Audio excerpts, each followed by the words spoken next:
I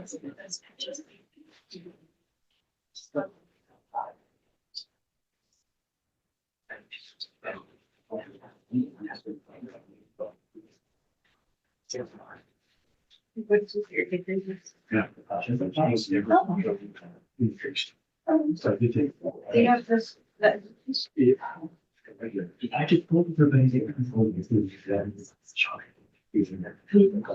they come from. Where's he from? Oh.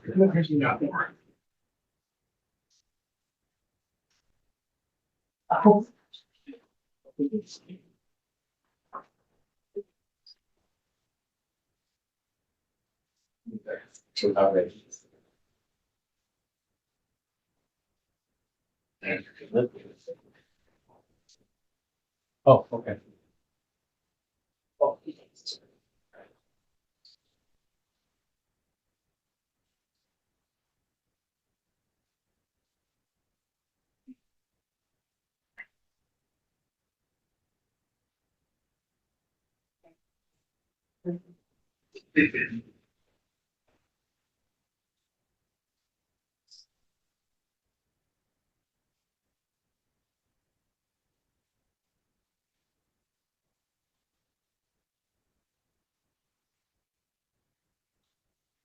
Oh, thank you. I appreciate it.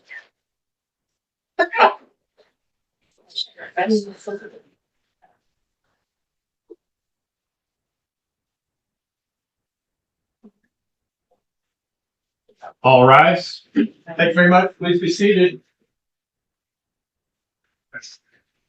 Good morning. So let's get on the record, please. We're now on the record. This is State versus Bryan Kohberger, case number CR 29222805. Mr. Kohberger is in the courtroom. He is represented by Ms. Taylor, Mr. Logston, and Ms. Nassif. The state is represented by Mr. Thompson.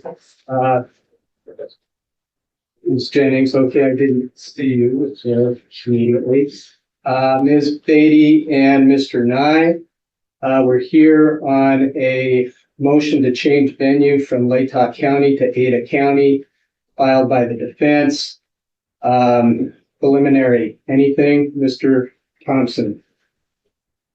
In your honor, not from the state. Okay, thank you. Ms. Taylor? Your Honor, just that there is a stipulation that the court received the exhibits that were filed along with our declaration and our memorandum in support. That's correct, Your Honor. All right, so we're talking about all those slides? There were like 100 slides. There were 100 slides, Your Honor. We're talking about those, but in particular, the references to all of the media coverage, the articles that were contained, the table with the links to all of the articles that depict all of the media coverage. So are you going to show those publicly, or those are for me because I'm the one who has to make the decision? Those are for you. Yeah, okay. We'll have PowerPoint presentations today, but we will not be going through the hundreds of articles that have been provided for the court's consideration. Well, I'm thankful for that, because I did look through all that, and I thought, oh, this would be not a good thing to, push out to the public, because we're trying to protect that, right? Your Honor, we are, and I think it would take an extraordinary amount of court time to try to read through all of the articles or review all of the bits of news coverage that have happened in this case.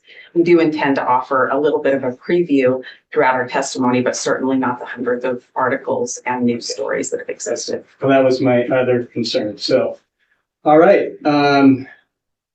Well, call your first witness. Your Honor, Ms. Massa, we'll start.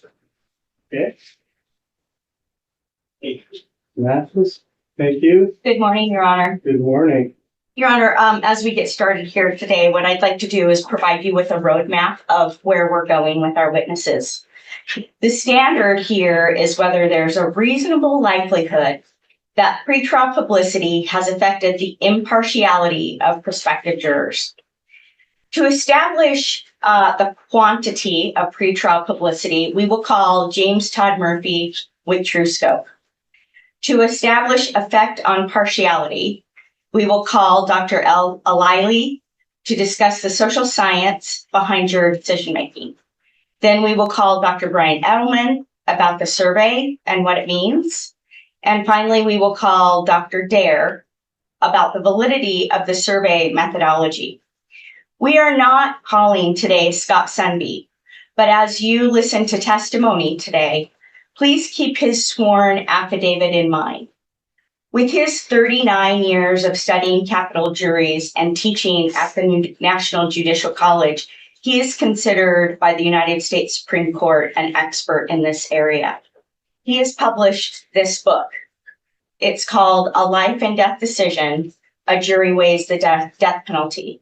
And this book is a culmination of interviews of over 1,200 capital jurors and how capital juries make decisions. Research shows that when a small community creates pressure to impose death, an Eighth Amendment violation may occur. Through these witnesses today, we want to avoid beginning a trial with, as Mr. Sunby states, quote, a thumb on death's side of the scale, end quote. And with that, I call James Todd Murphy. Okay, thank you. Okay, maybe Mr. Murphy, come on up this way, or however you can find your way through. And please face the clerk, raise your hand. You solemnly swear or affirm that the testimony you give in this case shall be the truth, the whole truth, and nothing but the truth under penalty of perjury. I do. All right. Thank you, sir. Please have a seat there. And once you're seated, please state your name and spell your last. James Todd Murphy. I go by Todd, my middle name. Last name is Murphy. All right. Sir, taking Jackson. Mr. Murphy, how are you employed? I'm the president of TrueScope. That's spelled TrueScope. It's one word. And can you explain what TrueScope is? Sure. TrueScope is a media monitoring and analysis service. We wrap our arms around all the media types out there. You can do it on a global level or a geographically isolated level. Normalize all that data from television, radio, newspapers, magazines, social media, online sources.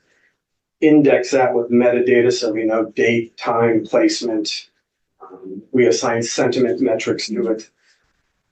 And from that, we can extract data sets for what our clients need, specific to topics or phrases. Can you explain how you track this media intelligence that you just described? Sure. So we have feeds that are coming in. For example, we acquire a feed from X, formerly Twitter. We have an online feed that accesses all available online sources. We have a broadcast feed of TV, radio, and podcasts. All those feeds come into us as they're broadcasted, as they're posted, as they air or are printed. We don't do any modification of the text or the context. We just take it as it was provided by the content owner, index, store, and then run queries against it.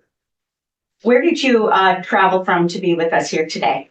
Our North America headquarters are in Omaha, Nebraska, where I live. Would you tell the court about your background in media intelligence? Sure. Might sound cliche, but I was born into the business. My father acquired press clipping service called Universal Press Clipping Bureau in 1959. Eventually met my mother.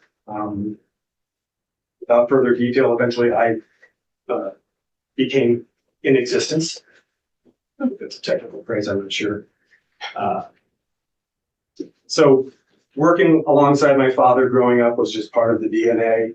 I studied psychology and communications in college, and when I graduated, the internet was beginning to become a thing. And so I saw a future of data mining and expanding what was a press clipping service into the future.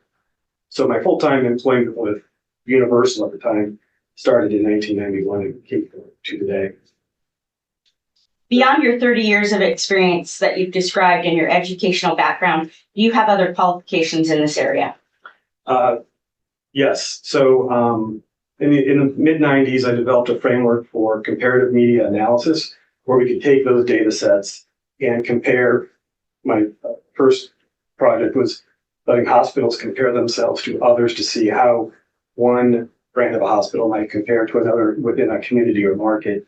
I also invented the first multi-channel media monitoring software that would let us monitor multiple TV channels on one computer and write the closed captioning text to a database simultaneously. Innovations not quite as exciting as those continued throughout the years. I also made other acquisitions, which I then folded into Universal, buying up other monitoring services in Alaska or Wisconsin or wherever. Eventually merged my company with TrueScope, a technology company out of Australia. TrueScope owns Universal Information Services at this point, and we're adding AI and other natural language processing to what we do. What about organizations? Are you part of any organizations in this field? I am. There's a global organization of all media intelligence services called FIVEB. That's spelled F-I-B as in boy, E-P as in Paul. Every continent except the uninhabited ones have many, often multiple media intelligence or media monitoring services. They belong, or most belong, to this organization. My peers in this organization elected me president to lead this organization at a global level last year. I'm currently the president of FIVEB. And have you ever testified related to your expertise before? I have been asked to do that and have done so, yes. Before you start talking about the data in this case, how closely have you followed this case on a factual level? I kind of have a personal standard operating procedure that when a client engages us on a topic that I feel for our company may become contentious or may have downstream effects where I might be called to objectively testify, I purposely remove myself from evaluating the content of the data set related to the subjects they're asking us to monitor. So while I have made myself familiar with the search strategy, the keywords, the phrases, which would include the defendant's name and the family names of the students that are victims, I have done very little. I paid very little attention to the media exposure on this. In fact, I just learned that the judge of this case has a last name that sounds like he was born for this role. That was last night. I didn't know who the judge was. Coincidence. My apologies for not knowing who you were until last night. Thank you. Are you familiar with Ms. Saucier, who testified last year in this case? Yes, Jean Saucier is my right-hand person. She's a senior vice president of client success. She has a media measurement background that started years before she came to be under my employment. I would venture to say she's as much of an expert in this area as I am. And if she was actually here, I'd probably say she's more of an expert, but since she's not, I'll tell you that for myself. So for context purposes, when she testified about data in TrueScope, is it the same set of data that you've just testified to? Exact same data. We work at the same company. We have access to the exact tools. She works with clients directly as yourself, and I work directly with her. How is TrueScope using media intelligence in this case? I'll say it maybe functionally. We have been asked by you, our client, to track specific topics related to this case, names associated, and I might say the more unique a phrase is, the more accurate our media monitoring can be. If the name was John Smith and Susan Jones, then we have to do much more Boolean logic, apply more Boolean logic to make sure that we're focused on extracting it's very specific. So for you, built a search query using Boolean logic and AI to focus on the stories that are of interest in this case. The second half of what we're doing, so that's the media monitoring. We first capture the data. That creates a data set. Then that data set is analyzed by our analysis team, which is led by Cheryl Lewis, Dheril, Lewis, Lewis. And she has an assistant data analyst who they're trained in a way that we call cross-coder proficiency. So whether Cheryl analyzes a story or Harry, her assistant analyzes it, they analyze it in the same manner. That also creates a check and balance that if something in the media monitoring function picks up a story that matches the name Judge, but for some reason isn't the Judge associated with this case, the analyst then at a human level can say, that's the wrong Judge, and it would be removed from the data set at the analysis level. What objectives is TrueScope trying to achieve in this case? We've been primarily asked to look at the, without even being hyperbolic, would say an extreme amount of media coverage, its impact on a population or a community, and the statistical volume of that media exposure on various communities across the U.S., but focused on several counties within China. How long has TrueScope been gathering data for Mr. Kohberger's case? I believe we were engaged on February 15th, 2023.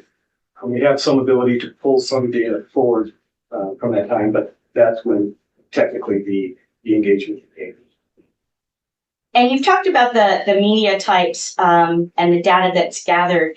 Is area or location of media coverage able to be determined? Yes, in most cases, maybe I'll separate that into two areas of media. You have traditional media, which would be television, radio, newspapers, magazines, even online news sources. Those are all tied to a specific city and state. You have the Moscow Daily News, and the metadata that we have attached to that source would say, okay, that publication name is in the city of Moscow, in the state of Idaho, and has a circulation figure of, I'll say, hypothetically 3,000 readers. I don't know the exact circulation of that specific paper. For television, each television news affiliate, local news comes from what's called a local news affiliate. It may be the ABC affiliate, but it may have call letters such as KXLY, I think is one of the Spokane channels. And they may be an NBC or an ABC affiliate, but they're the local affiliates who's in charge of airing local news. And Nielsen media data, Nielsen services, you may have heard of Nielsen boxes and market ranks and things like that. They know that that station is in this city, in this state, and each affiliate is part of a DMA, a designated market area.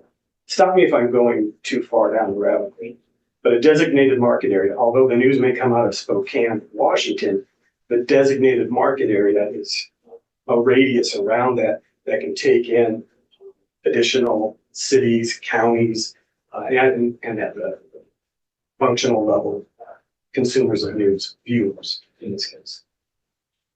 Is frequency of media coverage able to be determined? Yeah, we, since on television, newspapers, online, demographics can change over time, can change by day. So a good example of frequency, why frequency matters. A local news affiliate might have a 6 to 7 a.m. newscast, a midday newscast, a 5 p.m. and a 10 p.m. Depending on what time zone you're in, those can be adjusted based on network. But let's say that they ran a story about anything. They might run it in the morning where the demographics skew one way. They might run it at midday, which might have a much smaller audience or potential viewership. They might run it at 5 o'clock, which would have people who come home from work early or those who are unemployed. And then at 10 o'clock generally can be the largest audience. So knowing what time they run it lets us know the demographics, the audience, and even a vanity metric called ad values.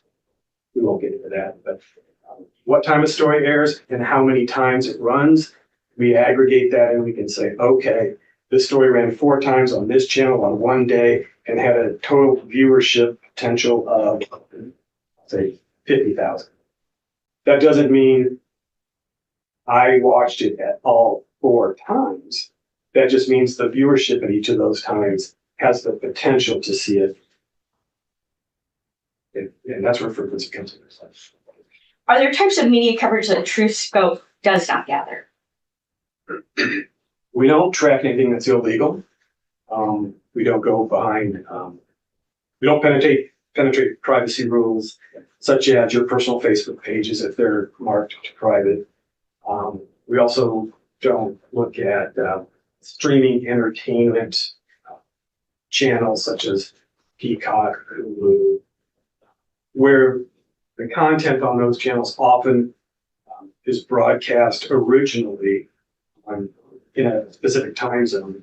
We call that an ephemeral broadcast, where it aired at 5 o'clock and then was lost to the ether. But Hulu and those streaming channels give the opportunity for that story then to be posted, and you can watch it at your leisure in a time shifting.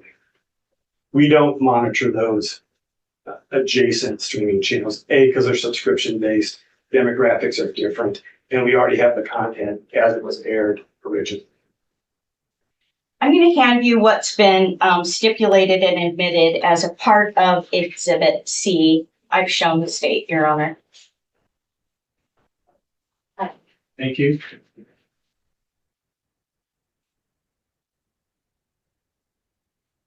Can you tell the court what that is?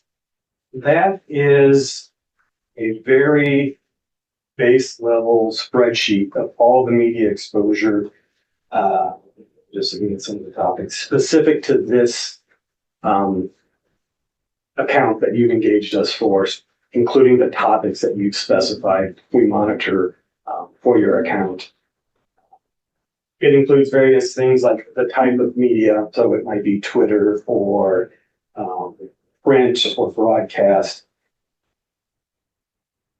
It would include the metadata we include, city, state, circulation, viewership, things like that. There's also hyperlinks. As a client of ours, you would receive, if you exported this from your workspace or we exported it for you, you would have a hyperlink. You would click on that. Because we have a cookie on your computer, it would open that hyperlink and you could see the full story. Unless it's an online story or a social media story, then we take you directly to that end source. So if it's MoscowDailyNews.com and it's in front of their paywall, you would click on that link and you can view that story yourself. Is Exhibit C in front of you specific to Latah County? Yes, I see under county, spot checking it and spinning through where it can be determined these are all Latah County related. Some of them are cities within Latah County. Is the list of Exhibit C approximately 1,360 entries long?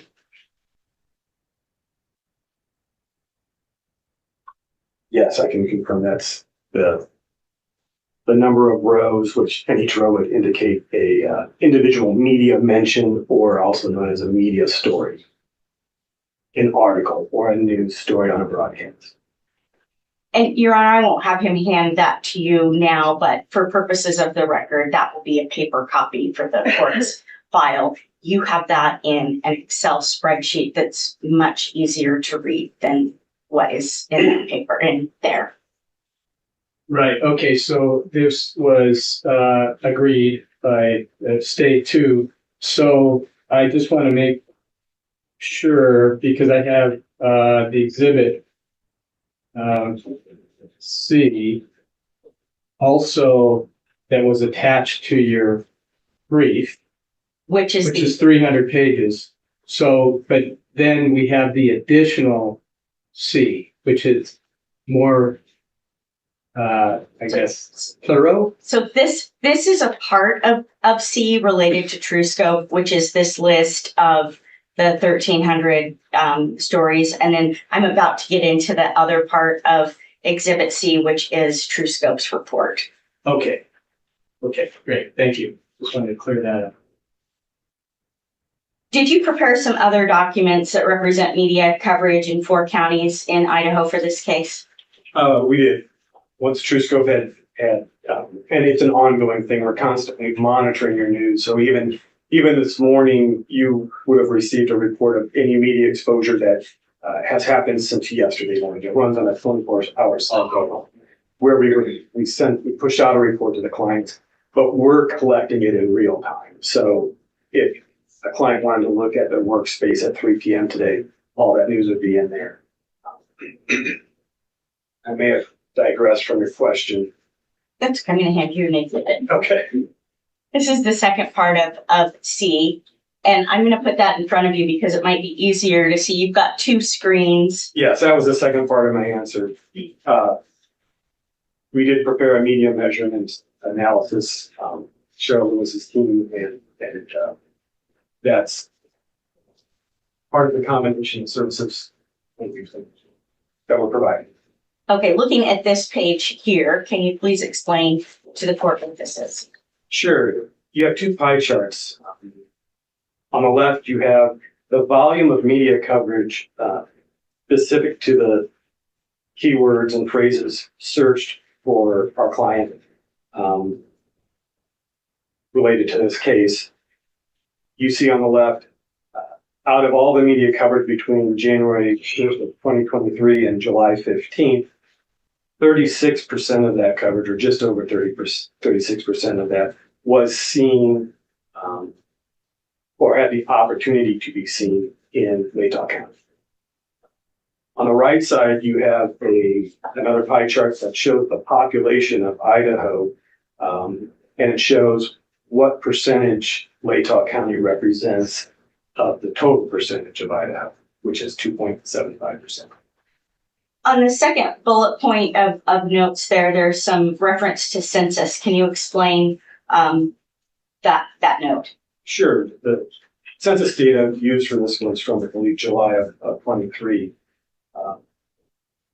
Of the 40,924 people in Latah County, we were asked to look at age eligible to serve on jury duty amongst all of that, the people in the county, which equated to 61%, or just under 25,000 people of the nearly 41,000 all are age eligible to serve on the jury Right. in Latah County. Going to the next page, what does this page tell the court? This is the same analysis framework performed on a different county. Again, on the left, you see the total media coverage in Idaho for the same date range, but 34% of the media coverage was seen in Ada County, which is just a couple percentage points below that of Latah County.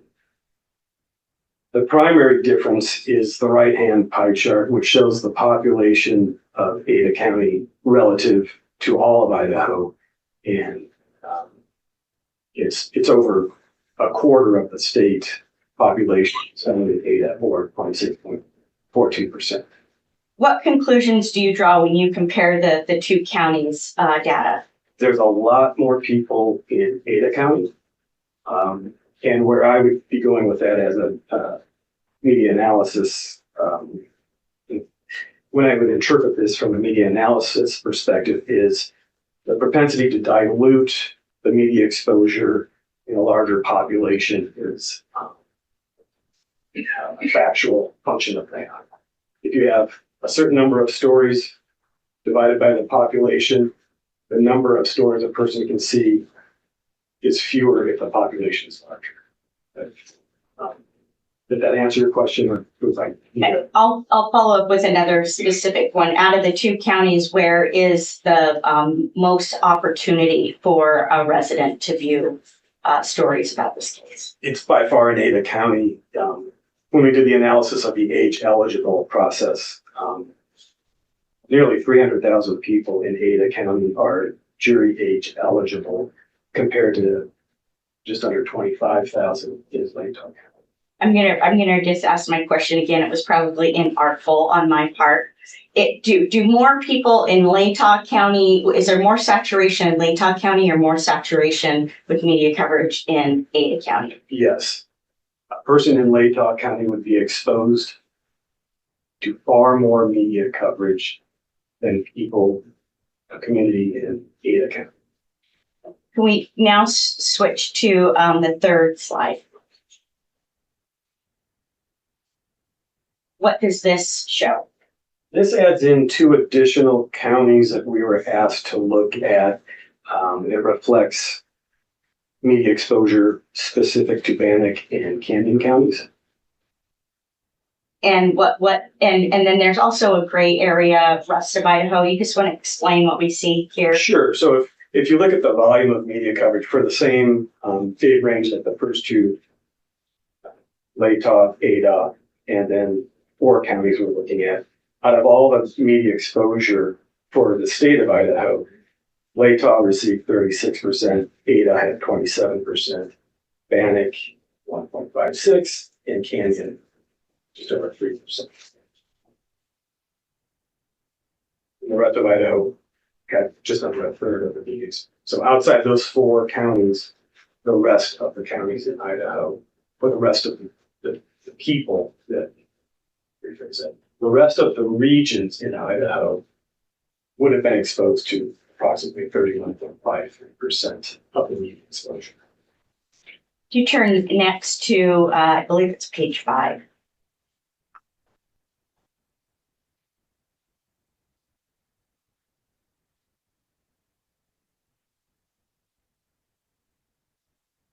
Explain what opportunities to be seen are and the differences in the counties.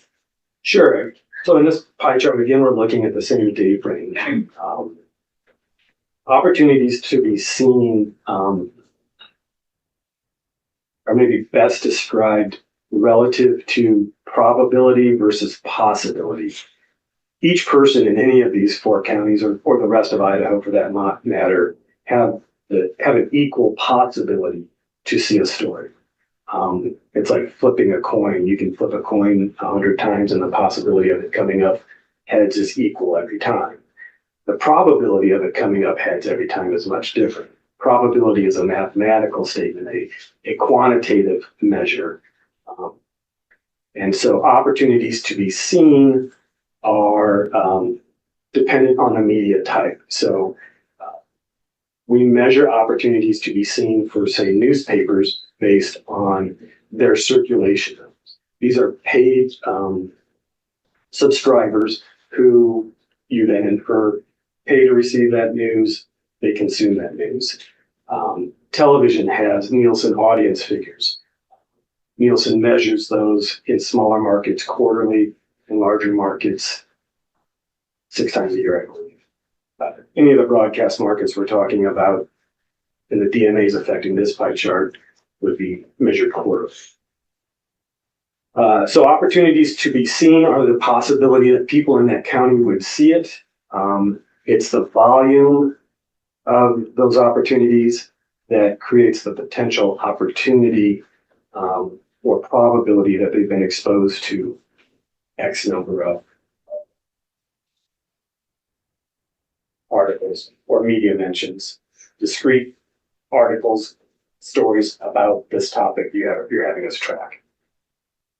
The numbers reflected on the pie chart show that over half of those opportunities to be seen reside within Layton County, nearly 60% or 57.03%. The opportunities to be seen per person in Ada County is 31.2%, not quite half, but nearly half the opportunities. And that's a simple mathematical function of all the media exposure in that county divided by the population for, in this case, potentially age eligible for jury duty population. And in terms of the green sliver there, Canyon County is close to Ada. And so if we assume that Canyon County residents might review Ada County News with its population of 180,000, is the dilution of Latah County or the dilution of Canyon County still significantly greater than the saturation in Latah County? If I understand the question correctly, how I might answer that is Canyon, and I would also say Bannock, unless you don't want me to mention Bannock, but the media exposure specific to those counties is statistically insignificant relative to the rest of Idaho, Latah County, and Ada County. In fact, if you combined all those two and grouped them into either one of those, it wouldn't change the inferences that we make on the data between Ada and Latah. Can you turn to the next slide now?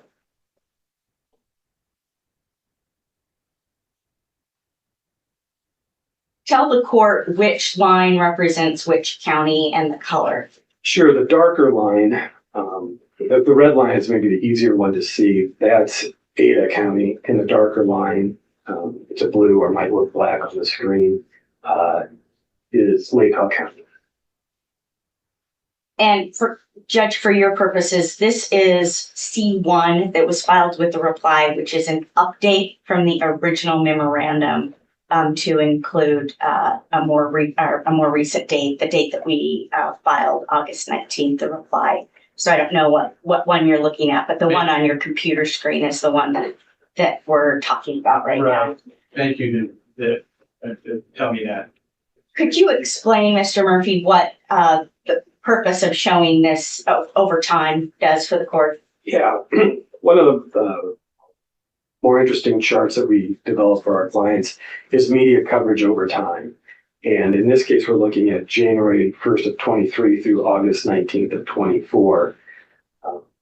If you look at the red line, which is Ada County, you can see that aside from May 2023, it often lags by volume of coverage behind Latah County, in most cases by 50% or more of the media coverage. So if I rephrase that in maybe simpler terms, the media exposure in Ada County for the majority of time between January 2023 and August, continuing into August 2024, has been far less in Ada County than in Latah County. And what can you tell from the spikes? Have you correlated those with case events? Sure. It might be convenient to look at it analogous to maybe a stock portfolio. Oftentimes a peak is followed by a valley, unless you invest in NVIDIA. But May 2023, you see 198 stories. I believe that highest peak for Ada County was the indictment is what's driving that peak.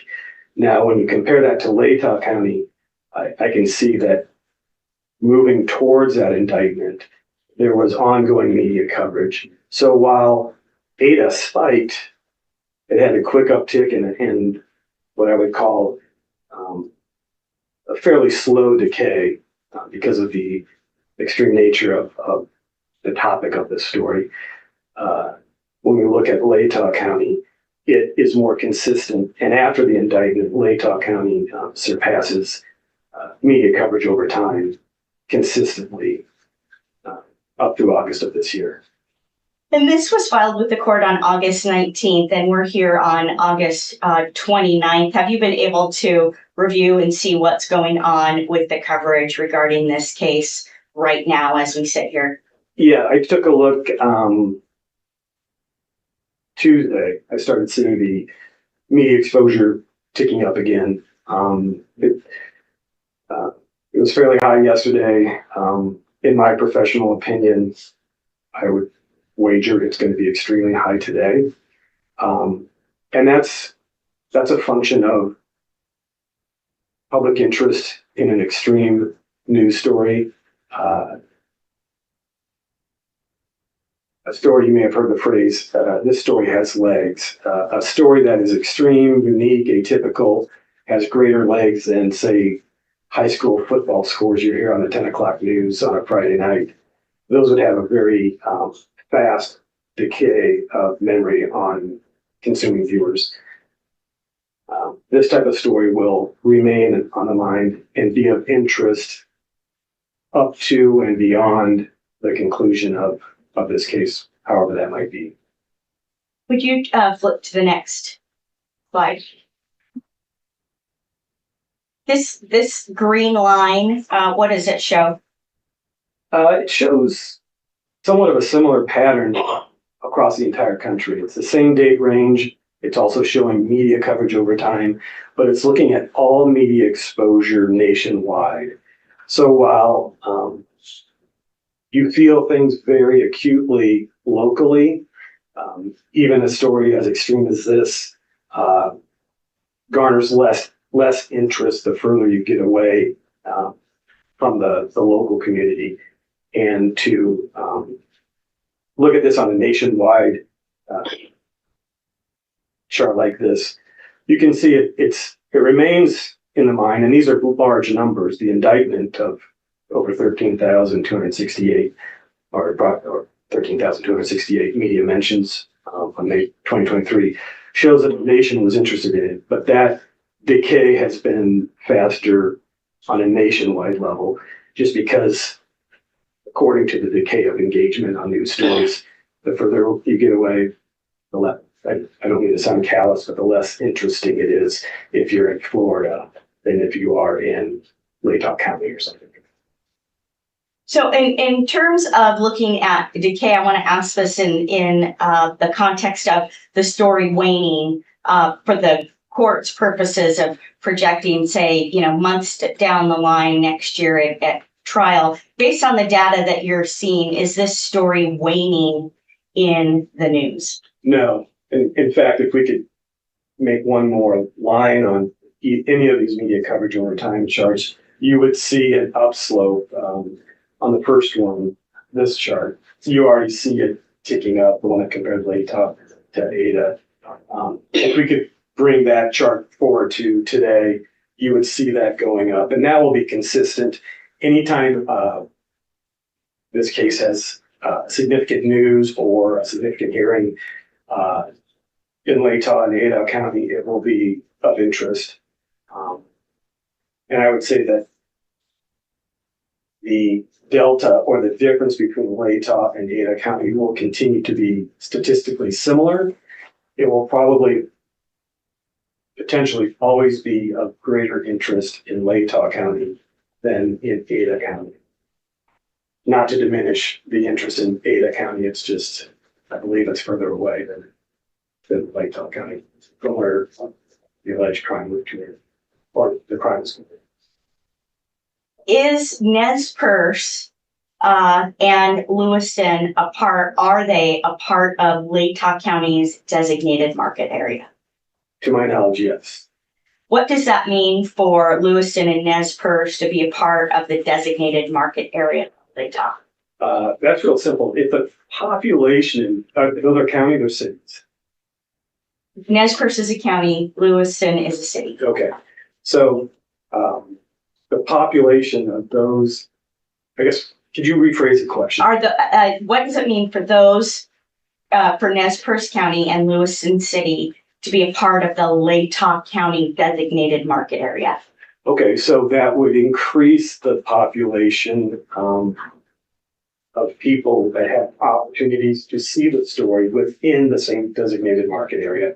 So if you're in Latah County, you have the same potential to see the stories in Nez Perce and Lewiston. Does that change the mathematical outcome of the original pie charts we looked at? Those two counties combined with Latah County would have to exceed the population of Ada County in order for this dynamic to change. I don't know how many people are exactly in each of those counties, but if together with Latah County, they exceed 295,000 potential jury eligible jurors, then you might be able to say the impact from the media on those two populations or exposure to media could be equal. But if Nez Perce and Lewiston are smaller counties and together with Latah are still significantly lower than Ada County, that's not going to change the determination I've made in this data. I have no further questions. Thank you. So, is it Ms. Beatty here? Yes, Your Honor. Thank you. Cross-examination. Just briefly, Your Honor. Good morning, sir. Just for my own clarification, on those pie charts, when it says Latah County and Ada County, are you limiting that to the boundaries of the specific county, or are you talking about the broader designated market area? When what we're looking at is media mentioned that impacted the county. The county specifically? Right. So. Thank you, sir. Yeah. So in looking at those line graphs that you presented, I noticed that they started in January of 2023. Correct. So December of 2022, Mr. Kohberger was arrested. Were you able to make any determinations of media coverage in December of 2022 at the time Mr. Kohberger was arrested? We were not engaged nor tracking the media. Okay. And that's not possible to go back and track that? We can do what's called a back search, but we can't. Certain media types have expired. Online news links, social media might have been taken down. So you can do it. I wouldn't say I would present it with confidence. Thank you. I can show you a number. Thank you. So fair to say, though, that there probably would have been a pretty substantial spike at that time as well. I would say yes. And possibly, although you can't say for sure, that spike could have been even higher than any of the other spikes on this graph, possibly. The possibility exists. Thank you, sir. So for the first 6 months on this chart of volume of media coverage over time for Latah and Ada County had more intense media coverage in January, February, March, April, May, and then June, and then in July, there's a crossover where Latah County is higher than Ada County. So fair to say for that first 6 months, Ada County did have, at times, fairly significantly more media coverage than Latah County. Correct. Okay. And counsel talked with you about these peaks and how they correspond with specific events in the case, such as court hearings. Would you expect that if the court were to make a decision to start closing certain hearings, particularly evidentiary hearings as we approach trial, that would be a mitigating factor that would decrease the amount of media coverage in this case? I can't say yes or no on that. I would say it depends. If those closed meetings were a public record, then the media most likely that's following this would still have a high probability of reporting on it. They may just not have any image or interviews or some of the elements that go into a more engaging news story. So the coverage might be less intense. Intense is a qualification that I'm not able to make. I can't tell you how intense something impacts you as a viewer or a consumer of news. Sure, thank you. And I noticed in that chart of Latah County and Ada County coverage that in the last couple months, that coverage intensity in both of those counties has become pretty close again. Is that fair to say? Yeah. Yes. And so based on these charts, it's really not beyond the realm of possibility that Ada County could again surpass Latah County in coverage, at least at certain points, correct? Again, there's an equal chance of possibility. The probability based on the data, I would say is no, in my professional opinion. we've already seen an uptick, and it appears that in Ada County, the news is much more focused and attentive even to what I might consider a less weighted story. I think there was a story recently about a memorial garden or something that this county garnered quite a bit of media exposure. But that's logical. Sure. Well, in June of 2024, it looks like they got so close that they were just 2 points apart. Is that correct? Latah County just 2 points above? Yeah. And you're not willing to testify that there's a possibility that Ada County could potentially surpass Latah County in the future? I'll absolutely guarantee that possibilities are always equally available. Thank you, sir. I have no further questions. Okay, thank you, Ms. Beatty. Ms. Mathis? Mr. Murphy, in terms of this discussion on Ada versus Latah, you mentioned the Nielsen rankings. Could you please tell the court the difference between what the Nielsen ranking is, and then I'll follow up with what Latah's is and what Ada County's is. So what's a Nielsen ranking? Sure. So I don't want to assume that most people have heard of the Nielsen ratings, but anyone who's involved with selling advertising or the news media knows that Nielsen for more than 50 years has measured the top 200 designated market areas. New York City is number one. It's the largest DMA. The media in that market reaches the most people. And so it's a measure of how many active news consumers, is the way I would describe it, are in a city or a city's area. I know we're looking at counties, but your designated market area here in Latah County fall under the radius, I think I mentioned earlier, Spokane, Washington. In Ada County, their designated market area is Boise, Idaho. A different deal. And what's the Nielsen ranking of Latah County? It's ranked 64 out And of 210. and what is Boise? 97. I have nothing. So I should follow up and say, in terms of how that's measured, 64 mean that is a higher rank than Boise at 97. The DMA in which Latah County resides has far more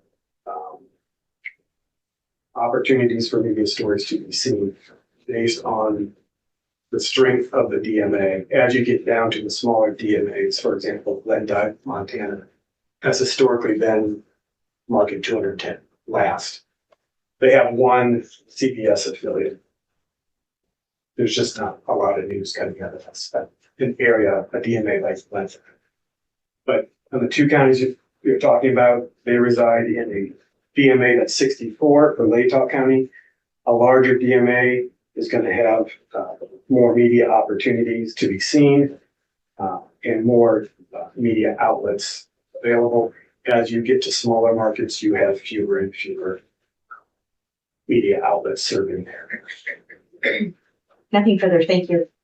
Thank you, Ms. Beatty. Nothing from the state, Your Honor. Thank you. Okay, may this witness be excused. He can, Your Honor, and the exhibits that are with him can go for you for the court's paper file for the record. Thank you. Okay, sir, you're free to leave or you're free to stay. Thank you. Appreciate it. Being here. Thank you. Thank you.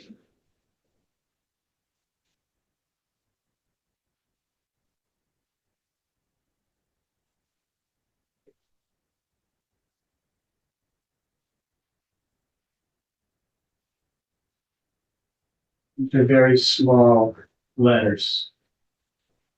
I agree, Your Honor. It was really hard to get them on one page. Sorry about that. Thank you. Why don't we take a quick break and maybe come back at 10:20. Okay, thank you.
All rise. Thank you very much. Please be seated.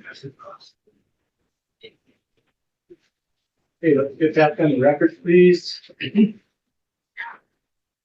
Back on the record, Spade versus Kohberger, CR 2922-2805. Sorry for the delay. I think we had to adjust some mics. Make sure everybody can hear. And counsel and Mr. Kohberger are here in the courtroom, so we're ready to go forward. Next witness. Thank you, Your Honor. We will call Dr. Aman Al-Aly. All right, thank you.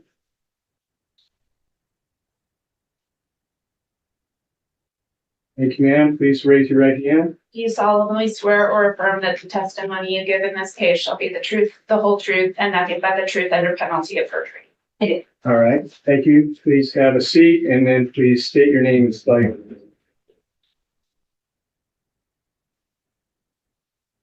My name's Aman Al-Aly. Last name is E-L-A-L-A-Y-L-I.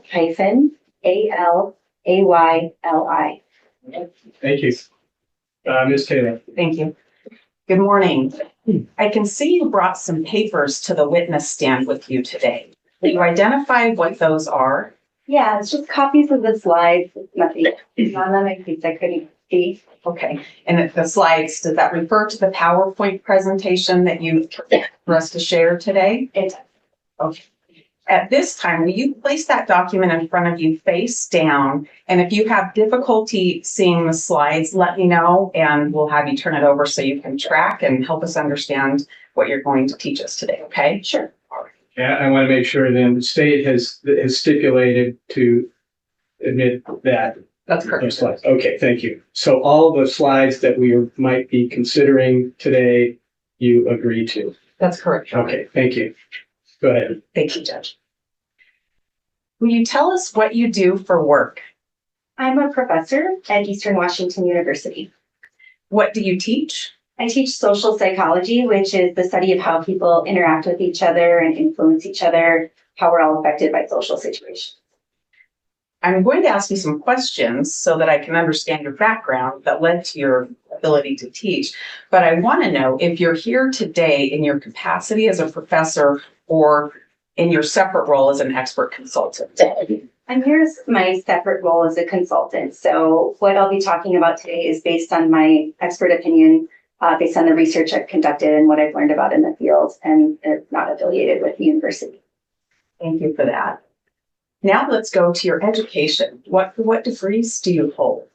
So I have a bachelor's in psychology, and I have a master's and PhD in social and personality psychology, with a focus on social psychology. What does that mean, a focus on social psychology? So our area, like I mentioned, it studies how we interact with and influence each other, the power of the situation and how it affects us, like how we're all behaving differently here than in our living rooms. It includes things like how people influence us to purchase things. Like I teach a class on social influence, or influence us to donate money. And then my specific area of focus is on social cognition, which is how we select, remember, and interpret social information. How long have you been teaching? I have been teaching since before I graduated with my PhD, so since the late 90s. But I started my positions as a professor in 2002. 2002? 2002 at University of Florida, 2003 at Eastern Washington University. In your role as a professor and a professional, have you written articles and been published? I have. How many, roughly? Roughly 15, give or take. Do any of those relate to human bias? Yes, most of them. So a lot of them are focused centrally on bias, and then many of the others are tangentially related to bias. So it could be biased perceptions of ourselves, how we tend to overestimate ourselves in a lot of ways. It includes biased impressions of individuals, like you might take one thing about a person and make a whole bunch of conclusions about them when you don't know them. And that could influence how you perceive their behavior later on. It includes biased perceptions of groups, so stereotyping and prejudice. And I've also studied biased impressions of businesses. Have you consulted as an expert in other cases besides Mr. Kohberger's case? Yes, I consulted in a case around 2016 or so, and then I was involved in the non-dissemination hearing here as well for Mr. Kohberger's case. So you're telling us that you testified before Mr. Kohberger's case. Is that correct? Correct. And have you testified as an expert in any other hearings besides that one for Mr. Kohberger? For Mr. Kohberger, no, just that one. How One- about other people? Yes, one for, and the case, I didn't seek it out. I have a full-time job, plenty to do. But I've been asked to do expert testimony, and I feel like it's the right thing to do to share what I know about bias. Thank you for that. What is your role today? What did we hire you to do and ask you to do? So my role was to evaluate how publicity about a case could shape potential jurors when they come in and sit on a panel, and to see if maybe people who were living in Latah County or have some connection to Latah County might potentially have more problems being objective because of media saturation and other issues. Did you prepare a PowerPoint to help walk through what you have to share today? Yes, I did. I'm going to do my best to open that up. It needs to.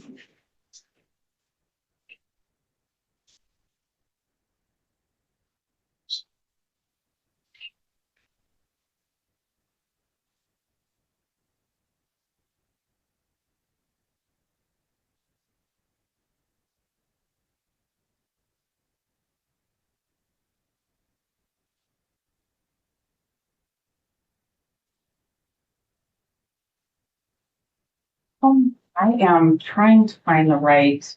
You would just go to slideshow, right to the top, maybe 6 down to the right.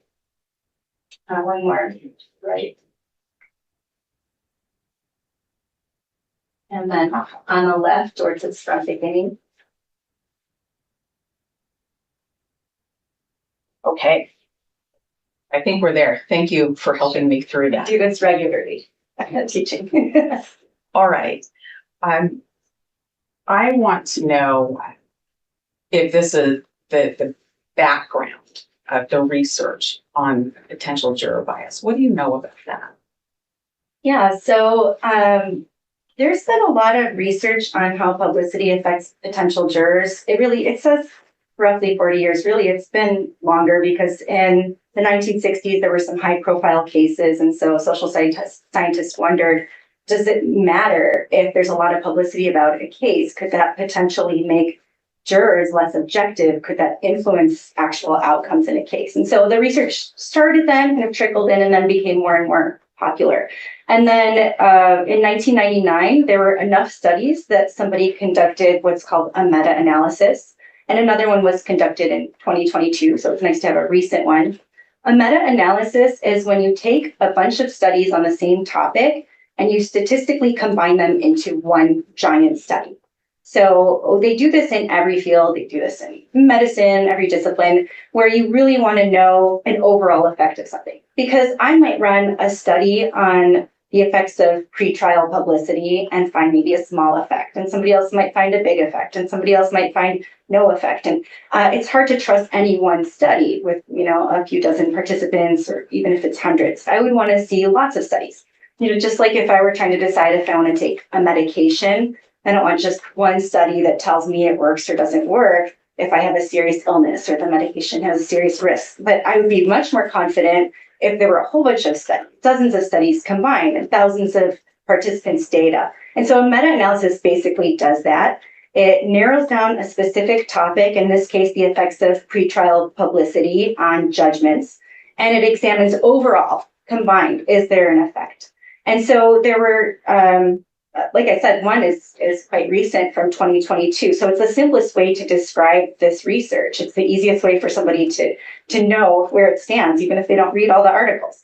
And what this work has found is that if somebody's exposed to publicity about a case, something about the defendant, something about the case, fact, fiction, that the tendency is, if you look at everything as a whole, for it to affect judgments, and specifically how much you like the defendant, your inclination to think that they're guilty, your judgments of their criminality, etc.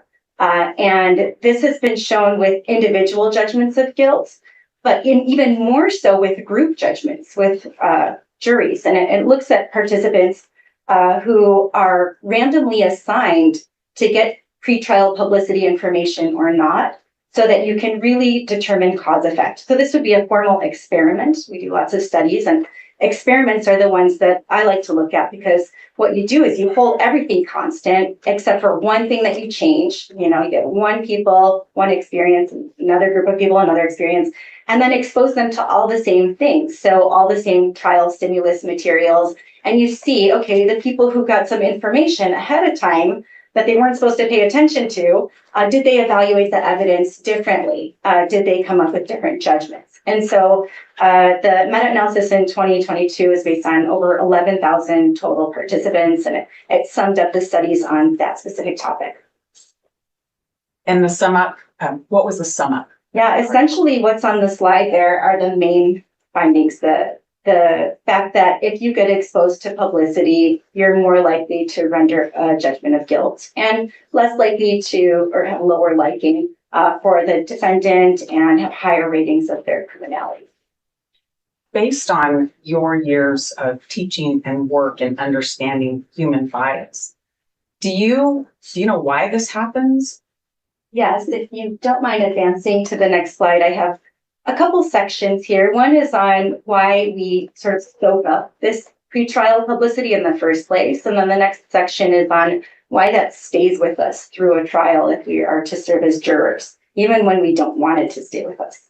And so if I'm to start with the first topic, why is it that we soak this up in the first place? One reason is because of how we process information.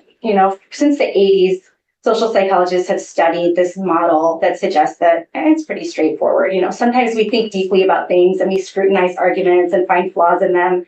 And then sometimes we make quick decisions. We like decision shortcuts. And we only have so much cognitive capacity that the vast majority of our decisions and thought processes are more automatic. And we call this peripheral root processing when it involves an influence situation.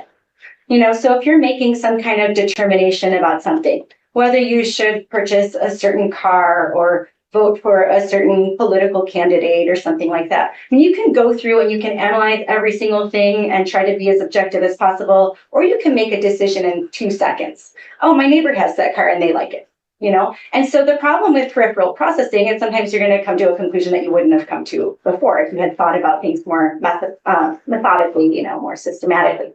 And so the reason this applies here is because people, when they're consuming media, are often processing peripherally.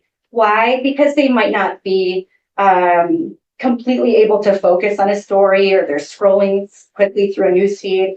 So if you're scrolling through a newsfeed or a social media feed, or if you're watching the news while you're cooking dinner or something like that, you're taking in information, but you're not able to really devote the resources cognitively to nitpick.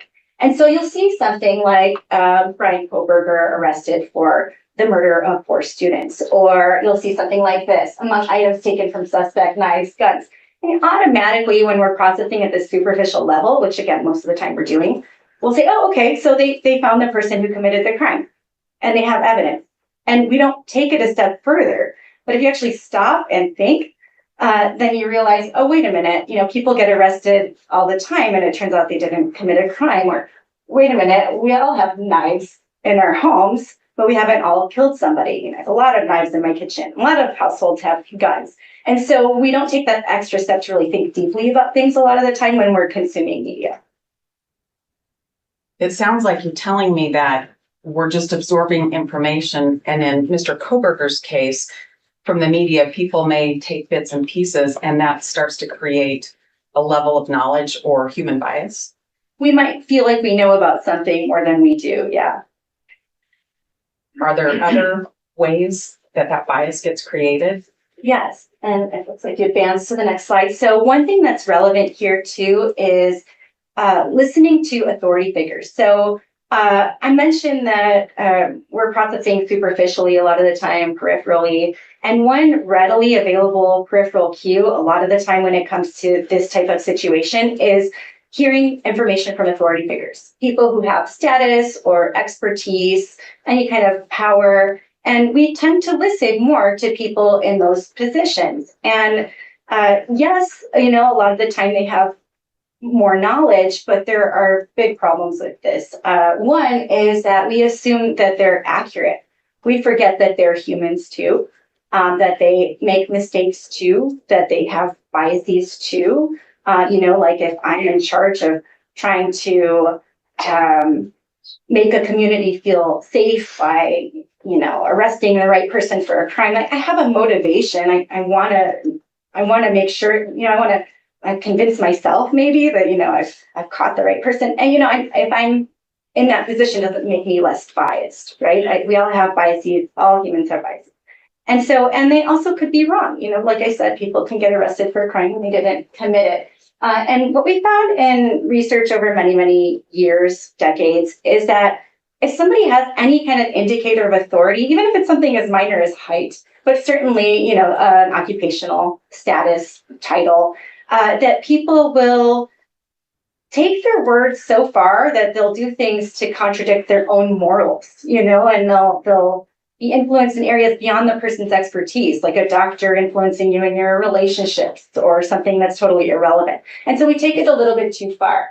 And in the case of Moscow and Lake Tahoe County, it's a really small community, right? And so the authority figures are often going to be people who are known and well trusted. And, so that makes this effect even potentially more problematic. And, as you know, Chief Fry, the chief of the police at the time, had said that he was certain that he arrested the right suspect and he didn't have any doubts. And so the community would say, okay, well, the chief of police is sure, so then I can be sure too.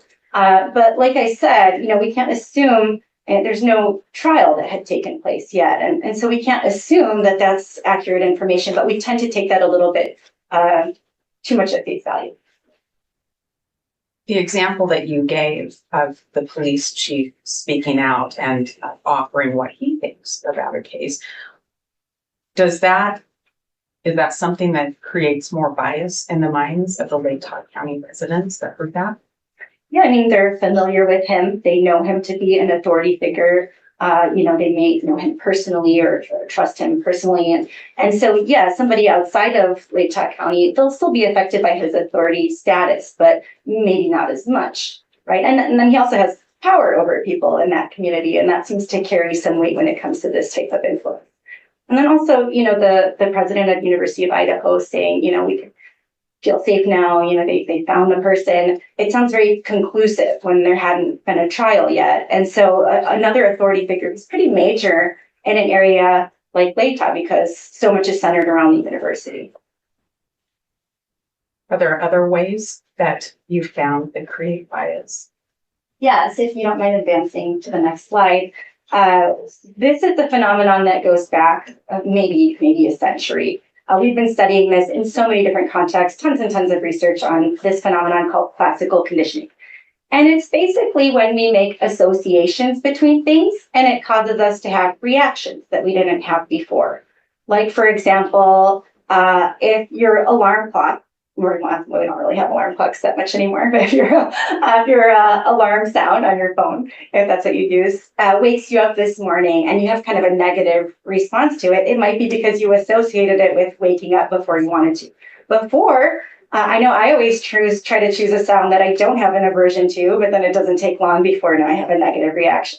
So you make this connection, right? But if that same tone was used every time a loved one texted me, then I wouldn't develop an aversion. I might develop a favorable reaction. So classical conditioning is when we develop a response to a stimulus. It could be a sound, it could be any stimulus at all, including a person, because we've connected them with something that it has been paired with, especially repeated pairings. So in this particular case, if the defendant's name is seen throughout media and social media a lot, or his image is shown alongside things that are aversive, negative words, things like terror, murder, or evil, or alongside known killers, alongside details of the murder, alongside information about, tragic consequences, things that make us feel bad. What happens is it doesn't take that many pairings, and then his name alone, which was once neutral, because most people wouldn't have known him, becomes conditioned, and it evokes those same kinds of feelings. And they've done studies like this where they can make this happen within minutes. If I could take a picture of any of you or multiple pictures of any of you, show those interspersed with pictures of other people, and at the same time present words, consciously or not consciously, that say things like terror and evil. And at the end of the study, I can ask people, what do you think of this person? And the rating will be lower. And so if you get that exposure a lot, like in LATAW, where people are getting a lot of media exposure and also social media exposure and having a lot of discussions and attending, vigils, and they're really being exposed to kind of all these emotional reactions. If they're thinking about him at the same time, they can't help but make that connection, even if they don't think he's guilty. Let me make sure I understand how big this is, how far-reaching this is. We've been with this case pending for 1.5 years, and there's been, suffice to say, a lot of media coverage. There's a lot of pictures of Mr. Kohberger in the media. Do you mean that when we walk into trial and the room's full of potential jurors, there's going to be a great majority of them that before we sit down are going to have a feeling, a bias against Mr. Kohberger? Yeah, I do. And you've seen the pictures, these ominous headlines, and that connection can't help but be made. This all the way that bias gets created, or do you have another one for I have us? one more. As far as things that happen largely while the publicity is coming in and you're getting exposed to it. And it's sort of a category of a lot of different influences that are emotional and motivational.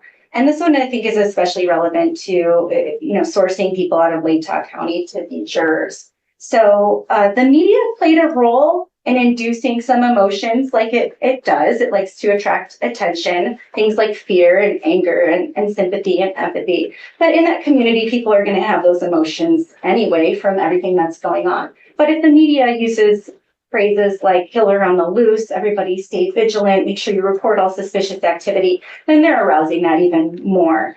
And so what happens is when we have emotions like that, they filter in how we process information. Just like when you're angry, you're more likely to remember things that have made you angry in the past than things that have made you happy. And when you're angry, you're also more likely to have kind of an agenda with new information coming in.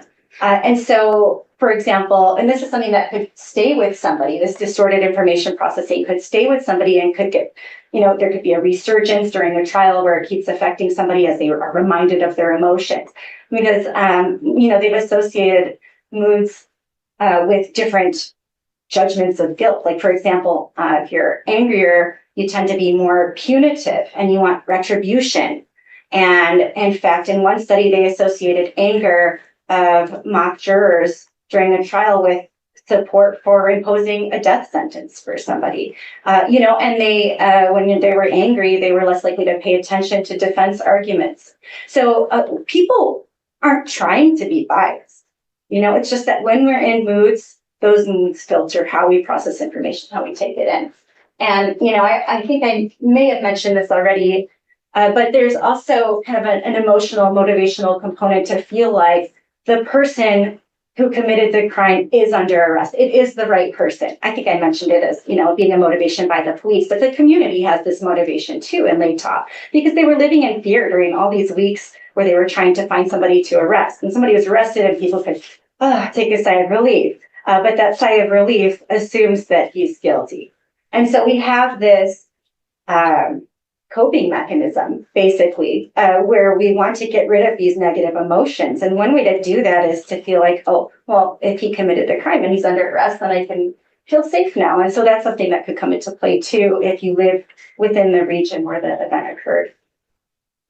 And that's because of the fear that was associated with Any of the emotions really could potentially distort information processing. That last point relevant to fear, but a lot of research on how anger influences judgments and how sympathy for victims, empathy for victims influences judgments. And certainly if you are in late time and attended vigils and or offered social support, that you're really getting a lot of that empathy and sympathy as well, or if you're exposed to the personal media stories about what happened. So I think I understand the ways that the human bias just gets bigger and more solid in a person. What happens if we seat a Latah County jury and those biases are there? What happens as we put on the trial and evidence is presented? Yeah, well, I mentioned this one can get carried through the trial, this idea of motivational and emotional sources. But there are other things that can happen during trial too that kind of exacerbate the problem. And one of these is confirmation bias. So this has to do with us wanting to confirm our expectations of things. And one of the most fundamental human needs we have is a need for predictability. You don't want to walk into this courtroom and feel like you have no idea what's going to happen. That's uncomfortable. We want to feel like we know what's going to happen. And we know how people are going to behave. And so part of this need for predictability is that it causes us to distort reality a little bit. And so in one way that this does this is through the confirmation bias, which is once we develop an expectation of something, once we decide that this is true, this is the case, or the defendant is guilty or not guilty, or the defendant lives a certain lifestyle or behaves a certain way, or has, then once we decide something, everything goes through that filter. I talked about an emotional filter. This is a cognitive filter that we actually process information differently based on what we expect to see and hear. It's just like if, you're going to meet up with a friend and you think somebody called your name, you expected it. And so it made you hear it even when it didn't happen. And if somebody does call your name, you hear it more readily. So we're kind of tuned in. And so the processes I mentioned here, this filtering can happen via 3 different processes. One is selective attention. So if I'm a juror and I have expectations about Mr. Kohberger, and it doesn't have to be just that he's guilty, but it could be expectations about him as a person. If I have expectations coming in and I'm getting all this new evidence during trial, going through that filter and paying attention to information that backs up my idea. Well, I had this idea that he's a bad guy, and this information backs that up, so I pay extra attention to that. And then they talked about something where he was kind to someone, and I really have to pay much attention to it. So we have this filter, and then we process information too in a distorted manner. We actually will change the information to fit in with what we think. It's just a way of our minds simplifying our worlds. And while these processes all help us not be overloaded cognitively, they distort what we take in. So we have to be aware of them. And recall is distorted as well. So, trial takes place over a long period of time, potentially, and somebody has to remember a lot of information. And if they have distorted recall that's consistent with their expectations before coming in, that's obviously problematic. Is that the only thing that happens when we have new information at trial? No, I have a couple other things that I'd like to talk about. And the first one is belief perseverance, which is really a direct consequence of the confirmation bias. So it's just like it sounds. This is the tendency for our beliefs to persevere, even in the face of contradictory evidence. Confirmation bias supplies us with this filter. And because we have this filter, if somebody gives us all these facts that go against what we think, logically, we should just change our minds. A lot of the time we don't. In fact, there's some evidence to suggest that sometimes we even cling more closely to our beliefs. And anyone who's looked at anything on social media has probably seen evidence of this, where somebody has a strong belief about something and then somebody provides actual facts that contradict it. And then instead of saying, oh, you're right, I see your point. Of course, that can happen sometimes. The general tendency is for people to still stick with their beliefs anyway because they formed them. When you're in the process of forming your beliefs, that's different. But once you've formed something, it tends to stick. It's the same thing with stereotypes. Somebody has an assumption that elderly people are bad drivers, and they see a whole bunch of evidence suggesting otherwise, and even research studies and things like that. Then they no, I still think elderly people are bad drivers. So that's belief perseverance. And in some cases, people will even double down. Again, social media, they might even get more aggressively in line with their initial opinion after seeing evidence to the contrary. So this is one reason that's directly aligned with the confirmation bias. It sounds like they can work together when somebody already has a bias. They've already made decisions about it. Yeah, really any expectation or decision or judgment, even if you don't know that you have it. I heard the phrase of growing legs. Well, there's a famous social influence researcher who used that same phrase with decision making. Like once you've decided something, your decision grows legs of its own. And so now it's not just the normal information necessary that for any rational person, because we all kind of have this tendency to be irrational in situations like this. But it ends up causing us to distort reality a little bit and need a lot more evidence now than we should to change our minds.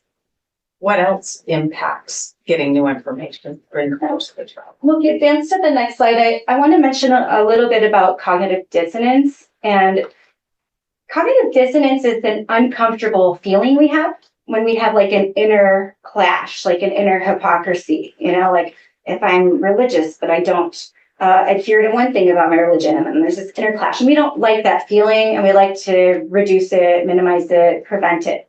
So why is that relevant here? Well, if somebody lives in Latah County, they might have a dissonance experience because if they start during trial to believe that, oh, maybe the defendant is innocent, maybe he shouldn't be convicted, that belief might be battling another belief about loyalty to their community because they know the community wants closure.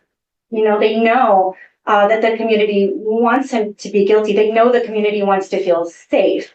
And so they have this inner clash. And what happens when we have this inner clash, lots of things can happen. But one thing that could happen is we could distort reality. That's another reason for kind of being a little bit less accurate when taking in information. So if I'm if I'm a juror from Latah County, and I'm starting to kind of think, oh, maybe he didn't do it. There might be part of my brain convincing me that no, he's guilty because of this inner clash. I want to get rid of the clash. Is that because of the loyalty a person would feel to Latah County, to their community? I think that's a big part of it. And there could be other reasons with regard to community connections that could create that clash too.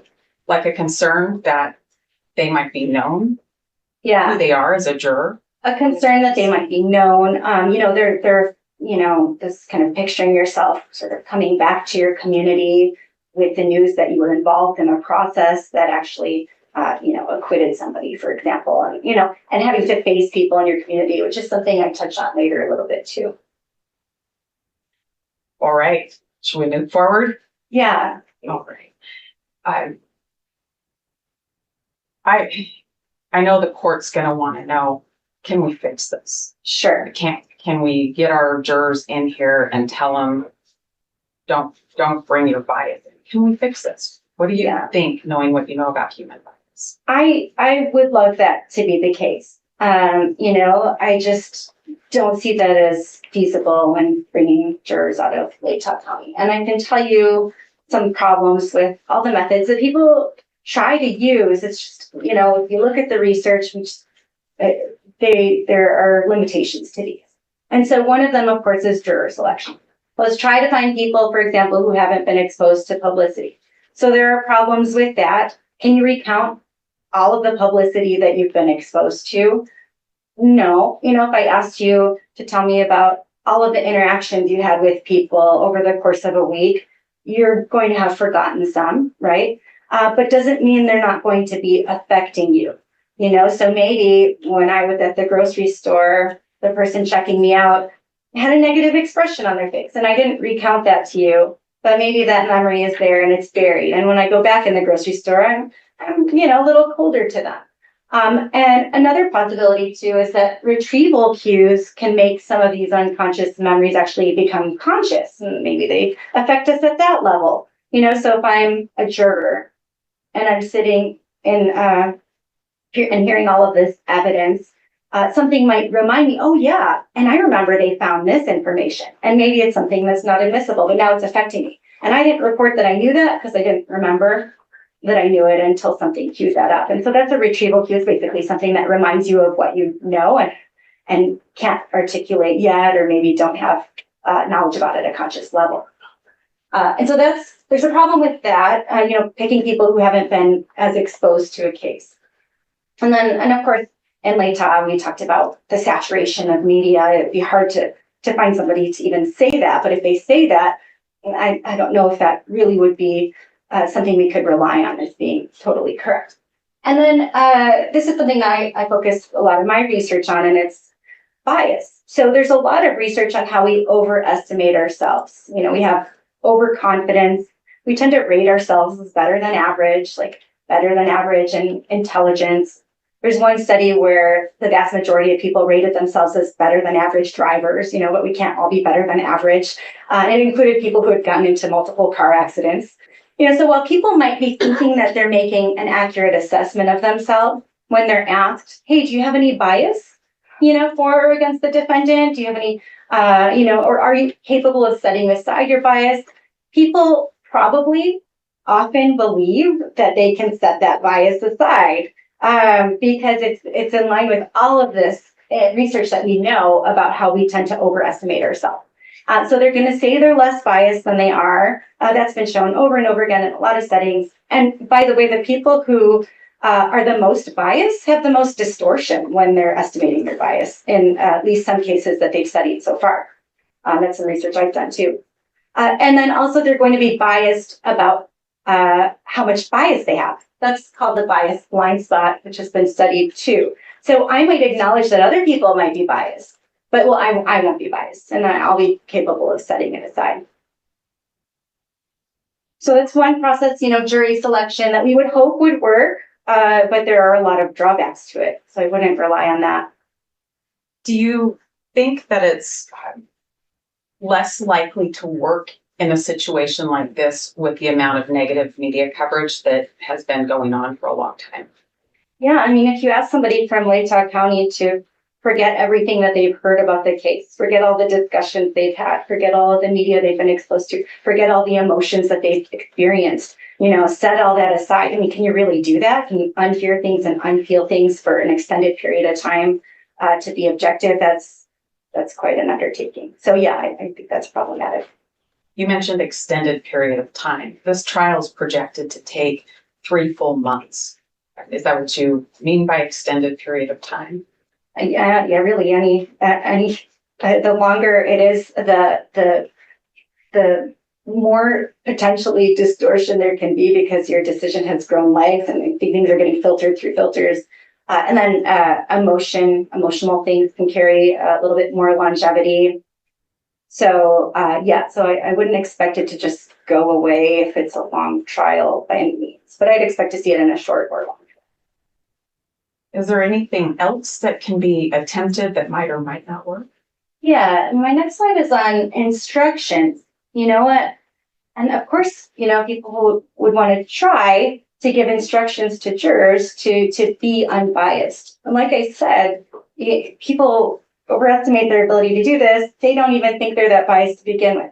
And the first step to not being influenced by bias is to acknowledge that you have bias. So there's already an obstacle there. And then you have to have the motivation to not be biased. And I hope jurors have that. You also have to have the cognitive capacity to be unbiased. And that's where we run into a lot of problems because their cognitive capacity is going to be occupied by serving as a juror, paying attention to information. They don't have time to spend 80% of their mind, trying not to be biased and catching all the bias. And in fact, there's research that suggests that when we try to suppress thoughts, that we can think about them even more as soon as we let our guard down, which is very soon because you have to think about other things at some point. So if I try not to think about something like an argument I had with somebody or somebody tries not to think about cigarettes because they're trying to quit smoking. They could do that for a really short amount of time. But as soon as they think about something else, their mind gets flooded with those thoughts. Because in order for you to not think about something, you have to think about it so that you can catch those thoughts. And that process is automatic. Most of what I've been talking about today is unconscious, automatic processing, and that's why it's so hard to control. And with regard to instructions to disregard information, whether it's something that people learned pre-trial or something they learned during trial that turns out to be inadmissible, the research shows that those instructions typically don't work and sometimes they can backfire. partly because of this thought suppression rebound effect. And then there could be other reasons too, like people not wanting to be told how to think.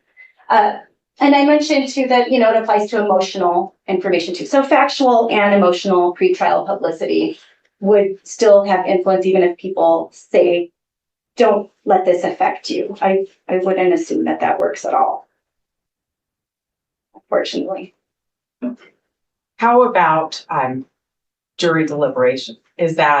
Will that work if you have a juror in there who's going to maybe accidentally bring something in or interpret something based on something they'd heard before, or they've remembered something over the course of the trial?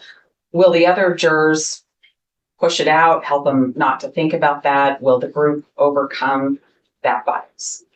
Yeah, so we would hope that you get a bunch of people together who are trying to be objective for them to sort of correct each other. And while some of that might happen, what the research has shown is if some people are exposed to pretrial publicity and some aren't, that can spread.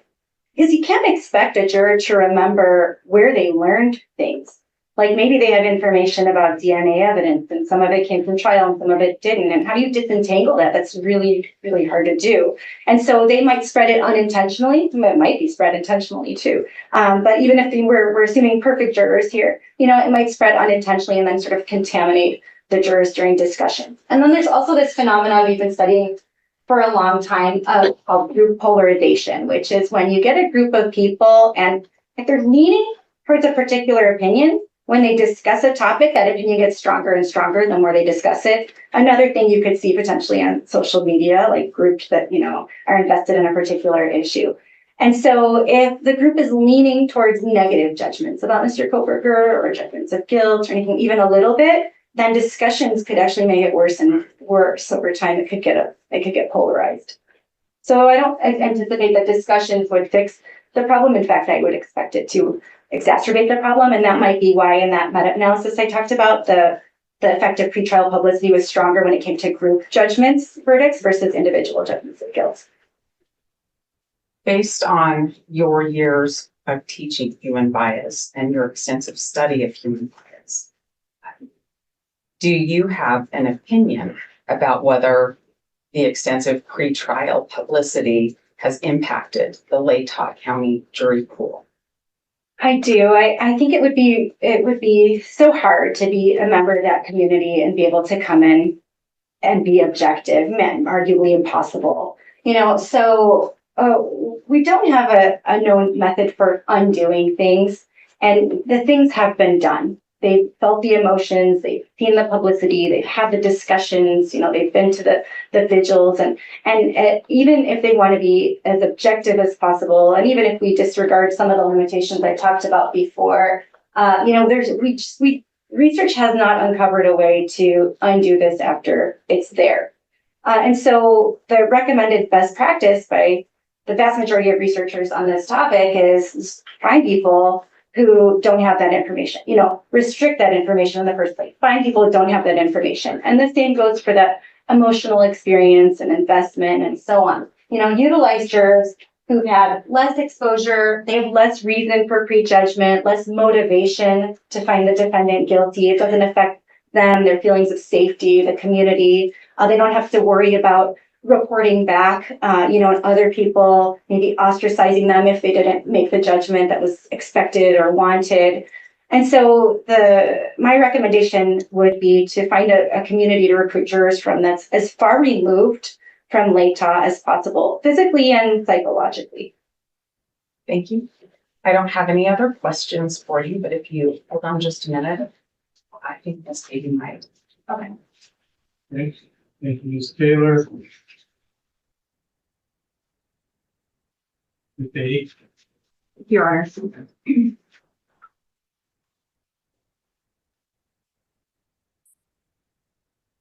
In any jurisdiction where there's been a tremendous amount of pretrial publicity, at least some of these biases would apply to a prospective jury pool, correct? Yeah. And the best thing, if I'm understanding your testimony correctly, for this trial would be to have a jury pool with the the largest percentage of jurors who hadn't formed an opinion on this case already. Would that be fair to say? I mean, you need, I can't speak to percentages. You need somehow to find enough people to serve on the jury who have not been exposed. Now, this is a high profile case, so we know the exposure is all over the state, and of course, this is part of it.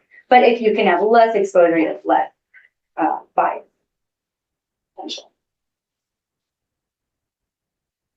In a case like this, where there's been so much exposure across all counties, are there unique challenges in selecting a jury that would apply anywhere? So, well, I mentioned some unique things about Latah County and emotional investment in the community, concern for community members, and, you know, having felt that fear and wanting, you know, the defendant to be guilty so that they could resolve the fear and anger. So, you know, there are all those emotional and social connections. And of course, Dr. Edelman's report, which will come up later, shows that a lot of people who live in Latah County are connected in some way to the university or the police involved in the case. So they actually, you know people or they lived in Latah County. And so those kinds of things make, because it's such a small community, make Latah a unique experience. And so you've reviewed Dr. Edelman's survey. I have. So does it sound correct that 75% of folks in Latah County are not affiliated with the university? I don't recall his percentages. Okay. So offhand, I'd have to see the report, which I could look at if you'd like. Okay. And I should be more precise. I believe the question was, are you or a family member a student or employee at the University of Idaho in Moscow? And the percentage of folks who responded no was 75%. Does that sound right? I couldn't tell you without seeing it. Sorry, I don't remember. Would it surprise you to find out that 60% of Latah County residents who were surveyed reported that they did not feel higher levels of stress or anxiety during the hunt for the killer in this case?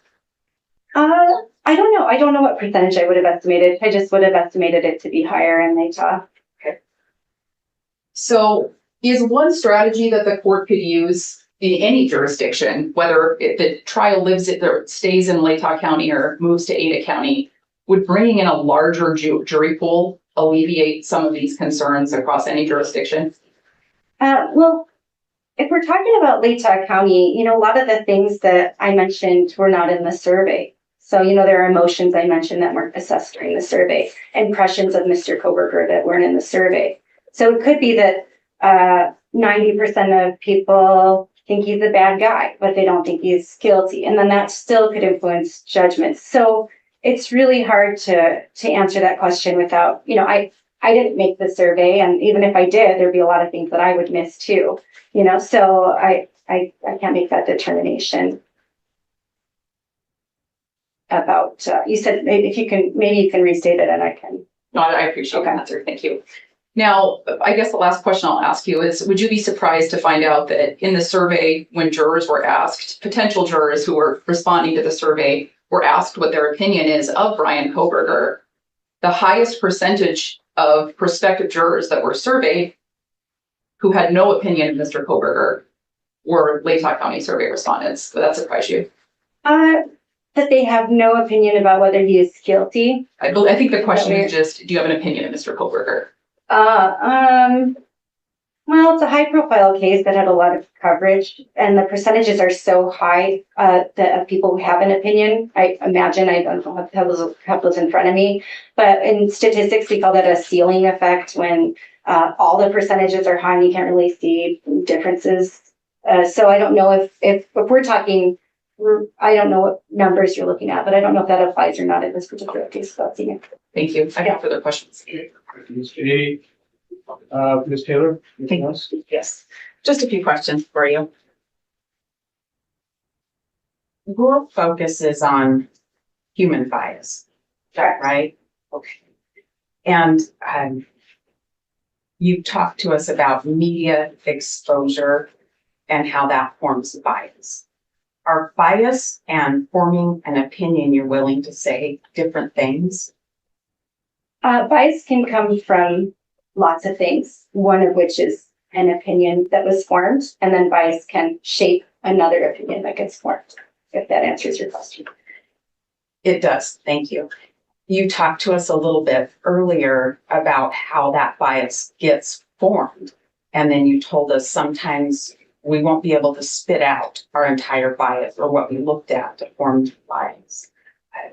Is there a danger in a case like this where there's been a lot of media coverage that somehow we seat a jury, but they start remembering things they read in the paper and trying to make the evidence fit into that filter? Oh, yeah, of course. So Dr. Edelman's report, I remember, said that, people didn't list everything that they recalled, but when they were prompted to ask to indicate whether they remembered specific things, then they remembered a whole bunch of things. And the same thing would happen during a trial, right? Those retrieval cues, anything that reminds you of something.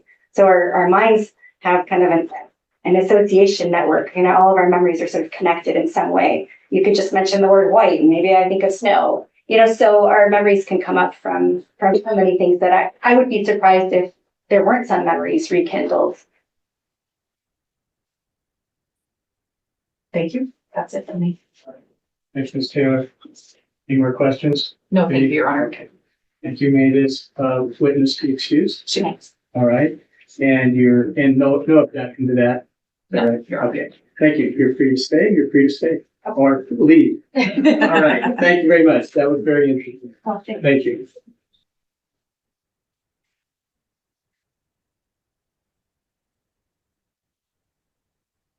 Okay, next witness. Next witness is Dr. Bryan Edelman. Okay. Dr. Edelman.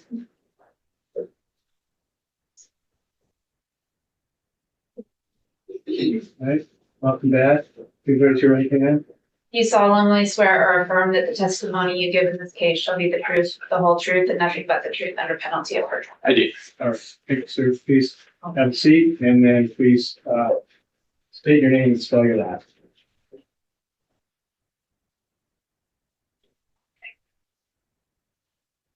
I'm going to speak slow today, I promise.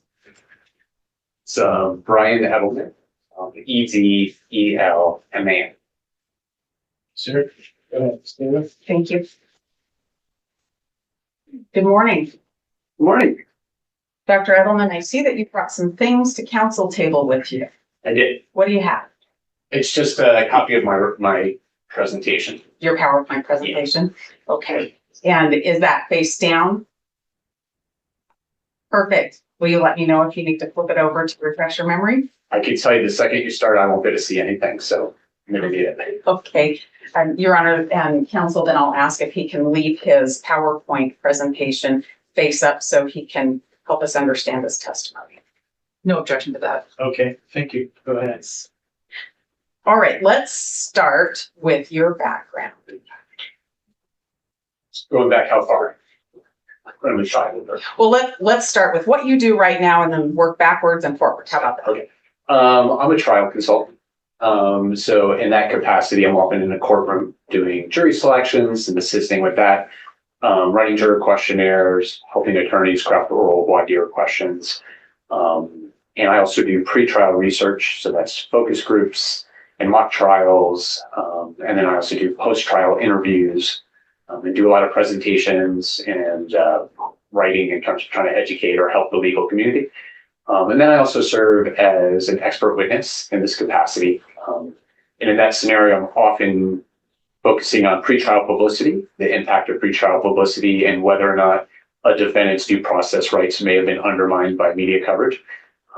And I also do post-conviction work, which kind of ties into that, where I might be brought in to look at a case to see if there was a lot of media coverage and whether or not there should have been a change of venue or a request for a change of venue, and looking at the adequacy of voir dire to uncover what jurors knew. So that's kind of reviewing the voir dire transcripts and use of challenges and that sort of thing. How long have you been doing that work?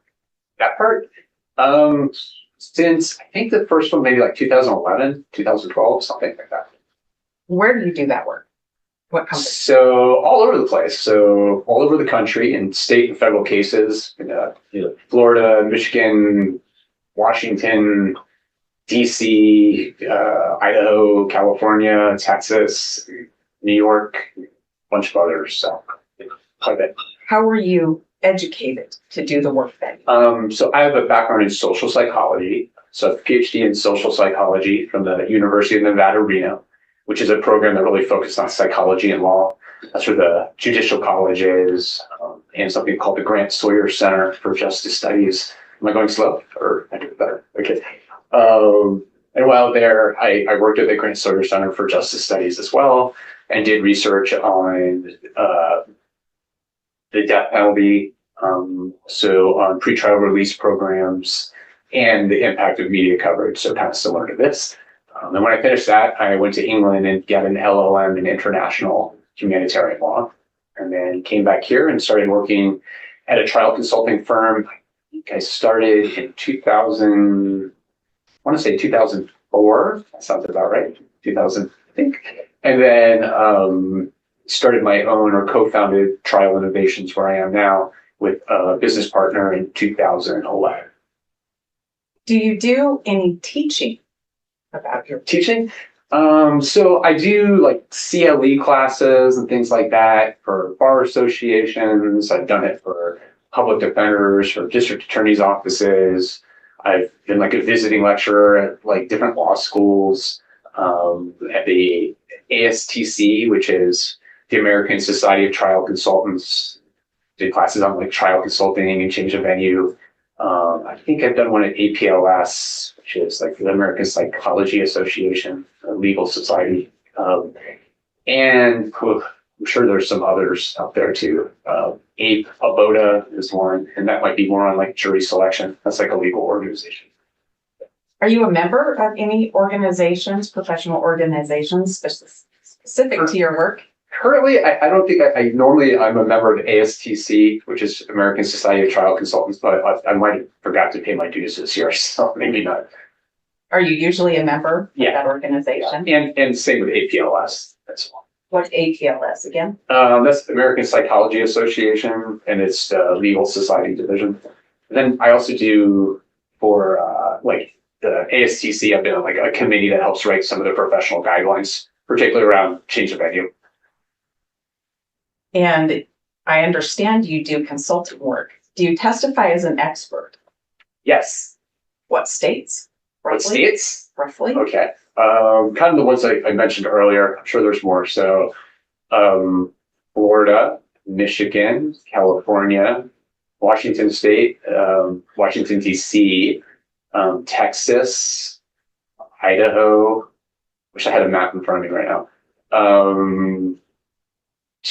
Tennessee, Georgia, Minnesota, and I'm sure there's others, but it's been a long time, so I've done a bunch of them. I've probably done over 100 that I've been retained on in some capacity related to pretrial publicity in both state and federal cases. I heard you mention Idaho. You've testified as an expert in Idaho, is that right? I have. How about in this case? Have you testified before in this case? In this case, Yes. I did. All right. Yes.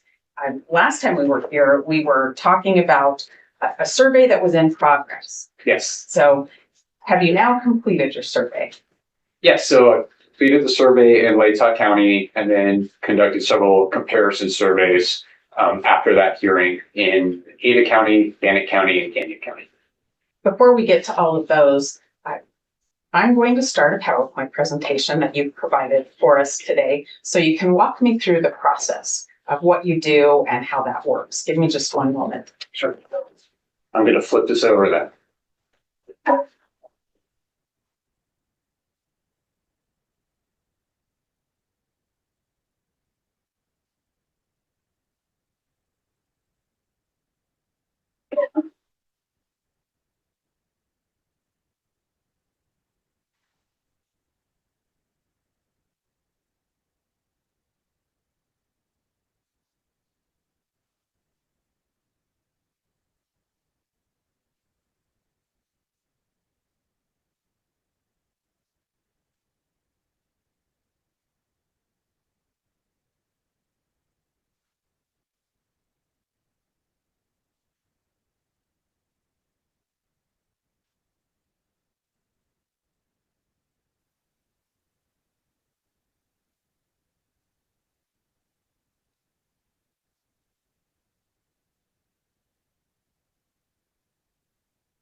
Thank you for that, for the patience. I think we have it now.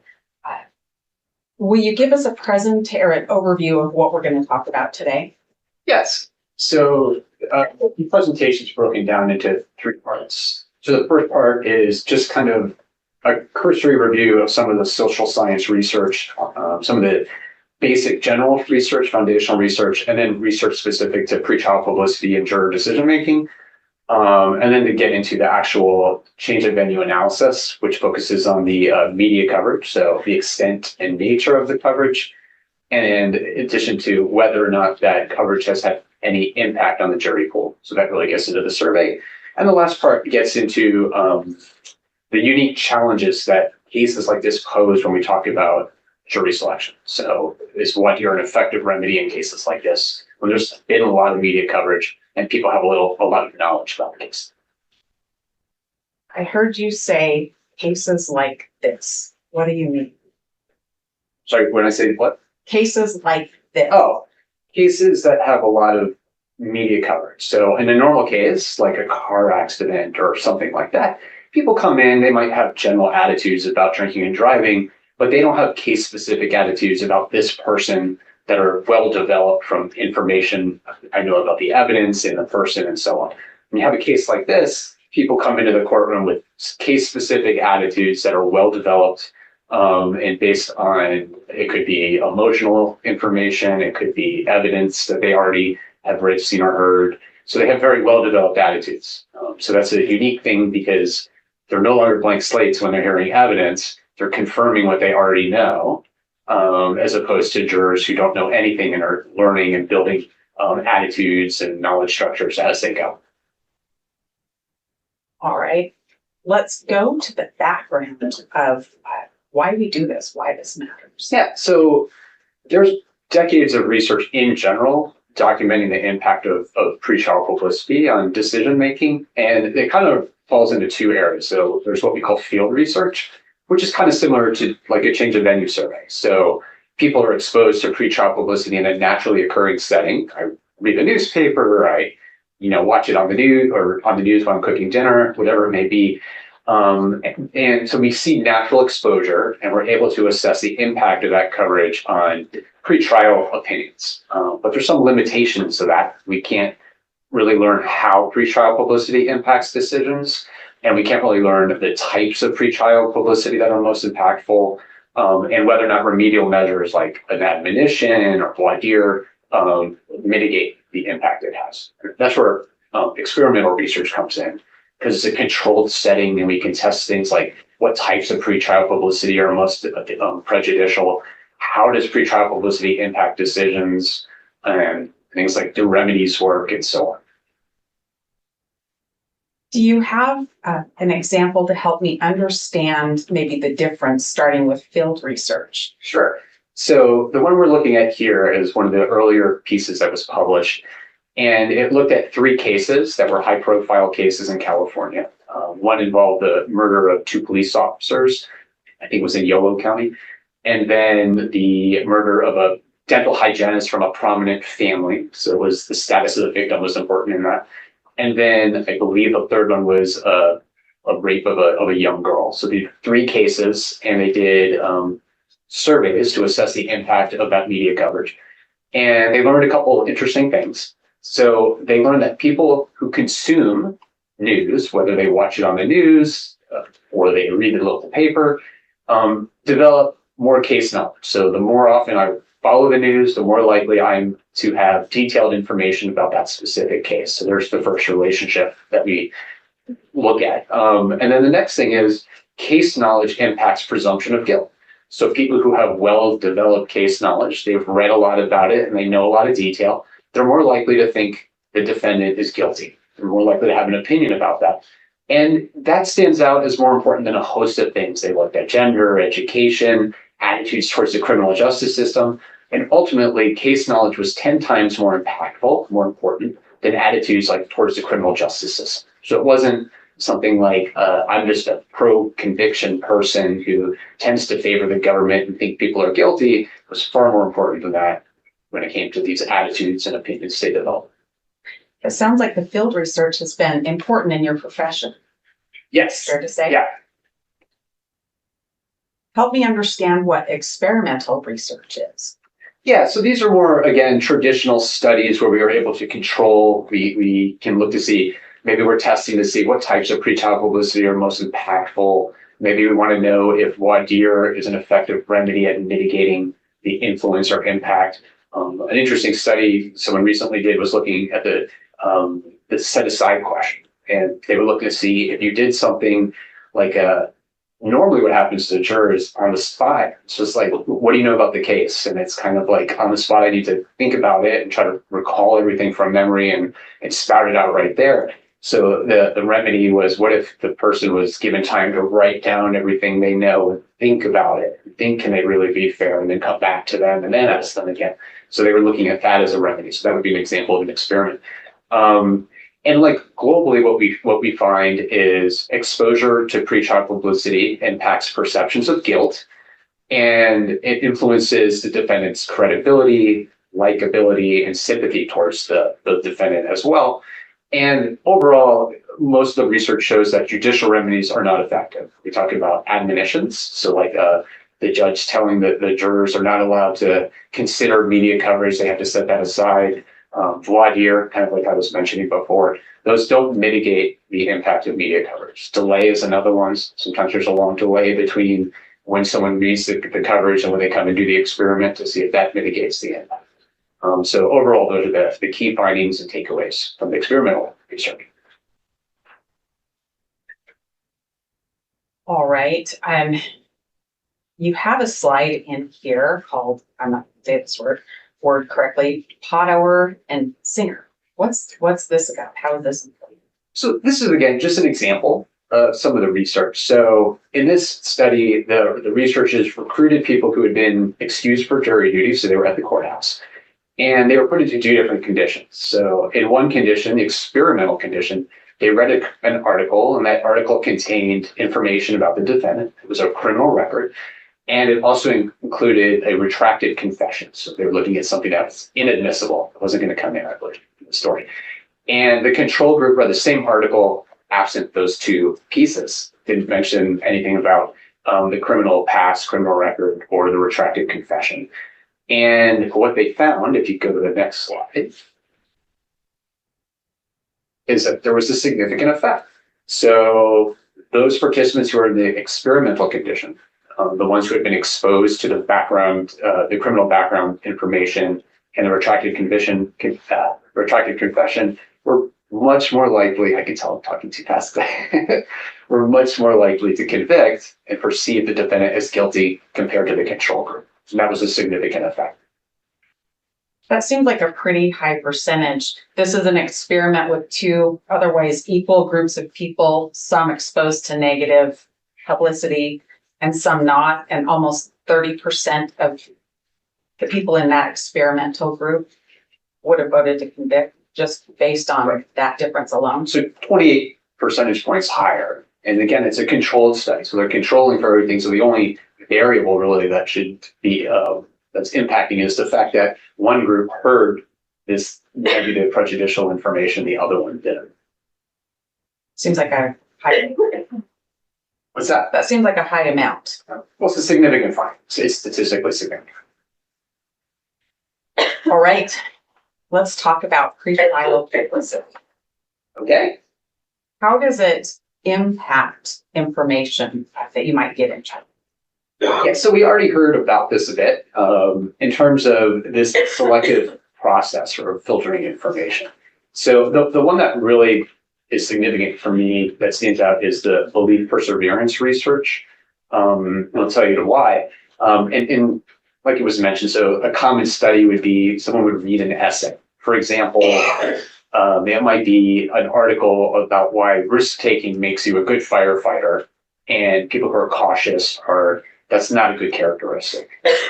And then someone else might read the exact opposite, where implying that cautious people are better firefighters than risk takers. And then they're asked to write an essay. And whichever one they read, they're more likely to write to support or write an essay that's consistent with what they read. And then later, when they're confronted with information that disconfirms whatever they had read and written, they're resistant to change. So we see that in our everyday lives quite a bit. And the thing that really is significant to think about is jurors who come in as a blank slate in a normal case, who haven't been exposed to media coverage, have no opinions or attitudes that are specific about the defendant, about the evidence, about guilt. And they're just processing evidence in a controlled setting through direct examination and cross-examination. The rules of evidence apply. So they're learning and they're developing opinions. They're considering the evidence for the first time. That's the ideal situation. In a high-profile case where jurors have been exposed to a lot of coverage and they end up serving, they already have well-developed attitudes about the defendant. So opinions of the defendant. They have well-developed attitudes about guilt, for example. And they have case knowledge that they've already been exposed to, not in a controlled setting. So maybe it's information in this case about cell tower data, or information about a vehicle being seen on video, or what the results of DNA tests are. And it's not under a controlled setting of direct examination and cross-examination, another expert from the defense side where they weigh all that.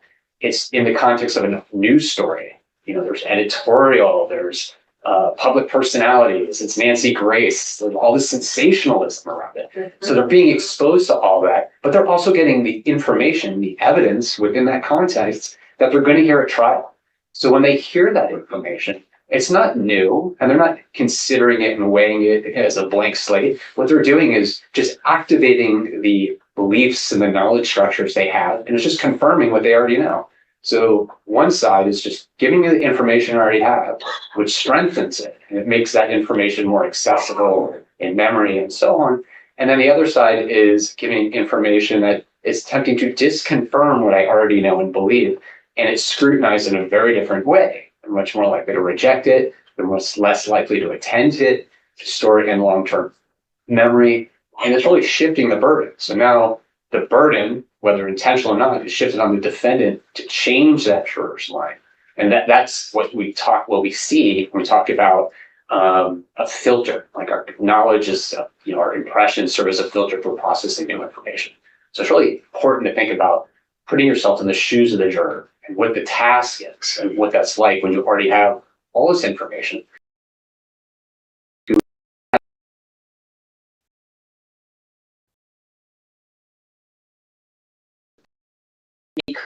A lot of media exposure.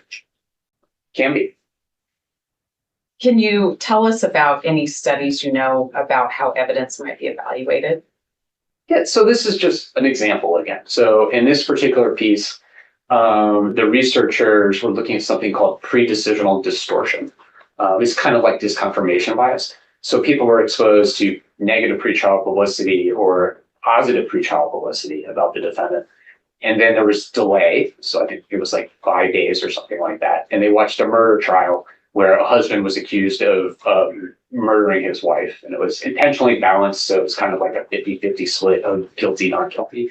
And what they found was that at each point in time, they would stop and do a case evaluation and assessment. And people pulled the evidence to be consistent or supportive of whichever leader they had. So if they had started the case where they were supporting, they had been exposed to negative pretrial publicity, they would be supporting conviction, let's say the prosecution. So they didn't look at that evidence just for the probative value, but it anchored closer to it supports conviction. It's consistent with the belief I already have. And it was consistent like that throughout the entire study versus those who maybe had seen neutral pretrial publicity. You didn't see that. So people were more likely to consider the evidence primarily for the probative value.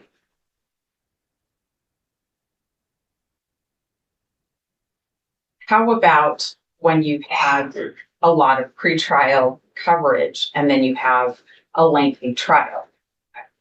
What do you know about a risk of confusing where you heard the information?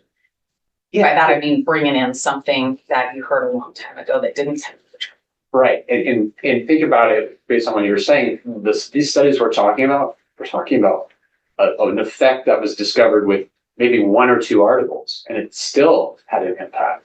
Case like this, you're talking about inundated with pretrial publicity over a significant amount of time, repeating information, and then new information that's sensational. And so it's constantly reactivating those memories and making those knowledge structures more accessible, both consciously and unconsciously. So those attitudes are even stronger. So you would expect to see an effect like this to be even more robust in a trial setting over the course of weeks and months or whatever it is. All right, let's talk about surveys and what you do. Sure. Tell me what you do when you want to do a survey. What do I do? Yeah. Well, so there's two different phases. So I don't start with I'm going to do a survey. So when I'm first asked to look at this, the first thing I do is collect a newspaper coverage. And I try to take a conservative approach. So I take the papers that have significant circulation in the county, that are based in the county. So I'm not looking, for example, at a paper in Spokane or in Ada County. I'm just looking at the ones here. And I read that coverage and I make an assessment if there's extensive coverage and potentially prejudicial coverage. So what is the nature of the coverage? Does it include inadmissible content? Does it include a lot of detail about test results like DNA results and things like that? So conviction-prone evidence. Does it have presumption of guilt or guilt-oriented detail? For example, public officials making statements about a defendant's guilt, victim families talking about that, things like that. Emotional pretrial publicity, because we know from the research the most prejudicial types of media coverage is emotional pretrial publicity, inadmissible content, and information about the defendant's character. So those are three big ones. So really looking at that. In every case is different. So in some cases, it's all about the community impact, and there's candlelight vigils and memorials, and it just shocked the community. In bigger places, you don't see that as much. So it might be something very different. So it's always dependent on the case. If there is not a lot of coverage or it's very neutral and basic, I wouldn't recommend doing anything else. So it would just stop there. If it's extensive coverage or sensational coverage or something like that, we would move to this next step, which is doing a phone survey in the venue. Sometimes we do a comparison survey, sometimes we don't. Yeah.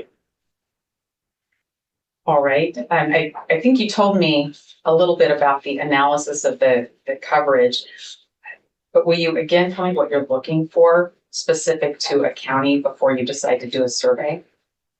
Actually, the main thing I'm looking for When you're deciding whether or not to do a survey. It really depends on the case, right? So every case is different. There's no I'm looking for X and it's there or not. Every case is unique. Every case has sometimes an example would be maybe this case went to trial 5 years ago and there was a conviction and then the conviction was thrown out. So really the unique thing there is exposure or knowledge that this person's been convicted is highly prejudicial. Sometimes there's a confession and we know from the research and the Supreme Court that confessions are considered one of the most prejudicial things that could be out there in terms of media coverage, that when we talk about change of venue. So maybe that's a factor. It always just depends on the case. And do you look at the coverage to the local area you're talking about? Yes. What did you find for Latah County as far as coverage? So just looking at the Moscow Pullman Daily News and the Idaho Argonaut, I found 240 articles going from 2022 to 2024, stopping in June. So I don't know what's been published since in terms of collecting the coverage. So that's the extent of the coverage in those two papers. I believe I also provided the Lewiston Daily, I think it is, or the Tribune, is that right? As well, because in the survey, a lot of people mentioned they read that paper. So I put that in there as well and turned that over. And I think that was another 200 articles or something like that. Do you know the total number of newspaper articles you collected from those three papers between the dates of November 13th, 2022 and June? Yeah, so approximately 441. Now you've provided this chart and you have Mr. Kohberger's name highlighted at the bottom of this. Yeah. What's significant about this chart that you've presented? So one of the tricky things is always what is a lot of coverage. So there's no decision that I'm aware of where it says if you have X number of articles, that's considered sufficient for a change of venue.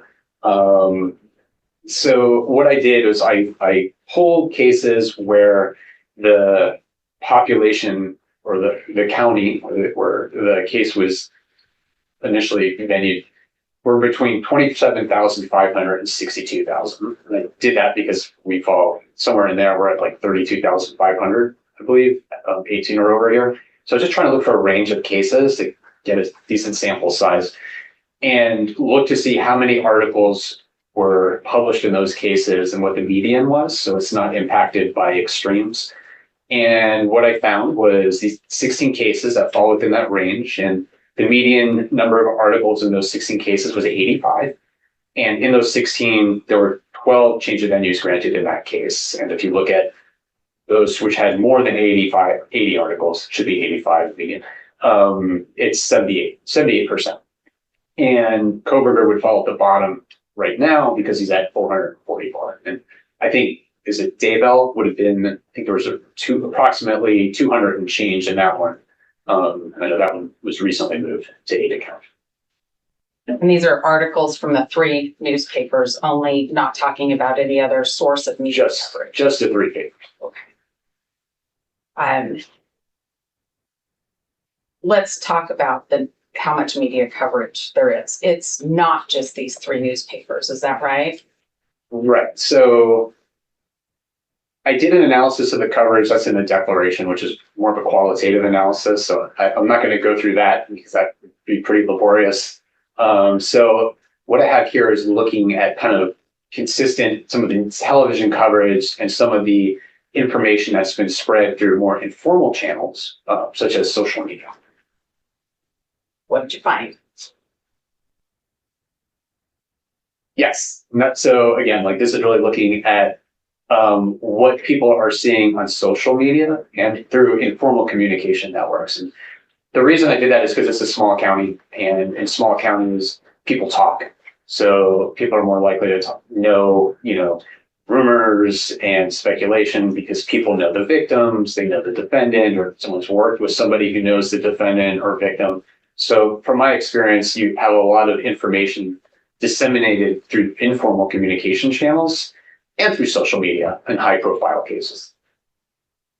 Did you find that in this case? I did. There was quite a bit. What are we seeing on this slide? So this is just an example. I went on Facebook and just did one search, which was just the search term was Moscow murders to see what would come up. And this is what we would call a results page, essentially. So if you hit play, you can see the extent of content that's out there from groups that are just talking about this case and sharing information and discussing what they think happened, and videos and posts, which may include anything from influencers and podcasters to sharing traditional news stories through local newspapers or television stories. But there's quite a bit. And again, this is just one search.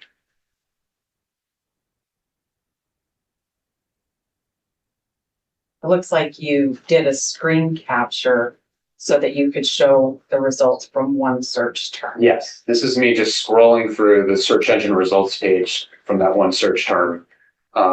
And what you're seeing is a combination of everything. And then if you click on the tabs like posts or groups, you would see other categories. What's remarkable is the number of groups that have been created discussing this case. Some of them local, some of them national, with, some of them have hundreds or thousands of members, others have hundreds of thousands of members. So this case has captured the public's attention. We'll just keep scrolling for a minute. I think this goes on a little bit. Sure. These are all groups that you're looking at right now. So these are just Facebook groups that have been created talking about this case. These are videos. And these all popped up from that one search term.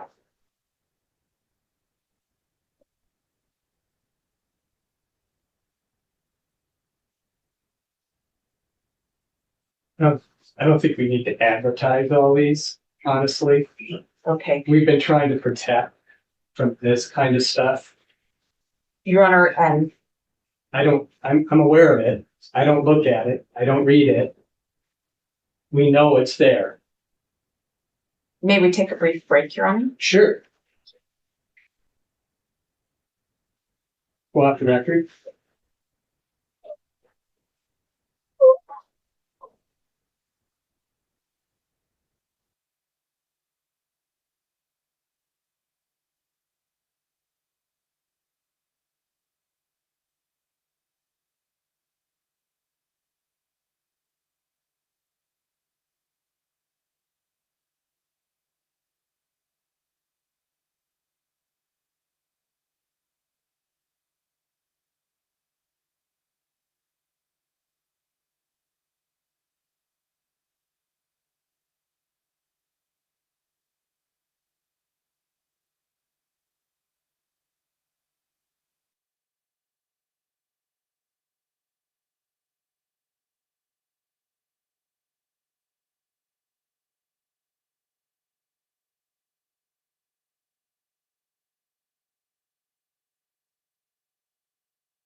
Delay.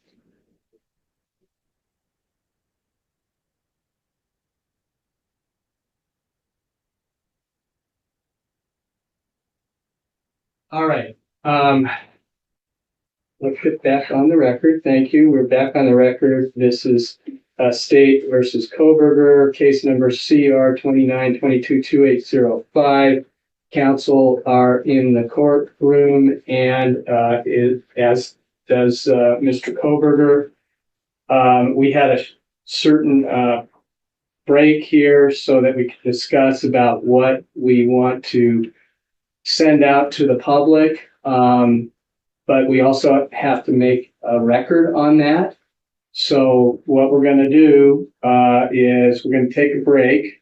We're going to make sure that we have the families of the victims can observe if they want to on Zoom. Some are here. And we're going to come back at 1:30. Did I say that right, Ms. Taylor? Yes, You Your can Honor. correct me if you need to. Yes, and I believe that the court will not be live streaming about the first 15 minutes after our lunch recess, and then live stream will pick back up. Yes. Do I understand that? But the courtroom is otherwise open? Yes. Got it. Thank you. Yes. So it's kind of a compromise, but we thought there were certain things that maybe we don't want to send out to the public. So I don't necessarily know what it all is, but I need to look at it and see it for on the record. So that's how we're setting this up. Okay, Mr. Thompson, anything else on that or corrections? No, Your Honor, we appreciate the court's concern. We have the same concerns, and I think this is a reasonable way to proceed. We'll reach out to all the families. Great, thank you.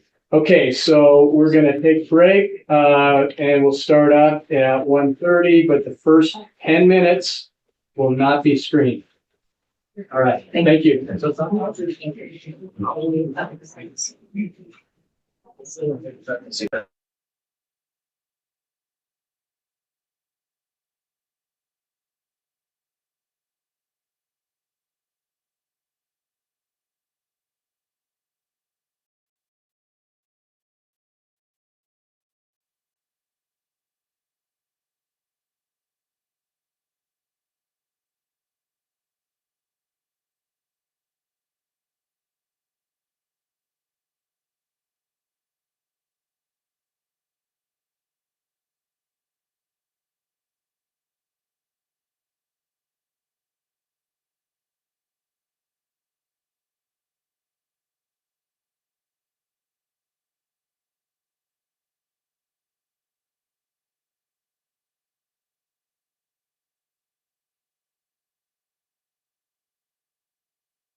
you set up to do a survey? Yes, of course.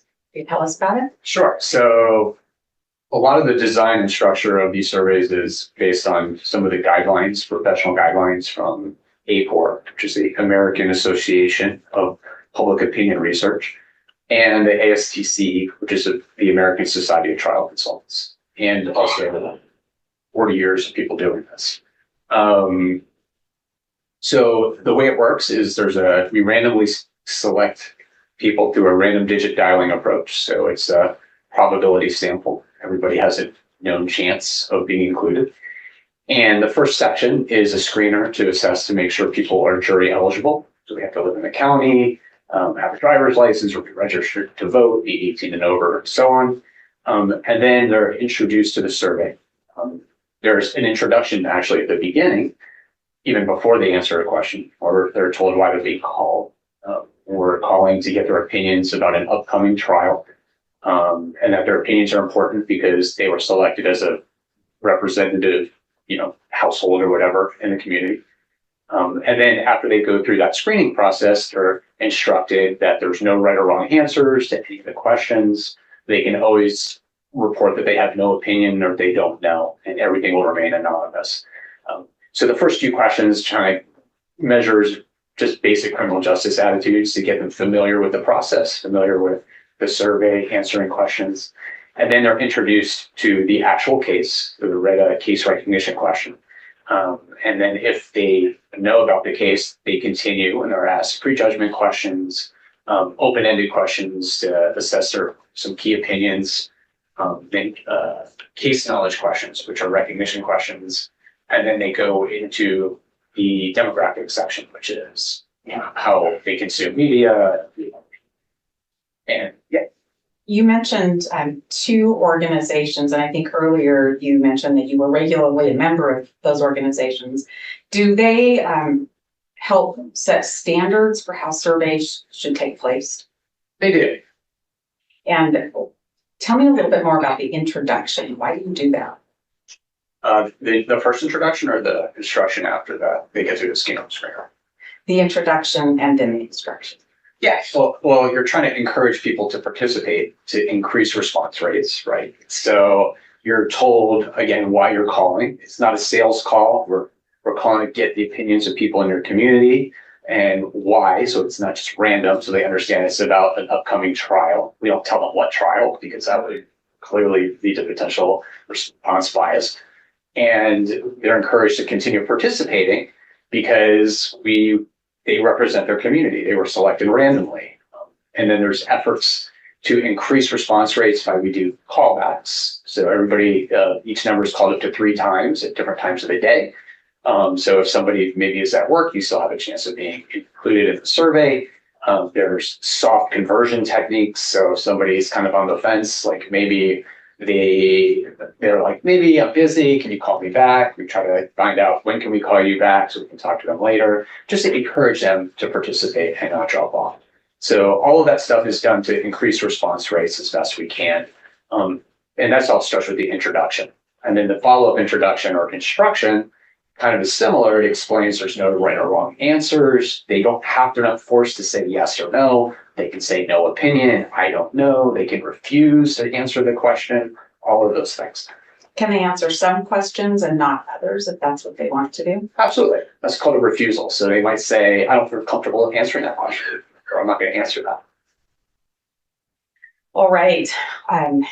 So you did a community attitude survey in this case.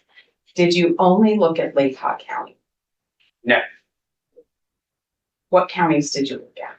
So we looked at 4 different counties overall. So we looked at Ada County, Bannock County, Canyon County, and Lake County. I'm going to talk to you a little bit later about the 3 comparative counties. But for now, can you walk us through your high-level findings for Lake County and Ada County? Sure. So I think high level, you can see case recognition is very high.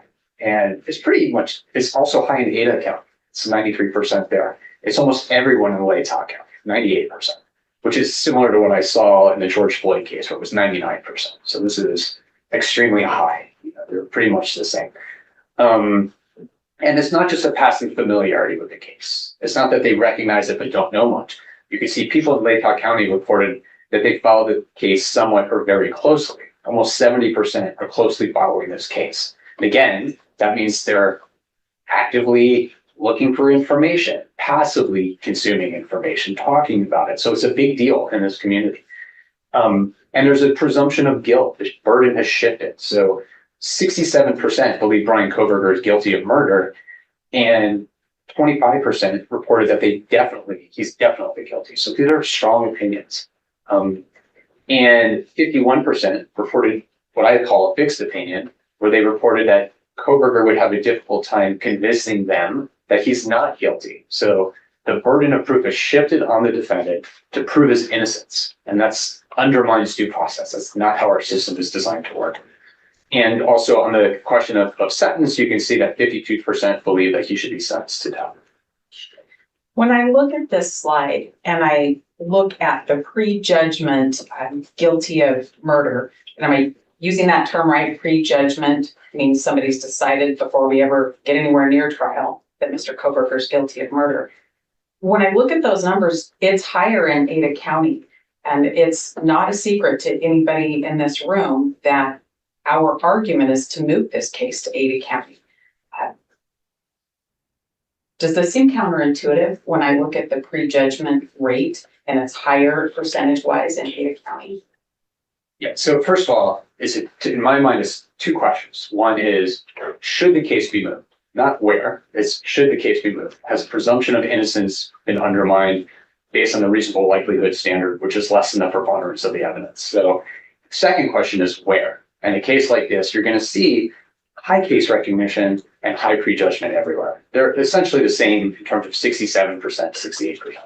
But when you look at case recognition and size, population size, you'll find that in Ada County, there's about 16 times more people in that county that have not prejudged, if you do the math. So yes, those numbers look the same for those who recognize the case, but there's a much larger swath of people who haven't prejudged. And it's not just prejudgment that matters. So that's one variable you look at, but it's not just that. There's a host of other things. Extent of case knowledge, connections to the case, been exposed to rumors. There's all these other factors that play in. It's not just one item, it's the totality of the findings, not just one question. When I move to the other slide, what am I seeing on this slide? So these are instances just to show how invested people in this community are. So almost 80%, 79% have talked about this case online or in person. And that's where information is spread. So even those who may not closely follow the news are learning about it from their neighbors, from their coworkers, from family, from social media, and all of that. So information is being spread through those channels as well. And you do see big differences there when you're looking at Ada County. It's much lower because they're less invested in this case. It wasn't a shocking incident that occurred in their own community. You see that 32% have watched a show, for example, that Netflix or Paramount show or Dateline or something about the case. Almost 40%, 39% personally experienced high levels of stress, anxiety, or fear during the search for the killer while they were here. So that's very high. And then 45% know someone else who has. And if you look at those together, it's actually about 63% have either personally experienced fear or know someone who has during that search. And that shows like the impact they've had on them. And you'll see it later in some of the opens where people talk about, I was scared to walk outside. They're running to their car from work because they don't feel safe. They can see the house from their office. One person mentions that their wife was scared to go to the supermarket. People talk about they locked their doors for the first time. So it just shows the personal fear and impact this case created in this community that you do not see in large communities. I have a follow-up question for you on this slide. The statistics that you show us show that the incident of looking at things on social media and Netflix and regular primetime news shows is higher in Latah County.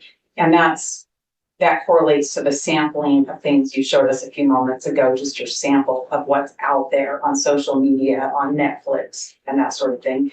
Is that right? It's higher in Latah County?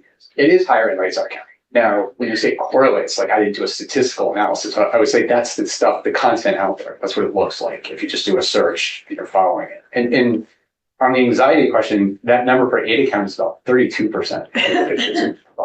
So it's much lower. Looking at this slide, what does it mean with these differences we're seeing in numbers? Well, to me, again, it shows personal connection, the personal experience. In a big county, there might be a sensational crime, but you don't see people feeling that way. Because crime is unfortunately frequent, and they might be something else that captures their attention, or there's so much going on. It's not shocking. Here, this is something when people talk about, again, there's an idyllic community where everyone felt safe, and this person took it away from us. It was like shattering this sense of security and safety that we had. And everybody experienced it. And my guess is a lot of people can probably reflect on where they were when they learned this and how it impacted them personally. So it's very unique. What are we looking at on this slide? I think you skipped a slide. Yeah. Okay, Is this one that starts with lived or know someone who would? yes. Okay. So again, this comes back to personal connections. So 78% of survey respondents either lived or know someone who lived in Moscow when the murders occurred, compared to 20% in Ada County. And that's not surprising because if you look at the size of Latah County, it's about 32,500 people over the age of 18, compared to about 406,000 in Ada County. And I think it's like 66% of Latah County is in Moscow, so it's a huge percentage. So it's not shocking that people were here or know somebody who was here when it occurred. And a large number of people are students or employees at the university. It's a quarter of the sample. I ran across one citation where it was like 36%, so it's even higher, much lower in Ada County. And you can see 40% of people have visited the home or walked by it where this crime occurred. And again, if you look at some of the opens, somebody talks about seeing the house from their office window. So it's a constant reminder of this awful thing that happened. These are things, again, that jurors coming into that courtroom will see. It's like, indicators in the community of what impacted them. People may be fearful of people know they're on the jury and all those things because it's such a small community and people are so invested. And you can see that 22% of the respondents actually work or know someone who worked for a law enforcement agency involved in the investigation. 22% compared to just 4% in Ada County. So again, direct connections to this case. And those direct connections, those are things that a Latah County juror would bring in. Is that right? Yes, and that's where we see these big differences in national cases like this. This is typically what you see when the entire state is saturated with coverage. Everybody's going to know about it and have opinions to some degree, but it doesn't necessarily have personal connection. That's why cases like the Oklahoma City bombing case was moved. I mean, that was a national case. Everybody knew about it, but they still moved it because of the personal connections. Now advance to the slide. What are we seeing on this slide? Well, this goes back to case knowledge. So we talked earlier in the day about how case knowledge and impacts prejudgment and how we have this belief perseverance. So people develop these more complex schema and case knowledge. They're more resistant to change. And you can see almost 80% of people in Latah County were familiar with at least 5 of the 9 media items we tested in the survey, almost 80%, and 52% knew 7 out of the 9, or at least 7 of those items. So they have a lot of case knowledge here. It's quite high. While we're here, I'm talking about the media items. Did you test on every media item you could find? No. Did you have to select a certain number so that you could do the survey? What I do is I read all of the media coverage that is local, those local newspapers, and I'm pulling items that stand out, that are repeated quite a bit. So there's like multiple references to certain things and things that are inadmissible, prejudicial, things that are likely to have create bias and have an impact. All right. I want to talk a little bit more about how you set up the survey. What are we seeing? So this should kind of give you an indication of the flow of the survey. So this is the what I call the case recognition question. And it's developed by reading a lot of the coverage and seeing how the case is commonly described in the language in the newspaper and TV to construct a case recognition item to try to trigger a memory. So if someone answers yes to this question, question 2A, they then go to the prejudgment question. If somebody answers no, we give them a little more information to see if that triggers a memory. If that does trigger a memory, then they go to the prejudgment question. And if not, they go to the demographic question. So we always have 2 case recognition questions. That's the recommendation, again, in the ASTC professional guidelines. We usually pick up 1 to 2% when we do that in most surveys. Does this question come after your earlier questions to get them to take your survey, the introduction and information questions? Yes, it's actually even deeper. So you get the introduction. First, you get why we're calling, and then you go through screen of questions, and then you're given an instruction about you. There's no right or wrong answers. You can always say, I don't know. I can always refuse. Your answers are anonymous. Then they answer, I think, 3 or 4 general criminal justice questions, and then they get to this question. When you say the prejudgment question, are you talking about the media items stuff? Is that the same thing you're talking about? Prejudgment is whether or not you believe a defendant's guilty of whatever the crime is. This is before any of the media items. You would never put those media items and then ask if you think they're guilty, because then you'll create response effects. Like maybe they didn't know that item and you just gave them prejudicial information, and now I think he's guilty because you just told me he confessed, or whatever thing it is. Like, you wouldn't want to do that. Is that why the survey is designed that way? Yes. All right, let's talk about some of the survey results. Walk us through what we're seeing here. Okay, so again, the data suggests that this case has captured the community's attention. This is not a case where people have moved on. Almost everyone in the community recognizes this case. You're at 98% recognition rate. And it's not just a passing familiarity. People are closely following the case. 29% are following it very closely. 39% are following it somewhat closely. So you're basically at 60% closely following this case, which is quite high. All right, what are we seeing on this slide? So this is one of the ways we test the validity of our survey. So we talked again, when we talk about the research, we know that people who closely follow a case, people who have a lot of case knowledge, are more likely to believe a defendant is guilty. So one of the things we would expect is to find a similar relationship in our survey, which indicates validity. So, and that's what we find. So whether or not people are closely following this case is significantly related to bias. So if people are following it very closely, within that group, the guilt rate is 84%, and somewhat closely it's 73%. Just kind of looking at it combined, you're at basically 77% of people who are following it somewhat or very closely believe the defendant's guilty of murder. So the more you follow it, the more likely you're to be exposed to prejudicial content, the more likely you are to develop a complex memory and case knowledge, and more likely to have an opinion. All right, what did you learn about prospective jurors who are talking to each other? So one is the fact they are talking to each other, and we don't always see that. Sometimes that's 40%, 50%, or even less in terms of talking about a specific case. And you can see here, it's almost everyone. 88% of people who know about the case have talked about it either in person or online. That's quite high. And they're following it, seeing things on social media. They're watching, Netflix episodes or Paramount or whatever it was on. They're seeing shows. They're seeing it in their news feeds. They're closely talking about it. In a small community, that's how information gets spread. It's what we call this informal communication network. Did you have an opportunity in your survey to learn more about different rumors and things that are going around in Utah County? I did. So we asked an open-ended question after the prejudgment question, and then it should be what they know about the case and their opinion. And we asked what rumors or theories they've heard in the community to see if they're regurgitating some of the stuff that's been in the newspaper, on social media, the idea, again, of informal communication networks. In smaller communities, you tend to get a lot of like, well, I knew somebody who knew this person, or personal connections, and information gets spread that way.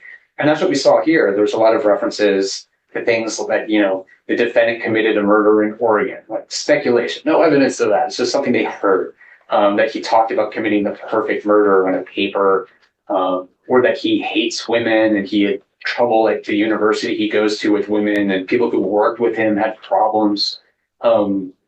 He stalked her because she didn't respond to him. People were looking at Reddit comments or Reddit posts he had made and from years back, all that kind of stuff. And then references to him, having obsession with some of the victims, ritual animal killings. And these are just a couple examples. Like, you'll see that stuff everywhere, but the amount you see in Latah County is much higher. Like, if you go through comments in Ada County, you'll find some too. You can find examples, and I'm sure if you go to Bannock and Canyon, you're going to see them because the case has gotten so much attention, but not to the degree you have here. And given the size of the community, it's much more significant. Did you record and document all of these comments in the actual survey report? Yes. Okay. And that's something that we provided to the court, and the state has no objection, so the court can read the full scope of the rumors from Latah County residents on his own time, I guess. Yes. Thank you. Some fun light reading. All right. What did you learn about Latah County residents that were related to Moscow, specific Moscow connections? Well, this is kind of the unique nature of this too, that I see in cases like natural disasters, like wildfires is a good example, where it's this like collective trauma everybody goes through. So you can see 76% of residents here lived or knew someone who lived in Moscow at the time of the murders. So they either are here, the loved one is here, and it creates anxiety, right? So I think it was like almost 40% of students left during Thanksgiving, didn't come back because they were scared for their safety. And you see that in the other questions. So asking about if people experience stress, anxiety, or fear during that search, and you can see 39% reported that they personally did, and another 45% reported that someone they know. And if you look at those, it's called a crosstab. And the question is, did you or someone you know? It jumps up to 63%. So a large percentage of people were anxious and scared about their own personal safety or the safety of someone they know and care about. Tell me about the open question about people's sense of security. Did people respond to that? So one of the questions we ask is, how did this crime impact your community?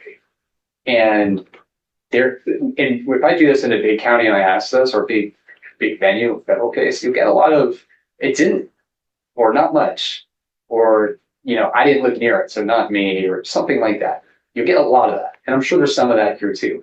If you look at different things, Ada County probably has a lot of that, and Bannock. What really stood out to me was this shattering our sense of innocence, right? This is an innocent town, and no crimes or horrible things ever happened here. And this guy took it away from us. We had this idyllic, safe community, and this person destroyed it. This crime destroyed it.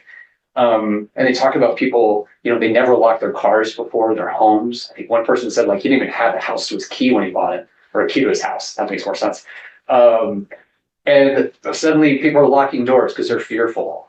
People are scared to go to their cars. Again, someone mentioned, you could see the house from their office, and students and staff would run to their car to be safe.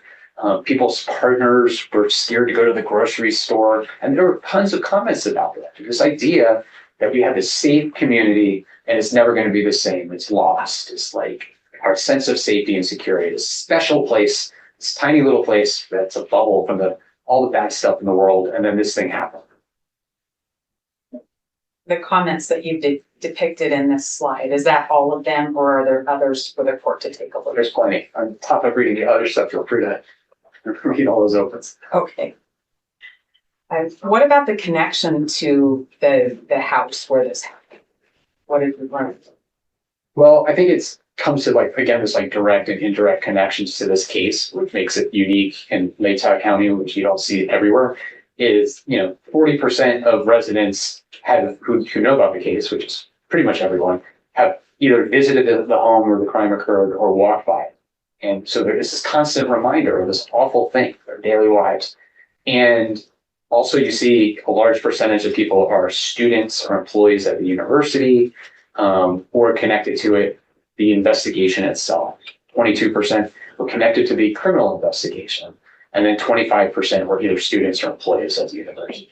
And we know, if you look at it, like the university is a big employer in this community. And when all of these students leave, it has an impact on the economy. Over 60% of the county is made up of people who live in Moscow. And if you look at some of the data, it indicates about 36% of people in this county are either students or employees at the university. So even higher than we saw in the survey.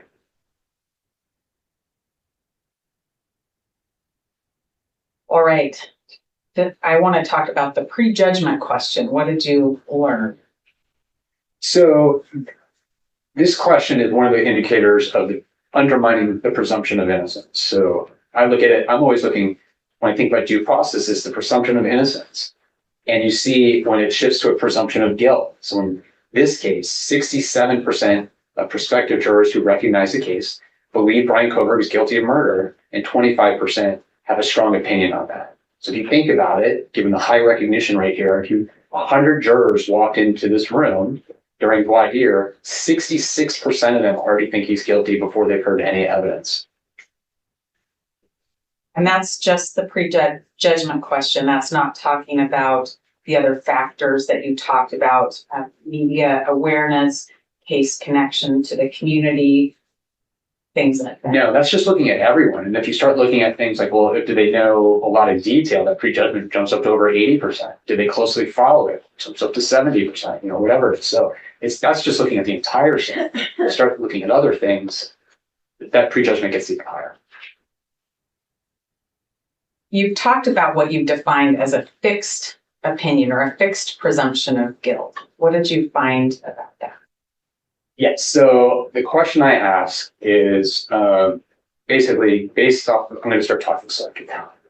Based off of what you've read, seen, or heard, would the defendant have a difficult time convincing you that he's not guilty? So burden of proof shifting on the defendant. I think I mentioned this last time, but that question was developed by a judge in Tennessee. And what you were seeing was they would ask jurors, well, what do you know about the case? And they would tell them some information or minimize what they know. And then the question was, do you think he's guilty? And maybe they'd say yes. And then they'd say, but I can be fair and impartial. I can set it aside. I think I can do it. And then the follow-up was, well, would he have a difficult time convincing that he's not guilty? And oh yeah, I can't change my mind. So it's just much more effective. I find it's more likely to be correlated with these other indicators of bias. So it seems to be more of a valid question. And when I did it, you see basically 51% indicated a strong opinion that would shift the burden of proof onto the defendant. And again, if you look at our analysis of 100 jurors walking in, that would be 50 out of 100 would fall into that category. They can't change their mind. Well, I'm sure you can get them to say they can be fair because I see it all the time. But this doesn't mean they can't. We heard a lot about that earlier today. Yeah. All right. And did you ask similar questions, prejudgment for guilt, I guess prejudgment for the sentence? Yes. So because this is a capital case, I did ask whether or not which sentence do they believe the jury should select if he's convicted. And you can see 52% reported that he should get the death penalty based off of what they've read, seen, or heard, whereas just 23.5 or 24% reported that he should get life. Did you ask a fixed question about the penalty? Yes. So I asked the same fixed opinion question, and you find that 51% believe that the sentence should be death and that he couldn't convince them that it should be life. Only 19% reported that the defendant would not have a difficult time convincing them that he should get a life sentence.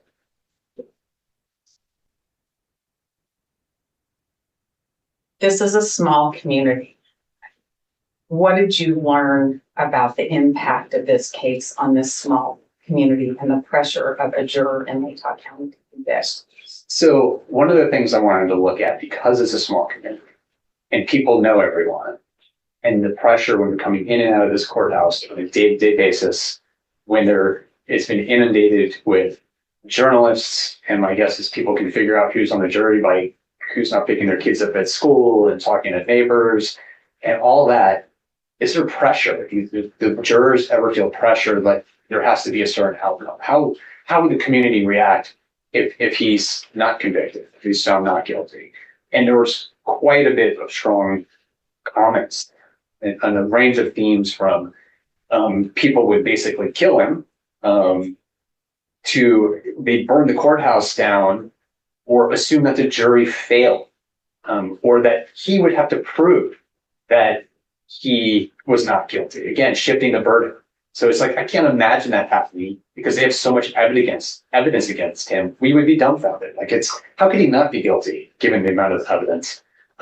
Several would be on the hunt for him to make sure he gets what's coming to him. And then just emotional stuff about it would be devastating to the community.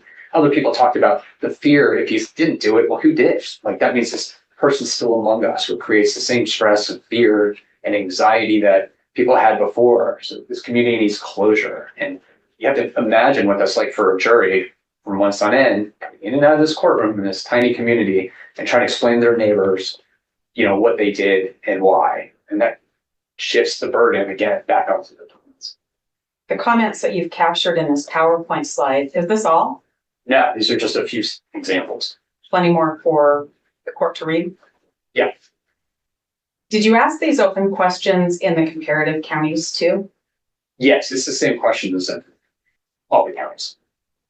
Were the other counties as high of rate in these kinds of answers? Did they have a similar kind of answer as Latah County potential jurors did?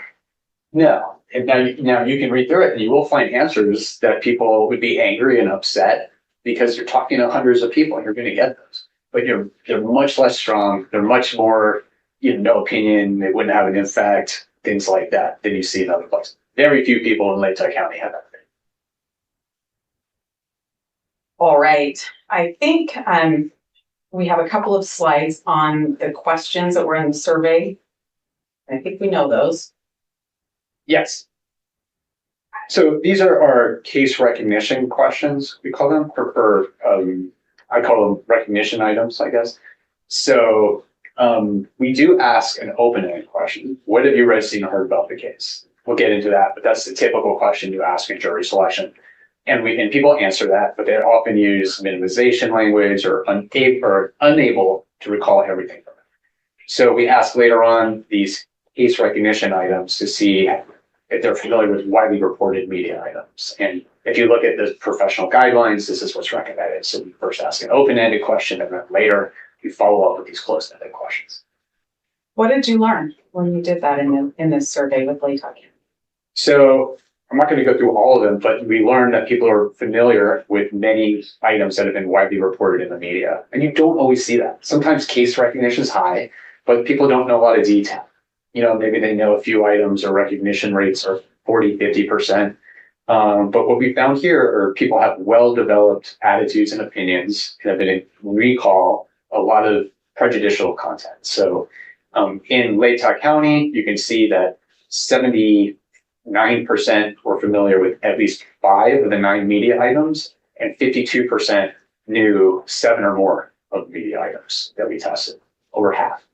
And you tested on 9, is that right? 9. Yeah, up to 9.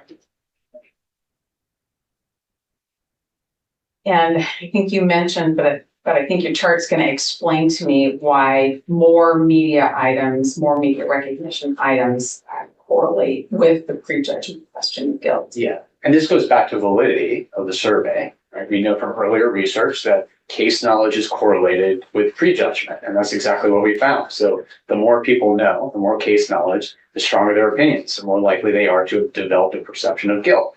So people who are familiar with 5 or 6 items, you can see it's 66% guilt rate, and for 7, it's 82%. So jumps up quite a bit. So the more case knowledge you have, the more likely you are to believe guilty. And you see the same thing with that, I call it that fixed opinion question.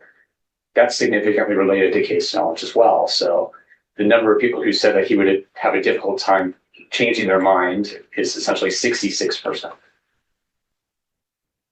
If they know 7 or more items. Let's talk about the specific items that were known, just a few of them. We won't go through all of them. What did you learn?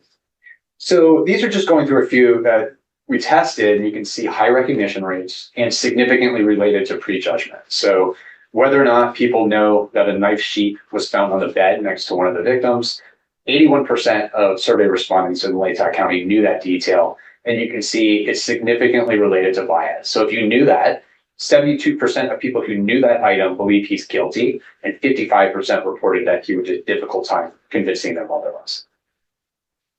What about another media item? What about what? Another media item? So the next one is whether or not they knew that DNA was found on the knife sheath, that there was a match for the defendant. And you can see that 67% know that detail. And if you know it, it's highly prejudicial. So 75% of people who know that item believe that he's guilty, and 60% reported a fixed opinion. How about a vehicle recording? So this one, whether or not Bryan Kohberger owns the same type of car recorded on the video driving in the neighborhood where the killings occurred. This was a widely reported media item. So 86% of people know that detail, and 82% of those who do know that believe he's guilty. Quite high. How about the cell phone tower media item? So on that one, you see a case recognition rate or item recognition rate of 79%. 79% of survey respondents knew that detail. And if you knew that, 72% of them believe that the defendant's guilty. How about the media item studies? So this would go down to like a misinformation, I'll call it an inaccurate detail that was widely reported, that the defendant had stalked one of the victims.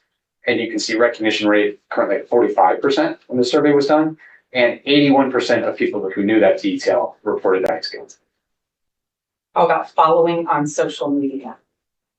I believe this is the last one. You can see whether or not he was essentially following them on social media, 45% recognition rate, and 79% of those who know that believe he's guilty. And these are all statistically significant findings. Let's talk about some of the comparative counties that you surveyed, and if you can give me a high level of your key findings in those counties. Sure. So now, in my mind, this shows significant bias, that there's a reasonable likelihood that the due process has been undermined in the sense that there's a presumption of guilt in this county. And the question is, if you were to move it, is sort of like, where would you move it? That's question 2. We're on to the second part. We're on to the second part now. That's where this comes from. So you'll see recognition rates are high in these 3 counties we tested. So we tested Ada County because it's the biggest county in the state. It's about 406,000 people over the age of 18, and other high-profile cases have been moved there before recently. Canyon County we picked because I believe it's the second largest county, and it is also near Ada County. So it's a big county. We picked that, and we picked Bannock County because it's just far away, and it had less media coverage. So we wanted to see if there was a possibility that people would have less case knowledge there. And you can see recognition rates vary from 90% to from 84% to 93% across those 3 cases. And you can see that in terms of how closely they followed it is less than we saw in Latah County. So Ada is 58, Canyon is 51, and Bannock is 46. Compared to Latah County, remember, it was 68%, much higher. The guilt rates are essentially the same, or it's a little higher in Bannock County. But because of the population size, there's a big difference. So again, you'll find about 16 times more people in Ada County who have not prejudged compared to here. And then similar in terms of the strength of opinion and difficulty in convincing them that he's not guilty, similar to what you see here. And sentence similar as well. So you're in the 49 to 57%. So these numbers are also high. Where do you start to see differences that matter? You start to see differences when you talk about personal connection. That's where the big differences come up. So remember we said that 79% of people in Ada County had talked about this case. Might be wrong, might have been higher. It's just 60% in Ada County, 50% in Canyon, and 51% in Bannock. So it's much lower. You'll see whether or not they've experienced high levels of stress. In Ada County, it's just 17%. and the other two counties, it's only 11%. It was 39% in the county here. And then whether or not they know someone who experienced higher levels of stress, we had 45% here. Here we're down to 24, 19, and 19. So you see big differences there in terms of the community connection, the personal connection. Their case. What about the connections to Moscow that are unique to this area? Yes, so just 20% in Ada County know someone who lived in Moscow. 15% in Canyon and 16% in Bannock, 78% in Latah County. Whether or not they were a student or employee in Latah County, that was 25%, and we're looking at 4% and 3%, much lower. Whether they visited the home or saw it, Latah County is 40%. Here we're down to 8%, 3%, 2%, much lower. Whether or not they knew someone who actually was involved in the investigation, in Latah County, that number was 22%, I believe. And in Ada County, it's just 4, Canyon, it's 2, Bannock, it's 2. So much lower when it comes to those type of connections, the personal connection, personal investment in the case. What about the recognition of media items? Yeah, so we had, I think it was 79% in Latah County knew at least 5 of those media items, and it drops to 65% in Ada, 52% in Canyon, 59% in Bannock. If they knew 7 or more, that was 52% in Latah County. It's just 42% in Ada, 27% in Canyon, and 29% in Bannock. So less case knowledge. And we know case knowledge comes back to belief perseverance, right? So the more you know, the more resistant your attitudes are to change, the more likely you are to attend to and process information consistent with what we know. New information about the DNA evidence, I already know about that. That's credible, I give that weight. So you're much more likely to see that in Latah County. All right. I think you told us a little bit about the population size. And is that why you selected Ada was the population size? So I'm not selecting anything. I'm just pointing out some possibilities. So I selected Ada County in terms of to do the survey because it's the largest county in the state. And, you know, I think it was a Dalo case was moved there. So you know that they can take this case in. We know large counties, it's less of a big deal when the case moves there. It doesn't become the biggest story in that community. So I wanted to test Latah County. Pick Canyon because it's the second largest county, over 184,000 people. And then I picked Bannock because it's further away. It's quite far away, hundreds of miles from here, and it's in a different media zone. It does have some of the similarities of Latah County. So, for example, there's a university there that's the second largest employer. So there's a risk there. About 18% of the population is connected to that university. So there are those risks. And I think the problem there, while some of the numbers are good, it'll become a huge deal if that case is moved there. You're gonna have the media circus move from here to there, and it's gonna become, again, a huge story in that community. So there is risk if you choose a smaller venue that something like that will happen. And that risk is tied specifically to the size of Bannock County? Yes. Smaller counties, you don't have stories like this regularly happening. So it's more likely to become a big deal in that county. And you could end up with significant bias between the time the case is moved and the time it goes to trial, because there might be an increase in media coverage there. When we talk about the survey itself, was it only people who knew about the case that took the survey? No. Explain to me what you mean by that. Well, I'm looking at your slide here about people who, whether or not they know about the case, do they finish the survey? I think one of the things the state's criticized about is a non-response bias. So I want to understand if you can tell if that about how the survey works, this one and others. Right. So first of all, one thing we do is we do comparison surveys in a host of different cases. So if you look at other cases we've done this on, if that were true, you would find that only people who know about the case take the survey in the comparison count as well, right? So you can see in Renfro, this was an Idaho case, in Kootenai County, 89% of survey respondents recognized the case that took the survey, that completed it. In Ada County, 67% of the people that completed the survey did not know about the case.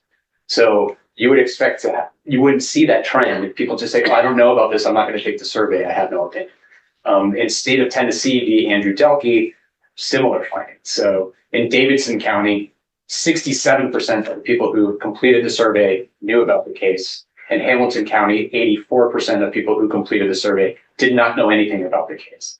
In United States v. James Cloud, which was in Washington, you can look at, we did 3 venues, and in Yakima, the 55% of the people that completed the survey knew about the case. In Richland, 82% did not know about the case. In Spokane, 90% did not know about the case. What's unique and why you see high recognition rates across the surveys here is because it's a national case. And when we have national cases, you see high recognition rates all over. So this last one, the state of Minnesota v. Alexander King, was the George Floyd case. And you can see high recognition rates in all the counties, just like we see here. The reason is because there's a lot of media exposure everywhere. But it's not that people are hanging up because they don't want to take the survey. In fact, if you look at the call data, after they were told the case recognition question and described the case, only one person hung up out of the 1,200 people that completed the survey. We had one person who terminated the survey after being told what the survey was about. Everyone else. All 4 counties? All 4 counties, one person. All right.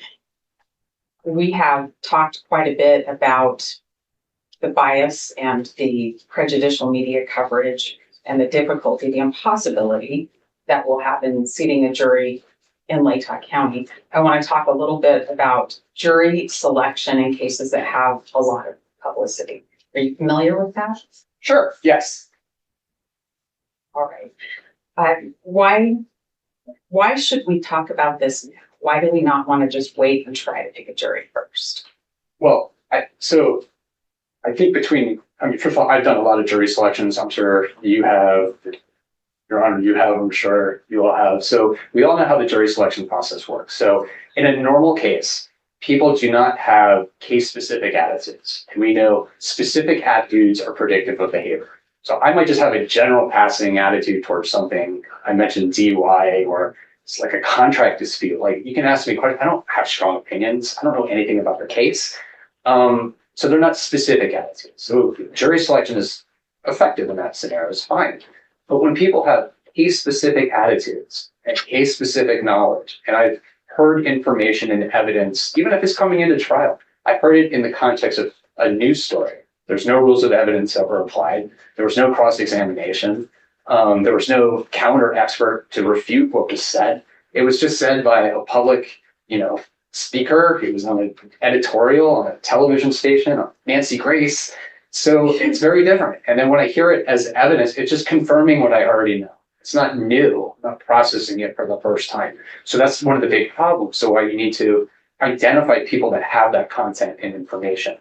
And there's challenges because of the way memory works.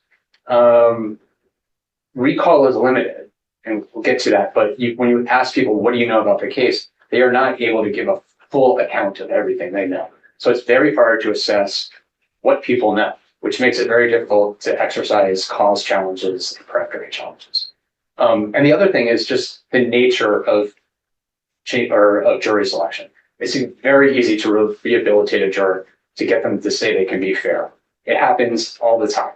So a juror says that I had this experience, or I think I'm leaning towards one side, and it's so easy. We do it all the time to get a socially desirable response. You start with, well, the law requires everyone to be fair. Everybody has their own opinions, and that's okay. We're just asking you, can you follow the law? Can you follow the instructions? Can you deliberate? Can you be fair? And most people will say yes to that because they want to create a socially desirable response. They know what the right answer is. Give leading questions. In one study, they actually analyzed a transcript or 3 trial transcripts, and it was like 60% of the comments during voir dire were from attorneys and judges. Just 40% were from jurors, and 63% of the comments from jurors were one-word answers. And I see that in the post-conviction stuff I do when I analyze transcripts. It's 3 pages of indoctrination into what a juror is supposed to do, ending with a closed-ended answer, can you set it aside? That's not an indicator of their ability to do that. People can't just men in black flash heaping themselves and forget everything. It doesn't work that way. I think we may have covered Dahir and honest disclosure with that, and I didn't advance the slide. Can you give us a case example or an example of this? Sure. So this is an example of a stealth juror. So a case like this, you're a stealth juror, there's a likelihood that people want to be on this case, right? It's a high profile case. It's going to be on TV. You're going to get a lot of attention. There might be a desire to seek justice and you want to be involved in that. Well, how do you identify jurors like that? So this is an example case I worked on where it was a long time ago. It was in LA. There was this division in the police department called the Rampart Division, Rampart. And basically there were a number of corrupt police officers who were stealing drugs out of the evidence locker, shooting suspects and planting guns on them. It was these rogue police officers. And one of the people, his last name was Ovando, he had been shot by a police officer, this guy Perez, who then planted a gun on him and alleged that Ovando had shot at him. So he was convicted of attempted murder. He was paralyzed from the waist down. And then Perez got caught stealing drugs out of a locker room. So he confessed to all these things and Ovando was released. He got like a $20 million settlement against LA County. Then he sued the public defender, claiming that, they should have figured this whole thing out and known that, there was a scandal and so on.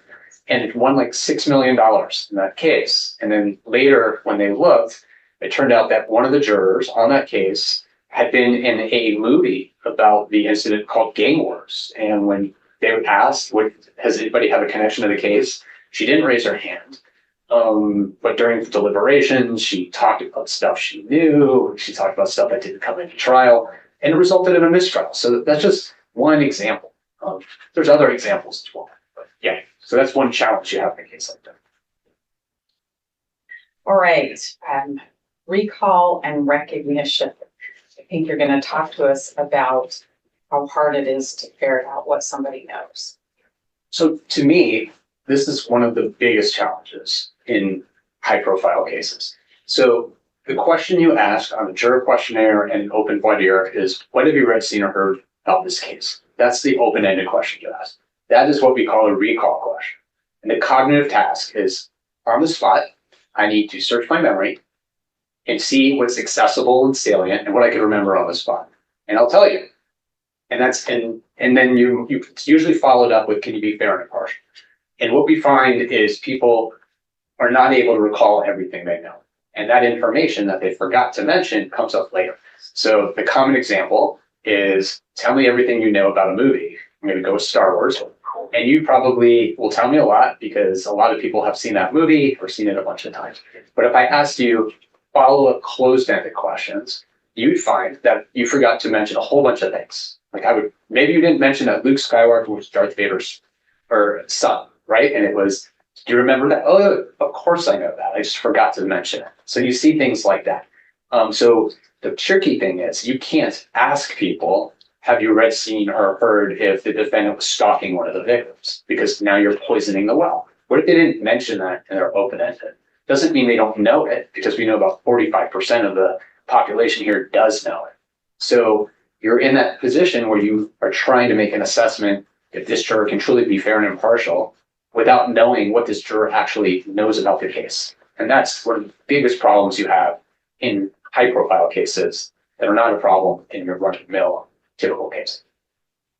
Have you seen that bear itself out in a real case? I have. This was a case in Texas where we actually had community members come in during the venue hearing and treated them like mock jurors in a sense and asked them what they knew about the case. And they told us. It was a big case at the time in Hidalgo County in Texas. And people told us what they knew. And then we asked, is that everything you know? And they'd say, yes, that's it. And because it's not real jury selection, we had the opportunity to demonstrate this whole problem. And we would say things like, well, did you know that he allegedly confessed? And then it would stimulate a memory. And the person would say, oh, yeah, I did know that. He actually confessed twice at a monastery. So it triggered a memory. And then it was, well, is that everything else you know? Do you know anything else? And they say, no, that's it. And say, well, did you ever hear that he had committed another crime? And they say, oh yeah, that's right. He actually attacked another girl at a different church in a nearby town. And it was, well, is that everything you know? Take your time, search your memory. That's it. And then we do it again. And it was, well, did you know there was a cover up? Oh yeah, the Catholic Church covered it up and the police department. And it just demonstrated the problem. Now, that was fine in that little demonstration we did, but you could never do that in jury selection, because if you did that, you just poison that juror. If they don't know it, you just poison them. If they did know it, then you have to get rid of them, right? So you're in this impossible position in terms of trying to figure out if this juror can be truly fair and impartial when you don't know what they know. Do we have a glimpse of how that works in Bryan Kohberger's case based on the search warrant? We do. All right. How do we know? Tell me about that. So we always use the open-ended question. What have you seen or heard about the case, and code it? And what we found is, on average, people reported 1.6 details when asked that open-ended question. So we know that's the average number of details they report. And then we compare that to the closed-ended questions later, those 9 media items, to see if there's additional items that they actually recognized that they failed to mention in the open. And what we found in this case was that 96% of survey respondents knew at least one of these media items that they failed to mention in the open. And on average, they recognized an additional 4.9 media items. So almost 5 out of the 9 failed to mention. And these are just some examples. So, someone said, what have you seen or heard about this case? Just what has been on the TV and the papers. So that's minimization language. They use the word just. There's no specific detail. But later when we ask those closed-ended questions, that person knew all 9 of them. Another one is just what I've read and seen on the news and newspapers. Again, knew all 9. Read articles about the case, knew 8 of the 9. Just what I read in the papers, same as everyone else, 7 of the 9. So these are just a few examples, but this is what happens. This is what you see on juror questionnaires. This is what you see in voir dire. And I mentioned that, anyways. And that's dangerous in this case because of the amount of prejudicial media coverage. Is that right? It's dangerous in this case and in high profile cases. That's the unique problem they create. What's unusual in this one is, 1, it's in a small community, and 2, people here have very well developed schema and attitudes and case knowledge. I think you have some specific examples of some of the media items tested about how many recognized an item that had not reported. Yeah, so just to give it two examples to make the point. So this is the one we talked about, whether or not the defendant stalked one of the victims. Prejudicial, 45% of survey respondents recognized this item when we asked, have you read, seen, or heard it? But when we asked them the open-ended question, what have you read, seen, or heard about this case? Only 3% mentioned it on their own. So 3% of people reported this item, but 45% actually recognized it later on. And we know it's not only is it not true, but it's also prejudicial because 81% of people that know it have already judged the defendant as guilty. So it's really important to know who are the people in this panel that know that detail. So your choice is to just assume no one knows it because they didn't spontaneously mention it, or poison the well by asking the juror specifically, did you know that Bryan Kohberger allegedly stalked the victim? So that's a difficult position to be in. Let's look at one more example of how that worked. So this is the one about the knife sheath, whether or not police found a knife sheath on the bed. So you probably want to know that. Well, 81% of people recognize that item later, but only 8% mentioned it when asked the open-ended question. So again, just demonstrating the problem. These are items that are correlated with bias. We know that there's a high rate of recognition in the community, but when you ask in jury selection, what have you read, seen, or heard about the case? Very few people mention it. This is what you see. All right. The magic question, can you set it aside and be fair and impartial? Is that going to work? I'm sorry, what's the question? Is this going to work? This question. Yeah. So you want to, what is this? A good question, bad question? Will it work? Will it Oh, help will it us? work? What does work mean? I don't know if you think about that. Help us find an impartial jury. No, there's no data to suggest that this is a valid question. And just touching on the research again, what you would expect is people that know a lot about the case or been exposed to prejudicial pretrial publicity would be more likely to say they cannot be fair and impartial compared to people that do not know a lot about the case. And there's no significant relationship. People who know a lot of detail and have been exposed to prejudicial pretrial publicity are just as likely to say they can be fair and impartial as people who have not. So there's no data to support that. And do you have an example to tell us about? So this is some research I did on this question to see how people respond to it. And so what I did was I went to a Facebook page that was about this documentary on HBO that got a lot of attention called The Jinx. The Jinx was about a person named Robert Durst who had been a suspect for multiple murders for his wife. He went to trial in Texas for murder, and then a good friend of his in California was killed, and he was suspected to be involved in that as well. What was unique, he was from a very wealthy family in New York, so it captured a lot of people's attention. And there was this mini series on HBO. And at the end of it, they confront him with some evidence that would suggest he was involved with his friend Susan's murder. And he takes a break and he goes into the bathroom and he forgot that he was wearing a microphone, and he pretty much confesses. He says, "Of course I shot them all," or "Of course I killed them all." He's talking to himself. So it was a highly prejudicial documentary. And later on, he was charged with the murder of his friend. So what we did was we went to this Facebook page where people had made public statements about the defendant that were highly prejudicial. So this is just one example. Someone said, "This is a true version or vision of a sociopath. I'm physically ill over the conclusion. I'm beside myself. I was overjoyed at the news that he was arrested." So if somebody said this in public about this case, I think we'd all agree that person probably can't be fair. You're publicly stating it to the world. You think he's a sociopath. So we recruited people that made these extreme comments on this page and went through a survey. And we asked if they knew about the case, whether they thought he was guilty, what they knew, and so on. You can see, as you'd expect, almost everybody we recruited who made these public statements reported that Robert Durst was guilty of murder, 92%. And reported strong opinion. 77% of the people we've recruited said that he could not change their mind about his guilt. So almost everyone. And then we asked those closed-ended case recognition questions, and many of these are either inadmissible or very prejudicial. That he was like a suspect in his wife's disappearance, probably not admissible in a different case. His murder trial in Texas, we asked several of these. And the confession, the captured confession, you can see 100% knew that, which is considered like the most prejudicial thing that can be in the media, according to the Supreme Court. And so what we'd expect is that these people would say, "I cannot be fair and impartial." There's so much bias that they're demonstrating.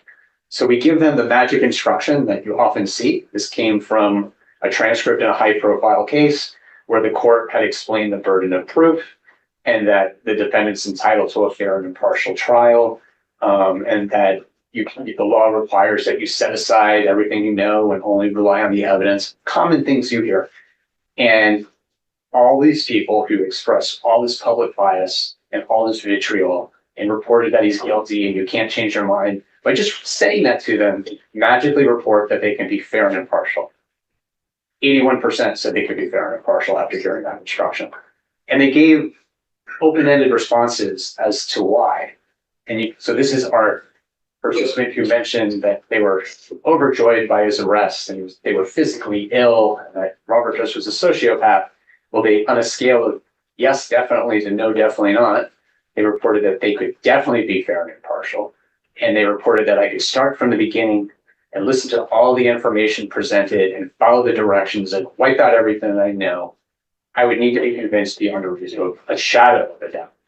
So that answer, if you see in a courtroom without knowing that this person was making public statements about the defendant being a sociopath, probably considered rehabilitated, that's a fair and impartial juror. But it demonstrates like a person like that should be answering that question, no, but they don't. And even kind of going back to the Rideau case, which was, recorded confession in the police station with the chief of police on one side and officers on the next, played in the media with music on it. It was highly prejudicial in a small town, and the Supreme Court ruled that, threw out the conviction because of it. All the jurors in that case who saw that confession reported that they could be fair and impartial. They all sat on that trial. They all reported that they could be fair, and the Supreme Court didn't take that at face value because the content of the coverage was so prejudicial. All right.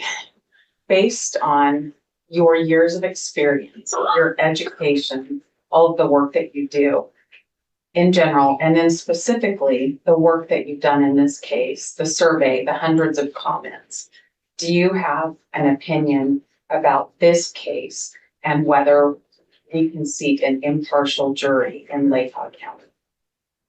I did. What is your opinion? So my opinion is, again, is based on whether or not there's a reasonable likelihood, so using that standard, which is less than the preponderance of the evidence. Lake County is a small venue, and the crime has been seared in the community's consciousness. People have been saturated with prejudicial coverage. Many people here have direct and indirect connections to this crime. People here demonstrated they experienced fear and stress, panic in this community. There's significant rumors and misinformation that have been spread and people have been exposed to in this community. There's a feeling of pressure to convict. I think given the reaction that people think the community would have if he's acquitted, that's particularly concerning. We know from the data that jurors have closely followed the case, they've talked about it, they're familiar with prejudicial details. I think that the presumption of innocence has been undermined and a presumption of guilt prevails in this community. And I think the pre-existing attitudes and opinions will influence how people process the evidence. So even if the same information is presented at trial, there's a big difference in terms of jurors being exposed to that for the first time. I don't know about the DNA evidence. I don't know about the videos versus a juror being exposed to something that they already know, where they're just confirming what they already know. I already know about the DNA evidence. It's just triggering a memory of what I already recall. And I'm processing this information through that filter of it's consistent with what I believe and I already know. And it impacts how they see government witnesses and how they will view and evaluate defense witnesses. And I don't think voir dire is an effective remedy given the research I've done, my experience doing jury selections, and the nature of how memory works. So taking all that combined, I think it's appropriate to change that. Thank you. I don't have any other questions, Your Honor. And Dr. Edelman, hang tight if you should state mine. Okay, thank you, Ms. Taylor. So this would be a good time to take a break. Sure. And we'll come back at 3:20. Thank you. Dr. Edelman.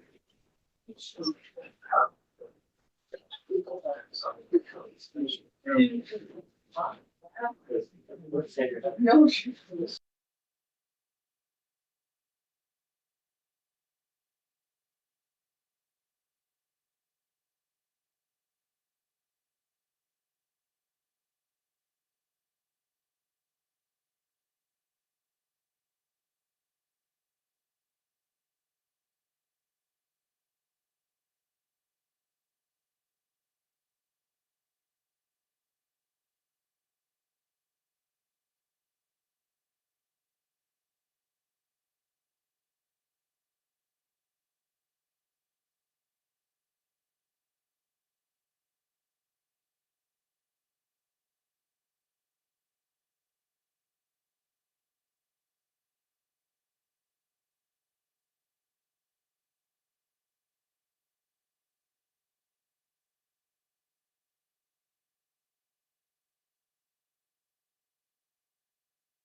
All right. Mr. Edelman, it's all seated already. All right, so we're now back on the record. This is, State versus Kohberger, case number CR 29222805. Kohberger is still in the courtroom along with counsel, and also counsel for the state. And, Mr. Edelman is ready for cross-examination, I believe, and you're still under oath. So go ahead. And actually, Your Honor, the state has everything it needs from Dr. Edelman, so we won't be doing any cross. Oh, okay. May this witness be excused. You may, Your Honor. Okay, thank you. You're free to stay, free to leave. Thank you. Appreciate, for you being here. Okay, another witness? Yes, Your Honor, our last witness is Dr. Dahir. There. Okay, I thought maybe Dr. Dahir was going to be, rebuttal to the state. No. Your Honor, we disclosed Dr. Dahir twofold. First, to talk to the court about the survey instrument itself, and then to provide rebuttal testimony. Part of that is going to come based on the state's objection too. So I don't know if the state has any witnesses to call, but we've asked that she stay for that if that's the case. Okay. So Dr. Dahir, line up. Please face the clerk. Raise your hand. You solemnly swear or affirm that the testimony you give in this case shall be the truth, the whole truth, and nothing but the truth under penalty of perjury. Yes. Thank you, ma'am. Please have a seat, and then once you're seated, please state your name and spell your last. Yes, Veronica Dahir, Dahir. Thank you. Ms. Taylor. Go ahead. Thank you, Judge. Good afternoon. All right, let's start with your occupation. What do you do? I am the director of the Grant Sawyer Center for Justice Studies at the University of Nevada, Reno. I'm also the director of survey operations for the Nevada Center for Surveys, Evaluation, and Statistics, also at the University of Nevada, Reno. Do you also do consultations outside of your role with the university? Yes, occasionally. And is it in that capacity that you're here today? No, today I'm here independent of my role at the University of Nevada, Reno. I am here as an expert consultant, and that is independent of my work at the university, although my testimony is based on my previous experience, knowledge, and education that I received at the university. I'm going to talk a little bit more about what you do for work, but let me back up and find out about your educational background. I have a bachelor's degree in psychology and a master's and PhD in interdisciplinary social psychology from the University of Nevada, Reno. My master's and PhD are from the University of Nevada, Reno. In terms of my work at the university, I have a joint appointment, as I mentioned. I run two different research centers at the university. One, as I mentioned, is the Grant Sawyer Center for Justice Studies, and the other one is a survey lab.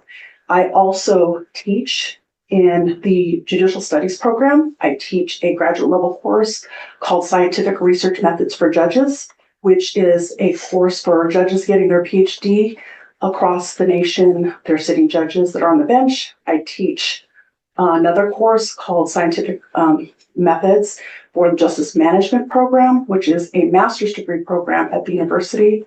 I have taught social psychology, criminal justice research methods. I've taught other courses, but that was quite a while ago. Right now, I'm just teaching this graduate level course. I serve on several dissertation committees for various departments on campus: social psychology, psychology, School of Public Health, computer science, natural sciences. There's many. I serve as a dissertation advisor and committee member for students that are getting their degrees, and primarily in the judicial studies program. I have served as an advisor and as well as the social psychology program on campus. In terms of my role on campus, I do primarily, let's take the Sawyer Center first. We do research on justice-related topics broadly defined. My background is social psychology with an emphasis in justice studies and law. And so our research that we've been doing there is specifically related to research in the justice system. We have many different populations that we research and do surveys with, including jurors, judges, attorneys, both defense and prosecution, court reporters. We've done many surveys on diverse populations as well, including people experiencing homelessness, LGBTQIA populations, the elderly, prisoners, inmates, Native American populations. So we've done many, many surveys in that capacity. In my role as the survey director for the Center for Surveys, Evaluation, Statistics, I am in charge of multiple research projects that have to do with surveys nationally, regionally, and locally. Most predominantly, the one that we have been doing since I've been there in 2006 is the Center for Disease Control and Prevention, otherwise known as the CDC, their BRFSS survey, which stands for Behavioral Risk Factor Surveillance System. I am the project coordinator for Nevada, and I've been doing that role since 2000 for the state of Nevada for the last 3 years. But before that, I was the data collection supervisor for this project since 2006. So I've been working on that project for quite a while. Prior to my role in both of these programs, I also worked on surveys. I've been doing, I would say, surveys and research for almost 30 years, since I've been a graduate student, and even before that. So not before graduate student, well, I did research, but before my role in this area, I did research. Most predominantly for the Sawyer Center, we did a nationwide survey on Daubert, and it entailed 400 randomly sampled judges across the nation. And we looked at the effect of Daubert on judicial decision-making. In both of my roles, I work with many organizations to do surveys. We do work for, besides the CDC that I mentioned, many state agencies, Nevada Department of Transportation, Department of Training and Department of Employment, Training and Rehabilitation. I won't do all the acronyms. I won't do that to you, so because I can shoot off all the acronyms. But we work with the National Judicial College. They're right on campus. I'm in the building actually. National Council of Juvenile Family Court Judges. We've worked on projects with the Federal Judicial Center, the State Justice Institute, and many more organizations. I know you're going to ask me other questions, but I wanted to get those out. So I do have a couple of questions for you. You said 30 years of your life you've spent doing this work. yes, And it sounds like it has a whole lot to do with survey work. yes, Is that both designing surveys and then critiquing surveys? yes. So we have done numerous projects, as I mentioned. You're probably going to ask me, so I'll just say it. We have published in academic journals. I personally have published on different aspects of survey research in Judicature, Justice System Journal, Future of Evidence by the American Bar Association. I have a chapter in there. That one's not specific to surveys, sorry. I have other publications, but specific to surveys, Survey Practice Journal, Law and Human Behavior on the judge survey that we had done. There are numerous. I don't know if I can remember them all right now, but in terms of technical reports, we do a lot of technical reports for our projects. And those are basically reports of findings that we give to our clients specifically to use for their organizations based on whatever topic it is that they want us to survey or study. So I mentioned some of them before. We DETR, which is Department of Employment, Training and Rehabilitation, Nevada Department of Transportation, Nevada Department of Corrections. I don't think I mentioned that one. And we've done 140 over my career there, 140 technical reports, all of which in some way or fashion have related to surveys or survey research. We do a lot of evaluation projects, needs assessments, and most of those always entail a survey of some kind. Are there guidelines or standards that govern survey work? Yes, ones that have been mentioned here already, APOR, the American Association of Public Opinion Research, and specifically for change of venue surveys or community attitude surveys, ASTC, which is the American Society of Trial Consulting. Are you familiar with the standards of both? Yes, I'm a member of both organizations. Okay. I want to know why people do surveys. It sounds like you've had a hand in a lot of surveys over the years. Why do people do surveys? Many different reasons to find out information about a specific topic or population. People do it for needs assessments. They do it to find out more about support services. If they want to increase support services in their organization, or if they want to just find out an evaluation of what their program is, if they receive funding from a government organization or a grant to do a specific project, they want it evaluated, and that usually entails surveys. People want to know community attitudes. For example, as I mentioned, a couple of them, we did a survey for the Nevada Department of Transportation, specifically looking at highway maintenance in the state of Nevada, asking residents about their opinions on highway safety. We did another one for the Office of Traffic Safety, looking at seatbelt usage, car seat usage, and at the time when cell phones came out, texting and driving, distracted driving behaviors. So we've done surveys on those. I'm currently doing a survey with DETR, which I had mentioned, DETR, on foreign labor wage surveys, where we're looking at the farmers in the state of Nevada on whether or not what their wage, the prevailing wages in the state of Nevada. There are many reasons in the justice system. For example, we do surveys on judicial, attitudes, jury attitudes, decision-making, looking at specific attitudes towards specific crimes. I did a survey on human trafficking. We did another survey on victims of crime. I could go on. Marketing research. You guys have been asked to take many surveys about projects that not projects, but things you bought. Things that, they ask you to evaluate restaurants. You get surveys all the time.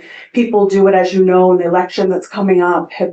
I'm sure you guys have got bombarded with many surveys. Not all of those are valid, by the way. They're called push polls, but anyway, that's something different. But there are lots of surveys that reasons people do surveys, primarily to make decisions and to form policy, to reform policy, to make changes within their organization. And in this case, to assess community attitudes, bias, and the potential impact of pretrial publicity.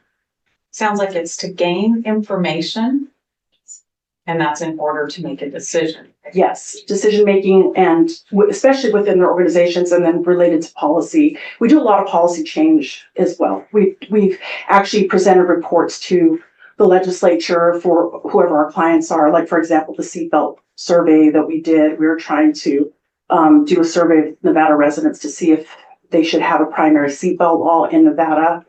I was involved in what we call Assembly Bill 122 in Nevada, where they were looking at the assisted living communities within the entire state of Nevada to see if there should be change in those areas. So those are some examples. And primarily, I guess a good example would be the behavioral health, BRFSS again, by the CDC. The biggest thing that we use that survey for is to look at population health and health outcomes. So we ask questions like behavioral risk that's related to how many fruits and vegetables do you eat in a day?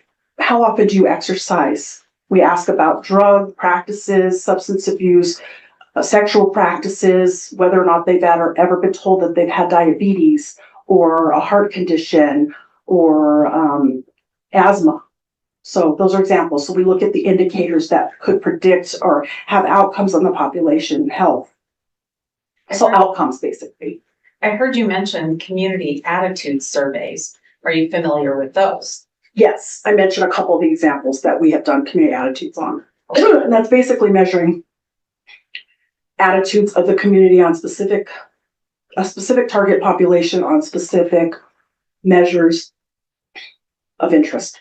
Did you have an occasion to review the community attitude survey that Dr. Edelman conducted Yes, I did. relating to venue issues?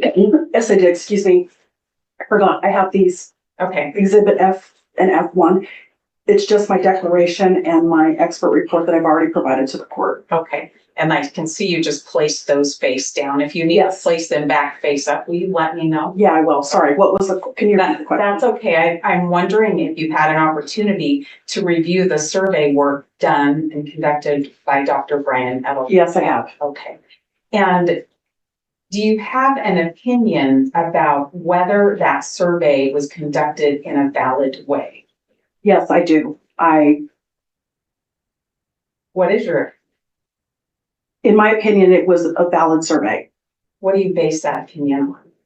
So there are standards and professional code of ethics that I mentioned earlier, suggested by AAPOR, again, AAPOR, American Association of Public Opinion Research, and the American Society of Trial Consulting, ASTC.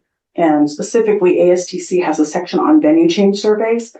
And there are many things that can go into a survey to determine its validity and reliability. I guess I should talk about that before I go into that. When you're talking about scientific reliability, by the way, it's very different than evidentiary reliability. So evidentiary reliability is looking at the trustworthiness of evidence, whereas scientific reliability is looking at the consistency and repetition of a survey done over time, across different populations. And validity is more looking at trustworthiness or accuracy. So if we talk about reliability as consistency and stability of results and validity as accuracy, that's how I'm going to talk about those things. And with respect specifically to this survey, there are many types of validity and many types of reliability, but I'm not going to go into all of them here. I think specifically for this survey, what's important is content validity, construct validity, measurement reliability, and response reliability, specifically with this survey, and looking at coverage error and what we would call external validity. There are other types, as I mentioned. There's criterion validity, there's inter-rater reliability, test-retest reliability, convergent validity. There's many types of validity, but I'm not going to talk about those here. I'm just going to talk about the things that made me come to my opinion or form my opinion based on the survey. According to the ASTC standards, when you're doing a change of venue or community attitude survey to look at whether or not a change of venue should be conducted, or a change of venue might be considered, you want to look at 6 things. You have screener questions, you have case recognition questions, you have questions related to the source or the media where the information comes from, you have demographic information, and then case knowledge questions. I think I got them all. And that's what I was looking at with respect to the content. And those were all there in Dr. Edelman's survey. The other thing I looked at was the questions themselves. Do they have what we would call construct validity, which is basically, does the survey measure what it purports to measure? And then does it have content validity? Does it cover all those things? And it does. I mentioned that already. That's the content validity, those 6 items. And was it done in a way that you can consider it? The measurement was reliable, and I would say yes. I read the methodology was brief, but based on what I could gather from the report that Research Strategies did, they did all of the things that we would have done. I would have probably done a little bit more in terms of looking at, some of the disposition codes were just a little bit hard to determine, but that's not that important for this. What I would say is that they did everything we do in our lab. We are very strict, I would say strict when it comes to our methodology for our surveys, because we follow APOR, which is the strictest standards that you could follow for calling on a telephone survey, or what we call an RDD survey, random digit dialing. And primarily that's because we have to do the CDC survey, and the CDC survey follows APOR guidelines. And so for all of our projects, whether it's BRFSS, whether it's CDC or not, we follow the same protocol. So no matter what project we do, whether it be for NDOT or DETR or any of these other organizations that I mentioned, we would definitely follow the same protocol procedures. And that includes things like good questionnaire construction and design. That's the first thing. In order to combat what we would call non-response bias, the first thing you look at is questionnaire design. Are the questions written in a way that would get the responses that you need? Do they have content validity? Are the questions valid? And by that, I mean, we look at things like question order. We look at the whether they're leading, whether they're loaded, whether they're double barreled, whether there's many things we look at. So I looked at that. And then we also look at how the survey was sampled. And according to research strategies, they did use a random digit sampling frame. And by that means they probably, I don't have all the details. I'm just going based on my opinion, my experience. What we do for our surveys is we order our sample from a sampling company, and we get replicates of phone numbers. And what that means is we get them in blocks of like 30, for example, and you would call your replicates of 30 phone numbers until completion. And that's to make sure that you are not biasing your sample. So you don't want to call, here's an example. If you get 20,000 phone numbers, you don't want to call all 20,000 phone numbers just once. That's not how it works, because you're only getting those people that answer the phone on the first ring. So that's biasing. Also, you're reducing your response rate by doing that. So what we do is we call them in blocks of numbers, and we call them several times. From my understanding, they called them 4 times. Research strategies is they called once, if they didn't get a hold of them, they called 3 more times, they did callbacks. That's also proper protocol. We like to call our surveys at least 3 times during 3 different time periods, either the morning, afternoon, and evening. We also like to call them during the day and on the weekends. My survey lab that I run is open 7 days a week, and every single holiday except for Christmas, Thanksgiving, and believe it or not, Super Bowl Sunday. It's the other American holiday, apparently. Anyway, people get mad when you call them on Super Bowl Sunday versus Father's Day, Mother's Day, and Easter, believe it or not. But anyway, so we call these numbers at different times. And from what I could tell, they did follow-ups, they did different call timing, they did callbacks, they did the replicates, they used both cell phone and landline. It is customary practice now when you're looking at coverage validity, you want to get more you want to make sure you're getting the population that you're interested in. And now so many people have cell phones. So in our lab and most labs across the country now, we do like 90% cell phones versus 10% landline. Now it's customary because of the reduction in the number of people that have landlines.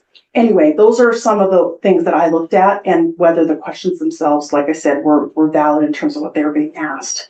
It sounds like Did I answer the question? you had a really Okay. thorough look Okay. before you had your opinion as to whether the survey was valid. Yes. Do you have an opinion about whether it was reliable? Yes. In terms of measurement reliability, which includes things like if you are an interviewer and you are asking questions, it could be biasing if you're not trained properly. And the mode of survey that you're doing for change of venue surveys, the typical mode is RDD surveys, which is phone surveys versus paper or in person. And so the interviewers must be trained and supervised. My understanding is that research strategy has been around for 20 plus years. So I'm assuming they're like our lab where they were trained properly and they have supervision where there's supervisors also supervising the interviewers. So that's another way to combat non-response bias, which includes refusal conversion training, which is, I think Dr. Edelman alluded to it earlier, things like soft refusals. If someone calls up and says, I'm making dinner, I'm too busy, I'm giving my kids a bath, I'm running to the store, whatever it is. We train the interviewers on how to handle those situations so that we don't get only the first person that answers the phone or only those people that are saying that they're busy. So that's all part of the training to make sure that we get at non-response. Right. I think that you have answered my questions really well, and based on, just to sum it up, based on your look at the work done by Dr. Edelman with his survey, your opinion is that it's a valid survey. Yes, basically it's what I would have done or what we would have done in our survey lab. Thank you. I don't have any other questions right now, but hang on and ask Peter. Okay, thank you. Thank you.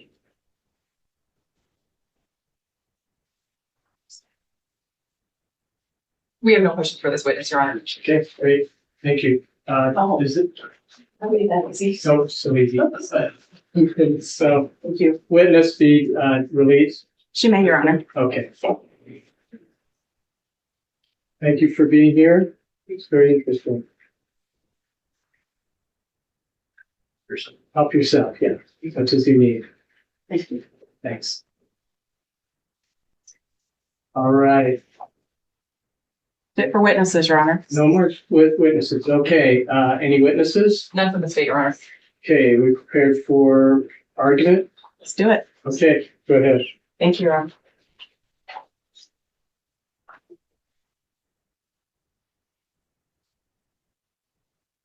Your Honor, the decision to change venue rests on what you've heard today and the court's determination that there's a reasonable likelihood that all of the media coverage has impacted the impartiality of a Latah County jury. That comes from Paul and Shepard. Your Honor, it's important to think of that standard in light of the Constitution of the United States and the state of Idaho. Mr. Kohberger has a constitutional right to a fair trial by an impartial jury.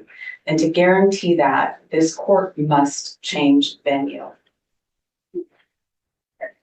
Your Honor can look at the media coverage in this case and know that it's prejudicial coverage. The amount of coverage is a huge amount of coverage. The kind of coverage is prejudicial coverage, and it's had an impact on the Latah County potential juror. The court can see actual prejudice by understanding the results of that survey. Reading the hundreds of comments from Latah County residents, you can see that the media has been prejudicial and it's actually prejudiced potential jurors in Latah County. The court can also presume prejudice by looking at this case as it is. It's an extreme case that comes out of the Haddon case in Idaho, and you can presume prejudice in an extreme case. You have heard all day long how much coverage this case garners. It's Latah County, it's bigger, it's a state of Idaho, it's nationwide, it's outside of the nation, it's continuous, it's everyday. Social media, books have been written, primetime television shows have happened in this case. It just doesn't stop. And you know that this is prejudicial coverage as well. The state has agreed things that were surveyed are false media items. At least some of them. This is all before the other things contained in the media are subject to admissibility rules, even if they're awkward. Subject to cross-examination and full context explanation of what they mean. So you have this coverage that permeates the community. Bigger than the community, the state, bigger than the state, the nation, and this is an extreme case. The court should think about things that have happened in this courtroom too, when considering whether this is an extreme case and the amount of prejudice that exists. This court has issued courtroom rules to determine who can have a camera, where a camera can be. The court on our motion limited things and finally removed cameras from this courtroom, and the court right now is live streaming. That doesn't take care of all of it though. The live stream is captured and replayed almost in real time, if not real time. Everything that happens in this case is on social media, and all kinds of things that don't happen in this case run rampant in news stories, in social media stories, and impact all of the jurors. It is particularly important when you're considering this extreme case to look at the size of this community. You heard a lot about that today. You heard how bias is created. And when you think about this little community and all of the people that spoke out early on about this case, that's how the bias starts in this case. People in this community have a lot of ownership in the case as well. They're connected to the case by being related to or knowing people that conducted the investigation. They're connected to the case by knowing the community leaders that have spoken out about the case. They're connected to the case by the relationship with the University of Idaho. That's a pretty tight connection. And that is how you have to think about the human bias that exists and how it cannot be fixed if we get to jury selection. Your Honor has to look at the content and know the content of the media and know that there hasn't been positive stories about Bryan Kohberger. It's negative stories. There's not a media story talking about Bryan Kohberger's right to be presumed innocent. There's not a media story talking about Bryan Kohberger being loved by his family.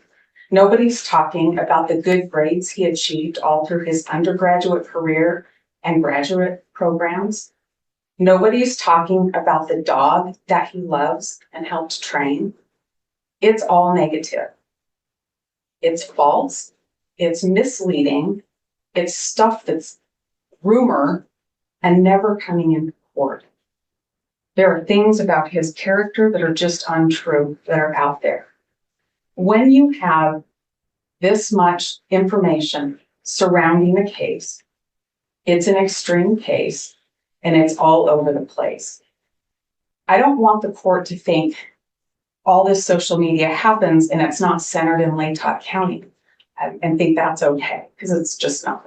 There's plenty that's centered in Latah County. I'm sure the court remembers where we started earlier today with the two pie charts that we were shown by Crusoe this morning. One talks about how big the coverage is in Latah County that projects into Latah County compared to how small of a piece of the pie of the whole population in Idaho that Latah County has. So that's a lot of coverage directed into Latah County, and that's the stuff. Those are the news stories, the nightly news that's coming into Latah County residents' TVs. That's their newspaper that they're going to get in the morning. But that's not all. Latah County has as much access to primetime news stories, as much access to Facebook groups, to different podcasts, to watch things on YouTube, to buy books containing misinformation. They have as much access to do that as anybody else. So you have to recognize how big the case is, how much coverage there is, and just how prejudicial the coverage is. You understand that, we understand that learning from Dr. Al-Aly this morning, when she talked about bias. So having that as a backdrop and thinking about the survey results that we just talked about, you can see that there is a huge correlation to the few media items that could be tested and prejudgment of guilt for Mr. Kohberger. And those are people in Latah County. You can see the case connections that are bigger than the other counties, and they just don't go away. You also should be aware that the coverage doesn't drop off. It's not going to stop. It may peak and it may dip a little bit. It comes right back up. You can expect that will continue. We have a pretty good schedule of hearings coming up. for pretrial motions. The court issued a scheduling order a couple of months ago. And so you can expect that the interest in the case is going to pop back up every single time we have one of those hearings. And that's a lot of media coverage, and people in Latah County are going to see it and read it, and they're going to continue with their opinions. So what do we do? What do we do about it? It's tough. It's really tough in Idaho. There is a lot of case recognition, and there's prejudgment in Idaho, but there's hope. When you look at the survey and you recognize that in other parts of this state, people don't recognize as many media items as they do in Latah County. That's good, because that links right to prejudgment. So that's good. That's hope right there, that we can find a jury somewhere in this state to give Mr. Kohberger his right to a fair trial. It's also a much larger population, so the impact on people sitting on the jury would be much smaller.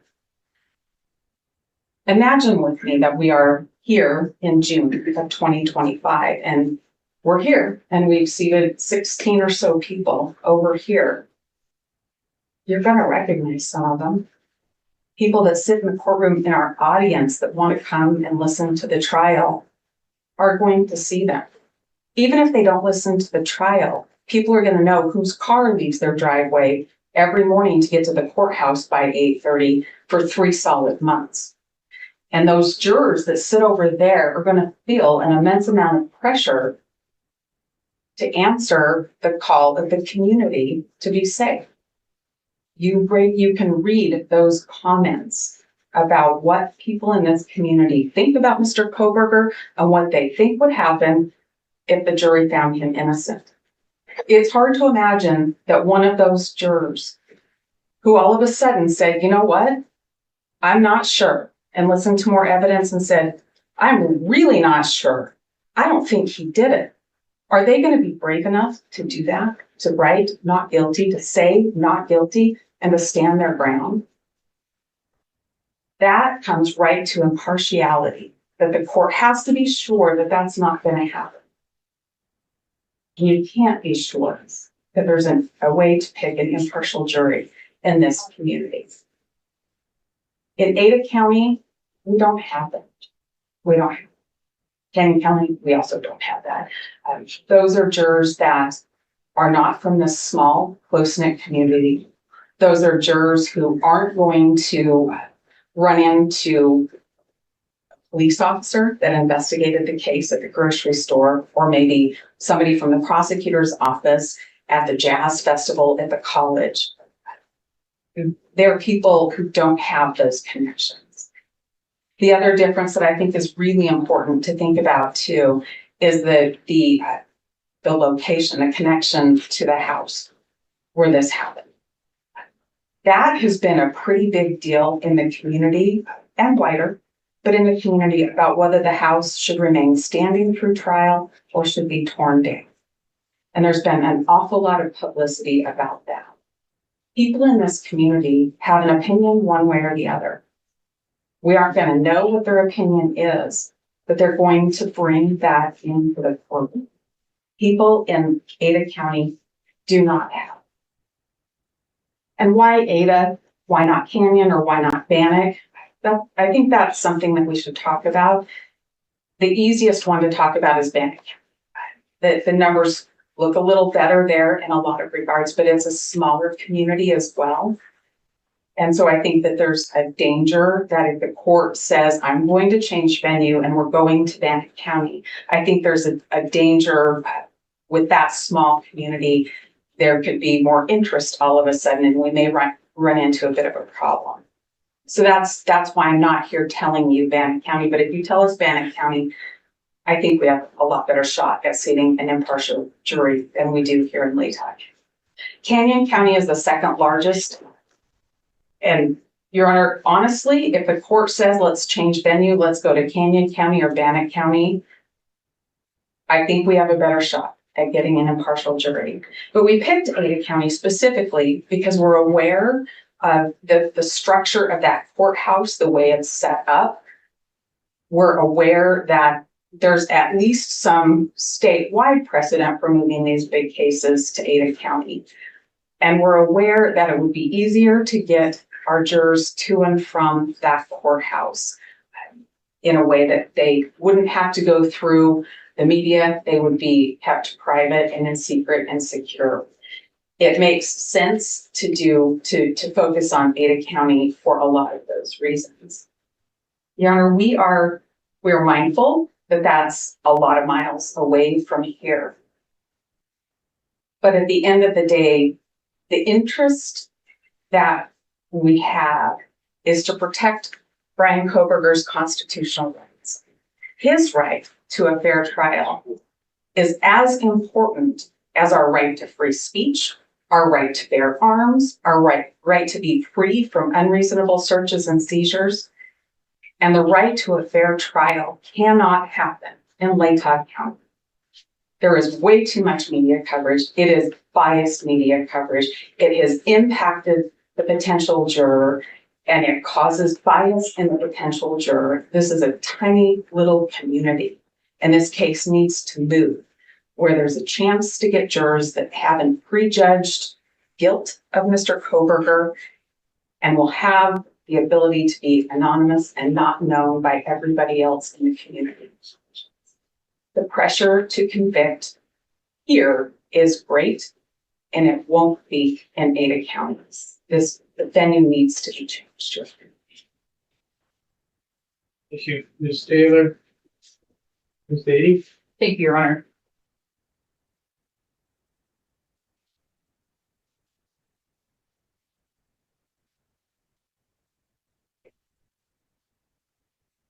Your Honor, the case law in this case just does not support a change of venue, given the evidence that the court has before it. The state does not disagree with counsel on what the appropriate standard is. The appropriate standard is that the defense has the burden of showing a reasonable likelihood that the defendant's ability to get a fair trial is going to be diminished as opposed to some other county, or put another way, a reasonable likelihood that pretrial publicity will deprive him of a fair trial. So in looking at the evidence the court has before it, we can start with Exhibit C. Those were the charts presented by TrueScope. And we can see in those charts that for at least 6 months on one of those line graphs that compared Ada County and Latah County, Ada County had significantly more coverage than Latah County. And that more recently, in the past couple of months, that line graph comes together again, and they're just a couple points off. The fact is, Your Honor, this case has media coverage everywhere. That is something that was acknowledged by the defense, and that is something that is abundantly clear in these surveys. So looking to Exhibit C, comparing Latah County and Ada County, it is clear that this could easily be a back and forth scenario where at some points Latah County is higher and at other points Ada County is higher. And it almost looks like we may have recently been headed in that direction as recently as a few weeks ago. In looking at the survey numbers, Your Honor, I'd like to talk about what the numbers from the survey actually say. And I'd like to start by looking at Defense Exhibit F1, Dr. Dahir. We don't dispute any of the testimony that she gave today. We don't dispute anything in her declaration. And one of the things in her declaration that she discussed was a 5% margin of error in surveys such as this, with 400 survey respondents in a population within the range of our population in Latah County and in the population of Ada County. So if we're talking about a 5% margin of error, according to the defendant's own expert, and we're looking at case exposure in Latah County of 98% and Ada County of 93%, those communities are within the margin of error. Looking at presumption of guilt among jurors who knew about the case, Latah County, 67%, Ada County, 68%, Canyon County, 69%, and Bannock County, 76%. Latah County, Ada County, and Canyon County are at best within the margin of error. And if these results are to be taken literally, Latah County has the lowest number of jurors who knew about the case who are going to presume Mr. Kohberger guilty. Now, when you zoom out and look at the survey results for presumption of guilt among all respondents, Latah County is at 66%, Ada County is at 64%, Bannock also at 64%, and Canyon at 62%. Again, you're within this margin of error here. I would also point the court to the fact that jurors among the total sample size who had no opinion about this case, potential jurors, survey respondents, Latah County had the highest number of folks who reported having no opinion about this case at 17%. Ada County, 12%, Canyon, 13%, and Bannock at 9%. And then again, jurors among the total sample who had no opinion about Bryan Kohberger, Latah County, 29%, Ada County, 25%, Canyon County, 23%, and Bannock County, 24%. Again, we have the highest number of survey respondents in Latah County saying that they have no opinion about the defendant. When you zoom out, this is the big picture. These are the questions that matter. The question is, which community is the most likely to give Mr. Kohberger a fair trial? We can split hairs and say, well, if this person knows this media item, then they're X% more likely to think he's guilty. That's not the big picture. Those are trees in the forest, but we're ignoring the forest. And if you're looking at the forest is which community has the least amount of bias. And there are obviously some personal connections in Moscow and to the University of Idaho. The state does not dispute that. We believe those can be dealt with through other measures short of venue change. But when it comes to bias itself within a community, the court can take this entire 300+ page document of all of the survey responses and look at these surveys and see that the pervasive media coverage across the entire state has simply created some complications and difficulties. Those are not unique to Latah County. The more productive conversation to have is how can we craft questionnaires that will ask jurors factual questions that help us identify sources of bias. For example, are you employed by the University of Idaho and how? Or did you know one of the victims? Things like that are factual that will allow us to then follow up and ask more questions. And frankly, Your Honor, the state would be willing, as we approach trial, to engage in good faith discussions with defense counsel and the court about potentially just excusing some jurors who are too factually close to the case for cause from the outset. We're willing to have that discussion. Another thing that the court can do that would address some of the concerns that were testified to regarding bias and social pressures is to allow potential jurors to have individual voir dire and outside the presence of other jurors and outside the presence of cameras or audio recording that are being live streamed. In this case, it's going to be critically important that potential jurors who come to jury duty feel like they can give honest answers and feel like they can be forthright. And in order to do that, I think individual voir dire would be very appropriate, and the court has that option available to it.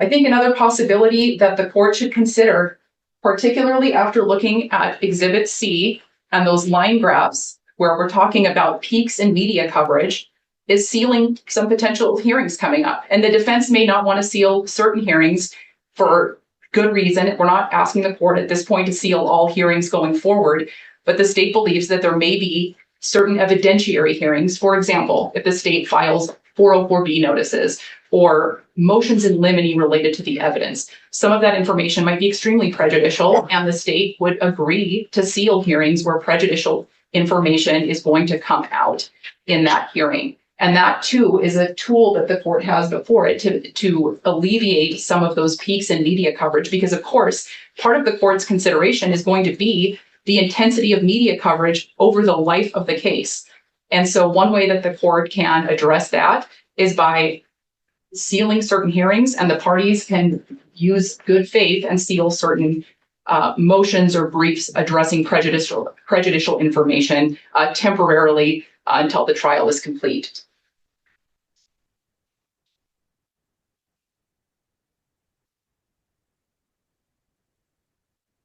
When we're talking about bias and individuals who come to court for jury selection, I think it's important to remember that we have to deal with what the law says. And what the law says is that voir dire and jury selection is the appropriate process for ferreting out bias. We don't get to hand wave the jury instructions that are based in case law and that are handed to us by the Idaho Supreme Court. We don't get to hand wave those and refer to them as indoctrination and act like all potential jurors are going to come to court and lie, that they can't be trusted. Now, certainly, there are some human biases, but a good voir dire is the tool to address those. And we don't get to just burn the system down. That's not what we're here to do. We have to use the voir dire process. I would also point out that when we're looking at, well, actually, Your Honor, let's talk about some numbers. Let's assume, we've heard a lot about the Daybell case. Let's assume that this court decides to summon 1,800 jurors. Let's assume that this court decides to seat a jury of 12 with 6 alternates, given that it's going to be a very long trial. If this court were to summons a jury of 1,800 jurors, which was the amount that was summoned in Ada County in Daybell, this court could just as easily summons 1,800 jurors in Latah County with a prospective jury pool of 32,000 as a court could summons 1,800 people in Ada County. It doesn't matter that Ada County's population is 16 times higher than the population in Latah County, because in Ada County, the court, if the court moves this trial to Ada County, is not going to say, well, we're in Ada County, I guess I'll summons in 20,000 jurors. That's not how it works. This court could just as easily summons in 1,800 jurors in either location. And if this court were to summons 1,800 jurors, only 1 in 100 would have to qualify to sit on a jury in order for this court to proceed to trial. So if you look at that 1,800 number and you look at some of the survey numbers, let's look at total prejudgment. Total prejudgment by total sample. 17% of Latah County jurors had no opinion on total prejudgment. That sounds low, but when you look at it out of a jury pool of 1,800, that's over 300 people walking into this courthouse with no opinion about the case. You look at the question, given what you have read, seen, or heard about this case, would Bryan Kohberger have a difficult time convincing you that he is not guilty of murder? 19% said no, 16% said no opinion. You add those up and you have over 600 jurors out of an 1,800 person jury pool who would answer that question in that way. What is your opinion of Bryan Kohberger? No opinion, 29%. That's over 500 jurors that would come into this courthouse with no opinion of Bryan Kohberger. A large jury pool is a solution to the media coverage in this case, and this court is going to have to summon a large jury pool wherever this court holds this trial, whether it's in Ada County, whether it's here, whether it's in Bannock County, or whether it's in Canyon County. And frankly, Your Honor, as we move toward the issue of convenience, if anything, these survey numbers being so close to one another and so tight with each other should tell the court that if the court did determine that a venue change was appropriate, if the court made that determination, Kootenai County or Nez Perce County would be a far more logical choice, because those are geographically closer and the state would not have to pick up and move all of its evidence for 3 months down 300 miles to Boise. The court would now have to move its entire court staff. People could still go home. There would be less witness travel expenses. So if the court decides to change venue, the court should look at more convenient options closer to Latah County.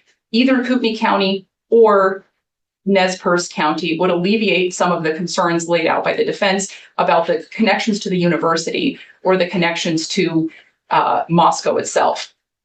But again, even looking at the survey on those issues of connections to Moscow or connections to the university, 39% of folks in Latah County visited or walked by the home where the murders occurred. 60%, nearly 60% didn't.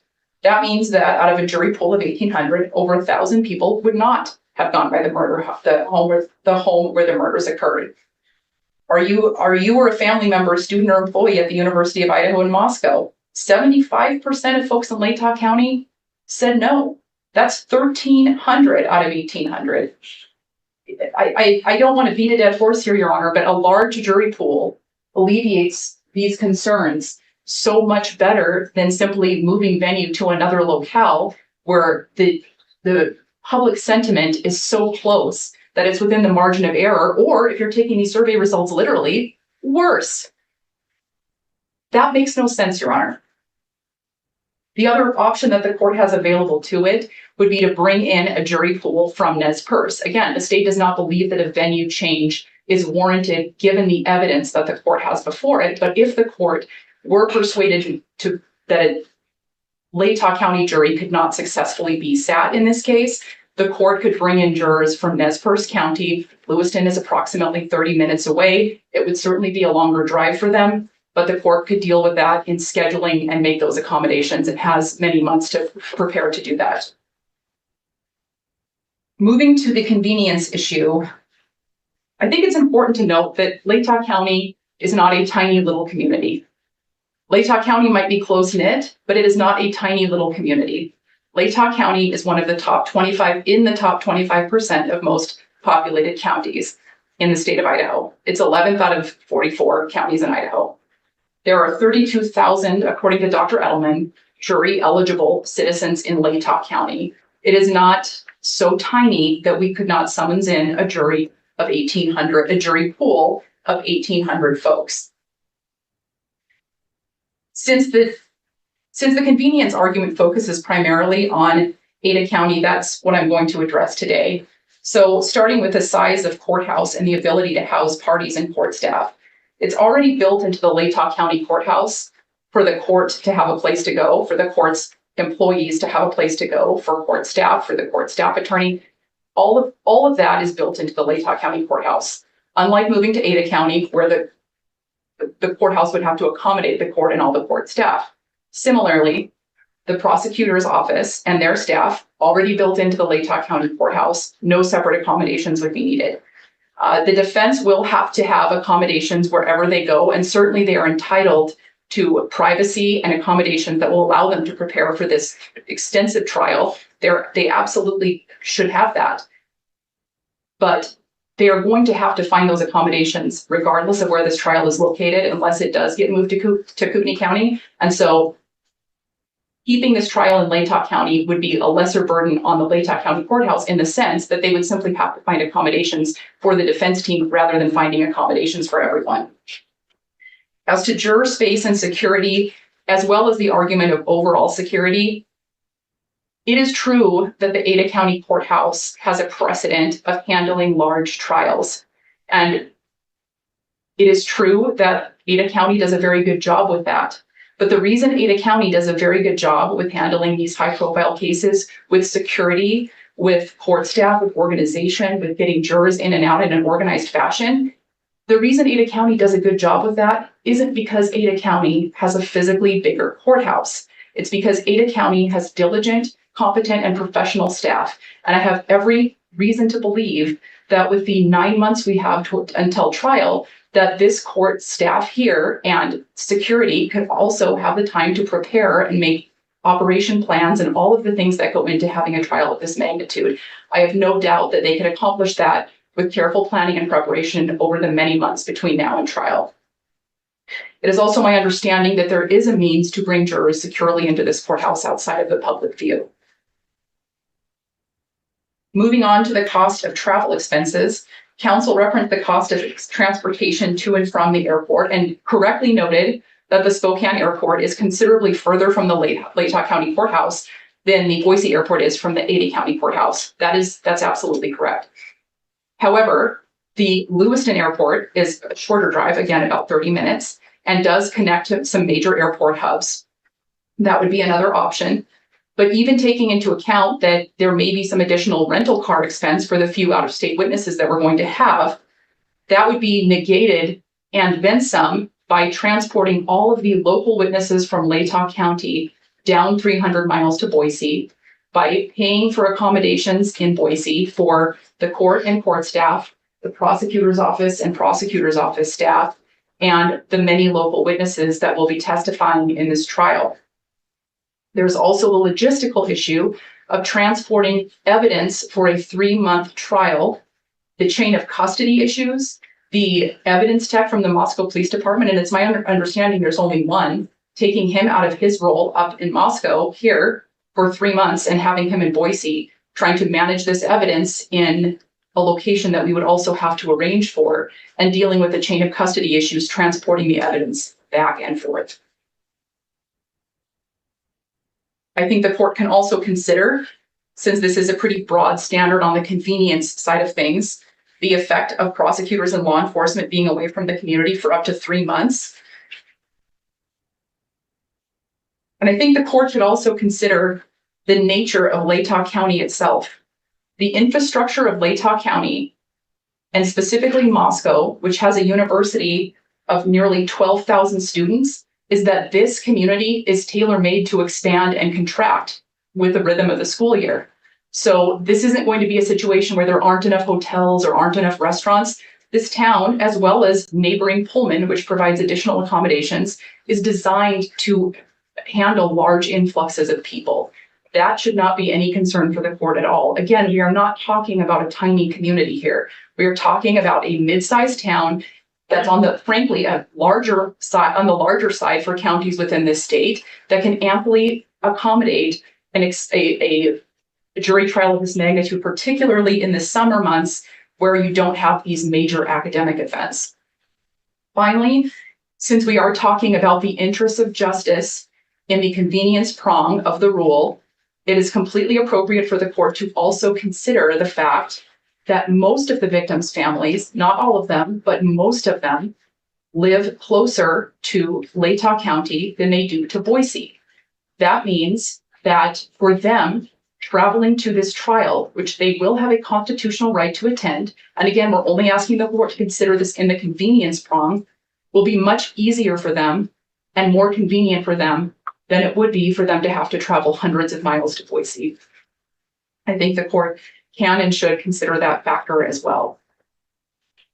Your Honor, at the end of the day, these surveys have given the court a factual basis to deny this motion to change venue, and we hope that's what the court decides to do. Thank you. Thank you, Ms. Beatty. Ms. Taylor? Thank you, Judge. Governor, as I sat and listened to Ms. Beatty talking about all of the prejudicial coverage and how there's a problem in other counties as well as Latah County, it really struck me that everybody knows how prejudicial this media coverage is. Everybody knows that. And that's really the question the court has to answer today. Has there been prejudicial media coverage that there's a reasonable likelihood that it impacts the impartiality of the jury, that it impacts Mr. Kohberger from getting a fair trial? Don't think about county's numbers. Don't think about Canyon County's numbers, and don't think about Bannock County's numbers. Think about Latah County's numbers. Your first question is, do you grant the motion to change venue to protect his constitutional rights? Don't get mixed up in thinking, well, Ada County's numbers aren't so great either. Maybe Canyon County's numbers aren't so great either. You have to make this decision based on what's going to happen in Latah County. You know, the jurors have been exposed to prejudicial media. You know that there's been an impact on you. You know that that's going to be really hard to ferret out in a jury selection moment. And if you know all that, you have to change venue. You can't just say, well, it's bad in Ada County too, so I won't change venue here. The question for the court is, in the county in which Mr. Kohberger is charged, can you seat a fair and impartial jury? And that answer is no, you cannot. The court then has to decide, what do we do? But answer the first question first. Answer the first question first. And don't be tempted to say, well, maybe we could go to Kootenai County, maybe we could go to Nez Perce County. We don't have any surveys on them. We don't have any information on them, except we know that Dr. Edelman pulled a couple hundred stories from the Lewiston Tribune and looking at the local media coverage because of the closeness of Moscow and Lewiston. And except that we know that people in Lewiston have the same nightly news as those in Moscow. And by the way, so does Kootenai County. KXLY that broadcasts all the stories on their nightly news, that happens at my house, it happens at Mr. Thompson's house, and it happens to somebody who's from Lewiston too. That's the same news. The difference is the newspapers, and the difference is the community connection and what that means in this case. So don't be tempted to go to another county we haven't surveyed. We've surveyed a lot of comparative counties. Stay in the place where your decision rests on what's going on here in Latah County. For sure, when we do get to jury trial, you should do individual court. For sure, we should do a jury questionnaire and we should talk amongst all of us and try to figure out if we can excuse some jurors before they're ever brought in. They should never be on camera. We should try to keep them as anonymous as we can. Those are all things that we absolutely must do. I agree with that. To be the very most protective, you have to answer the first question. And that question is, we have to get this case out of Latah County. That's an important decision, and it's important to make now. We're 9 months from trial, and we need to have the venue issue settled. We need to be able to have our subpoenas out. We need to have our experts plan. We need to have time set aside. I've got my time set aside, but we need to have our experts be able to get tickets and reservations for hotels. Don't answer all the questions at once, Your Honor. Answer the first one first. And then think about where it's most reasonable to have the trial. Think about the differences in the communities. But answer the first question first. We can't have this trial here. There is no way Mr. Kohberger can get a fair and impartial jury.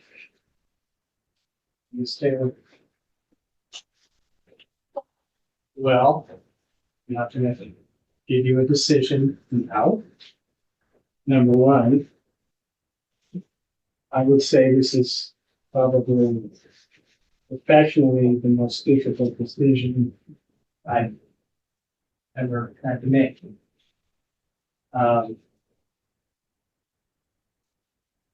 Both sides, okay, have made really solid positions and supported that. I know there are a lot of considerations, practical, in terms of logistics and prejudicial media. So I have some work to do. I'm gonna go through everything, okay, even I thought I got most of everything, but that's gonna take me a little bit of time.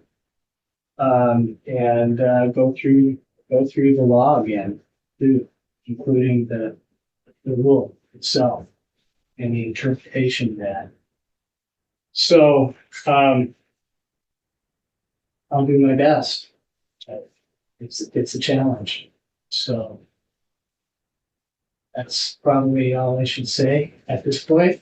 But I listened carefully all day, and I thought there was some really important things to think about, both sides, and that's what I'm going to do. So with that, I will adjourn and take care. Have a good rest of the week. Thank you all.